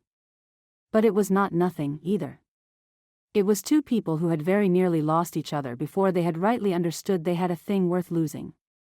They had learned, in the loud clear space of a single minute on a mountain road, exactly how much that thing was. "Let's go and get our children," Tamsin said, into his coat. "And then, Ransom Vane, you and I are going to talk." "Yes, ma'am," said Ransom. And there was, under all the exhaustion and the smoke and the far-off shouting, the ghost of that hard, rare smile. "I expect we are." Chapter 21. They came for the children as the light was failing, and the five of them boiled out of Mrs. Stiles's door before the wagon had rightly stopped, Lula shrieking, Webb white and fierce, Bertie with the baby on her hip and a question in her eyes that did not dare to hope. Then they saw the two of them, whole and upright, and come home, and the question broke into something too big for their faces. Tamsin was down off the wagon and buried in children before her feet had well touched the ground. The story was all over the camp by then. It had run through the diggings like fire how the pleasant Mr. Quinn was no gentleman at all, but the very head of the road agents that had bled the basin for a year. The story was told how the freighter Vane and his men had trapped him on the tolls road, and how it was the freighter's wife, the quiet one, who had known him for what he was and named him to his face with his own gun on her. They looked at her differently after that. Tamsin felt it and didn't quite know what to do with it. The women who had turned their faces from the fallen bride now nodded to her in the street. Delphia Marsh, who had been half in love with a murderer and did not enjoy the reminding, was frostily, furiously civil. And Mrs. Stiles gripped both her hands on the boarding-house step, tears standing in her shrewd old eyes. "I knew something was troubling you. I saw it on your face. I should have pushed you to tell me. I failed you. I'm sorry." Tamsin told her there was nothing to forgive, and meant it, and was too tired and too glad to say the rest of what she thought. They did not talk that first night. There was no talking left in them, there was only the bone-deep shaking weariness of people who have looked down the barrel of the worst and come away whole. They got the children fed and washed and bedded, the seven of them moving about the small warm house in a kind of stunned tenderness, and then they slept. It was the next evening that they talked. The children were down. The dishes were done. And Ransom, who had been winding himself up to something all through the meal, the way a man winds up to lift a great weight, finally set down his cup and said, "Tamsin. About what I said on the road. That we'd talk." "I remember," she said. Her heart had begun to go hard and quick. She had known this was coming, and had said herself it must come. Now that it was here, she found she was more afraid of it than she had been of Quinn's gun. He turned his cup in his hands a while, gathering himself. Then he said the thing she had not looked for, the thing that turned the whole evening over. "I want you to know you're free to go." Tamsin went still. "That marriage," Ransom said, low, not looking at her, "it was never a fair thing. They forced it on you. You were hurt and shamed and cornered, and you did the only thing there was to do to keep from freezing. I stood by and let them, because it got me a mother for my children. I was too deep in my grief and too much a coward to say one word against it. It wasn't a marriage. It was a trap, and you walked into it because there was no other door, and that is no way for a soul to be bound for life." He drew a breath. "You came here on a lie, and you stayed on account of the children, and you've paid whatever you owed and more. You saved my Lula. You saved my Webb. You brought my Ada back from wherever she'd gone off to. You near got yourself killed on a mountainside for the whole ungrateful pack of us. You don't owe this family one thing more. He made himself look at her. So, if you want to go, if you want your own life, free and clear, away from here, I'll not hold you. I'll give you the fare myself, and my thanks, and I'll raise them to bless your name every day of their lives. You're free, Tamsin. I wanted you to hear it from me. You were never truly free before. You ought to be, once, to choose. Tamsin sat and looked at him and could not speak for a moment. Because it was the kindest thing, and the hardest, and the most unlike what she had braced for. She had braced for him to hold her, to plead the children, to press the bargain, to need her. She had not braced for him to open the cage and step back. And she understood, looking at his bent, miserable, honest face, exactly what it cost him. He had lost one wife into the ground and had every reason to cling to the one he had left. He was giving her the one thing no one had ever given her. A free choice. The chance to want a thing, and say so out loud, for her own self. There's one more thing, Ransom said, and then I'm done, and you can say what you'll say. He reached into his coat, slow, and brought out a folded paper, creased soft as though it had been folded and unfolded a great many times, and he set it on the table and pushed it across to her with one blunt finger. It was the same way he had pushed the clerk's letter across to her the day it came, the one he could not read himself. I can't say things, he said, thick. You know that better than anybody. I never could. Cora used to say I had a whole winter of words in me and no road out for a one of them. So, I did the only thing I could think to do. I wrote it. Myself. First letter I ever wrote in all my life, and it near killed me. It took me the best part of 3 nights, and it's spelled wrong, and it's short, and it's mine. Every word of it is mine. Nobody wrote it for me. There's no lie in it anywhere. He stood up, abruptly, unable to sit and watch her read it. I'll be out to the barn. You take your time. And he left her alone at the table with the lamp and the letter. Tamsin sat a long moment before she could bring herself to open it. Then she did. The hand was terrible, big, cramped, labored, the letters shaped like a child's, or like a man's who had bent over them 3 nights with a stub of pencil and the whole of his heart. Words were crossed out and written again. It was spelled the way a man spells who got a few winters of schooling between the plowing and no more. And it said, Tamsin. I am no good at this. I never wrote a leader in my life and this one is hard. Bertie wrote you pretty things and I can't. But she made up a man out of her wanting and you married him and he was never real. I am real. I am not much. I am slow and I am quiet and I have got 5 children and I can't hardly write my own name. But I know you now. I have watched you all this winter. I have seen you with my babies in the dark. I don't want you to stay for them. I want you to stay for me. I never wrote you one word until now, but this is the truest one I know how to say. I love you. Please don't go. Ransom Vane. Tamsin read it once. Then she read it again. Then she set it down on the table very careful, and folded her arms on the wood, and put her face down into them, and wept as she had not wept in all that long hard year. Not one bit of it, this time, was from grief. Because here at last was the letter. The real one. The one no child had made up out of longing, the one no pretty hand had shaped to catch a lonely woman 2,000 miles off. It was ugly, and it was misspelled, and it was 3 nights' labor from a man who could barely hold a pencil, and there was not one false word in the whole of it. It was worth more to her than every beautiful thought Bertie Vane had ever written. It was worth more than all 9 of them tied up in their blue thread. It was worth more than anything anybody had ever given her in her life. A near unlettered man, she had thought once, lying awake, rationalizing a thing she badly wanted to believe, wearing his hand raw against the alphabet, night after night, to write beautiful words to a stranger. That would be about the sweetest thing I ever heard of. It had not been true then. She had made it up to comfort herself, and it had shamed her when she learned the truth of it. It was true now. He had gone and made it true. He had made the sweet impossible thing real, 3 nights bent over a stub of pencil, for her. She found him in the barn, because, of course, he was in the barn. It was where the veins went to break, and to mend. He stood by the old stall under Cora's rusty horseshoe, not doing anything, only standing, his big shoulders bent, waiting to hear his fate.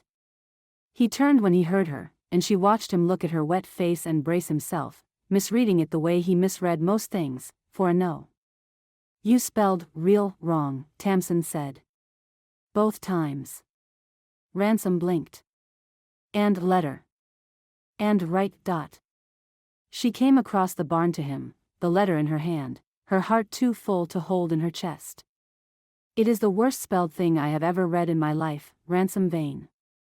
And I am going to keep it until the day I die, and be buried with it in my hand, because it is the only love letter I ever got that was true." And she watched the meaning of it come up slow in his weathered face, the hope he had not let himself hold, dawning like the sun coming over a ridge. "You're staying," he said. It was barely a sound. "I'm choosing," Tamsin said. "There's a difference, and it is the whole of the difference, and you are the one that handed it to me. I'll not forget it as long as I live.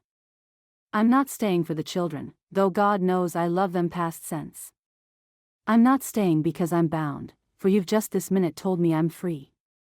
I am staying because I have had one true thing set in front of me at last, one true man, and I have spent my whole life waiting on it without ever knowing that was what I waited for. And I would be the world's own fool to walk away from it now." Her voice broke clean through. "I choose you, Ransom. Plain, and slow, and quiet, and unlettered with 5 children. I choose all of it. I choose you." He reached for her then, careful, the way he was careful with every hurt and skittish thing, leaving her all the room in the world to bolt. And when she did not bolt, when she stepped in against him instead, his arms came around her and held her like something he had been afraid the whole of his life to want. He bent his rough weathered face down to hers, and he kissed her. It was not a smooth kiss, nor a practiced one. It was fervent, and full of emotion and longing, and their noses got in the way. And it was, Tamsin thought, exactly like the letter and exactly like the man, unpolished and truer than anything else in the whole wide world. She kissed him back under his first wife's horseshoe with a year of held back everything, and the lamp burned gold in the house behind them where Bertie had set it. Up on the wall of the children's room 2 silver thimbles lay side by side in the dark, and the whole broken, mended family of them slept warm under the one roof. And Tamsin Vane, who had come west to a lie and stayed for the truth, was home. Chapter 22. They were married again in the last week of May, when the whole basin had gone green and gold and the wild roses were out along the creek. The first time, they had stood up in a cold parlor before a hurried parson, a shamed woman and a grieving man, 2 strangers for witnesses and a scandal for a wedding gift. It had been the bleakest hour of both their lives. Tamsin had worn her one good dress and felt like a thing being disposed of. This time was different. This time they did it because they chose to, and they did it out in the open, in the sun, on the grassy bench above the homestead where you could see the whole valley run down blue and green to the mountains. And they did it with half the basin there to see, and it was not the bleakest hour of their lives. It was the best of them. They had been 3 days making ready. Mrs. Stiles had come up to help with the baking and had wept into the batter twice. Tamsin had a new dress this time, not fine, for they had no money for fine, but new, one she had sewn herself of good gray poplin. It had a collar of Cora's lace that Bertie had shyly brought out from somewhere and asked her to wear, so that a little of the first mother might stand up with them too. The children had scrubbed the house till it shone and hung the rooms with creek roses and pine, until the whole place smelled of green things and hope. And on the morning of it, Ada had crept into the room while Tamsin dressed and, without a single word, held up the little silver thimble, Tamsin's own mother's thimble, the one she had given the child that spring, for Tamsin to slip onto her finger as she buttoned. For luck. For a mother's blessing across all the years and all the miles. Tamsin wore it the whole of the day. She had taken the coins out of the broken walnut box a week before, the mending money and the egg money she had hoarded all winter against the day she meant to run, and had not counted them into a stagecoach fare after all. She had walked down to the mercantile with Bertie instead and spent the whole of it on cloth and thread and a good stout pair of scissors and a paper of needles. They had come home and turned the little one's outgrown things and made over a world of clothes for the growing brood, the two of them, heads bent together by the lamp. The money she had saved to run from them, she had spent on staying. It had felt, in the doing of it, like the truest vow of the lot. It was truer even than the words she would speak on the hill, and she had told not one soul but Bertie, and Bertie had understood. Word had got round, the way word does, and the folk came up the hill that Sunday in their scores. There were the miners who had drunk Quinn's whiskey and were sheepish about it now, and glad of a way to make it up to the woman who had unmasked him. There was Mrs. Stiles in her one black silk, weeping before the parson had said a word. There were Otis Hale and Pascoe and the road men, scrubbed and miserable in their collars. There was even Delphia Marsh, who came because staying away would have been worse, and who allowed to a neighbor in a carrying whisper that the dress was at least well made. Parson Eames stood up under the open sky with his mild kind face and his ink-stained fingers, the same man who had married them once in sorrow, come now to marry them in joy. He read the service from a worn book, slow and glad, and stumbled over none of it, and looked, mild as he was, near as pleased as if he were marrying off his own. But it was the children Tamsin looked at, when she came up the hill on Ransom's arm. It was always going to be the children. They stood in a row in their Sunday best, scrubbed and shining, and they were, every last one of them, changed creatures from the 5 grieving strangers she had come to in the fall. Webb stood straight and near to bursting, the man of the day, having given his father a talking to that morning on the subject of his collar. Lula had picked wildflowers until she was more flower than child and had eaten 2 of them. Posy, walking now, clung to Bertie's skirt and crowed at everyone. And Ada, quiet Ada, who a season back had scarcely spoken a word to a living soul, stood holding something up in both hands for Tamsin to see, shy and proud. It was her little scrap of calico, opened out flat, and in it, Cora's silver thimble winked in the sun. The other one, Tamsin's own mother's, was firmly on Tamsin's hand, where Ada had set it that morning. Between the two of them, the quiet child and the woman who had come 2,000 miles to her, they had brought both mothers to the wedding. So that neither of them should miss it, and neither be left alone. Tamsin had to stop on the hillside a moment, and gather herself, before she could go on. And Bertie.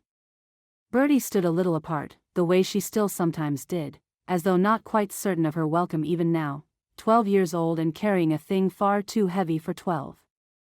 Tamsin had seen to a great deal that spring, but she had saved this for last, and she left Ransom's arm and went to the girl before she ever went to the parson, because some things must be said before a body can say anything else.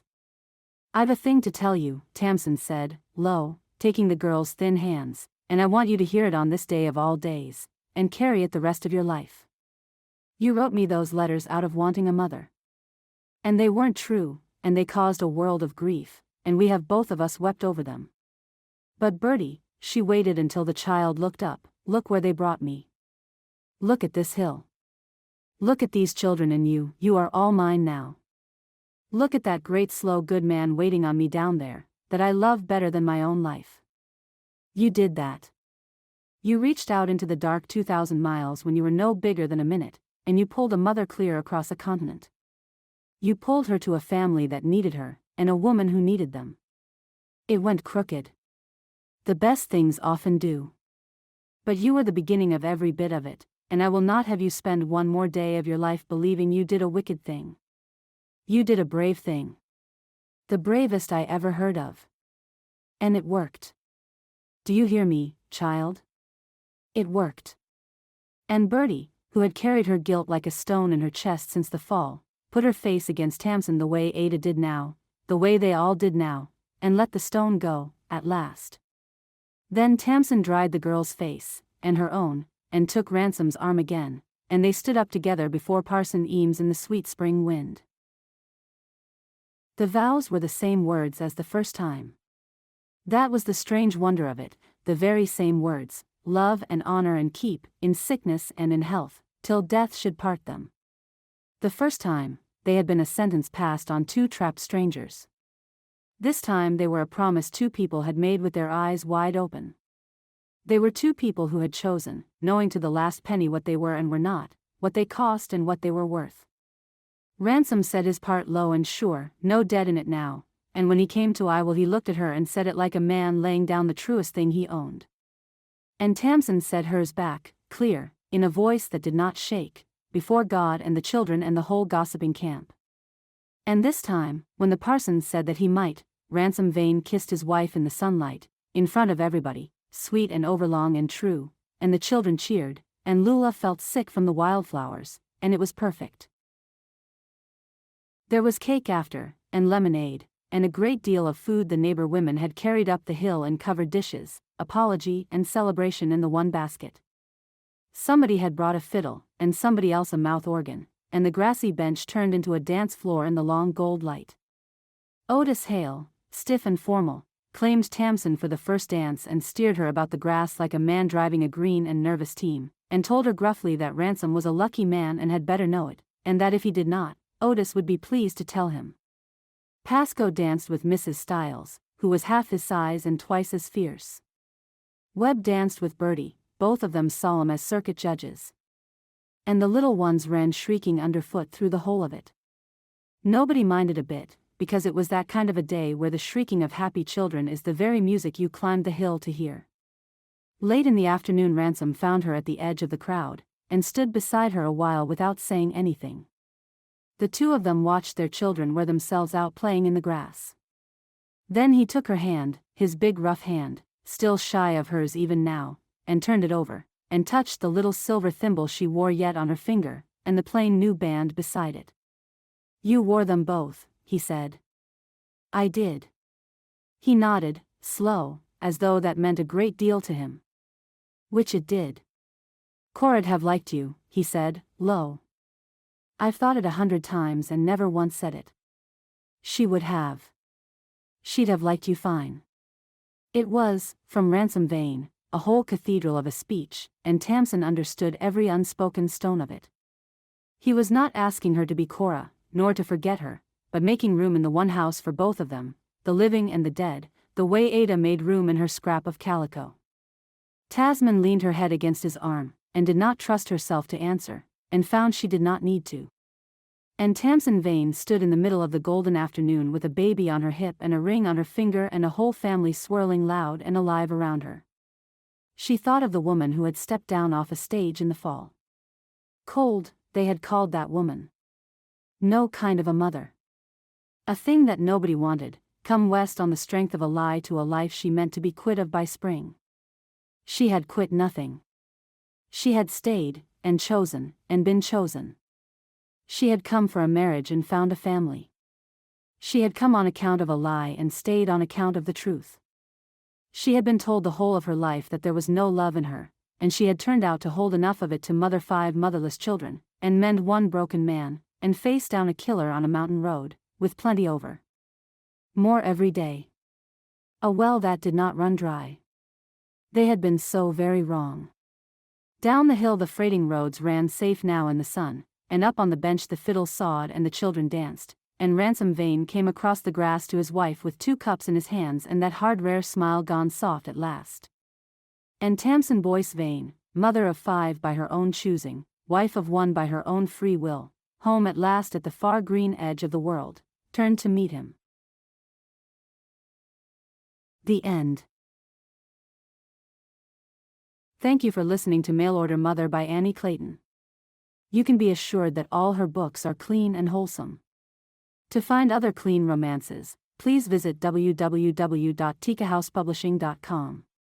Remember to hit like and subscribe, and we will see you in the next Annie Clayton Western romance.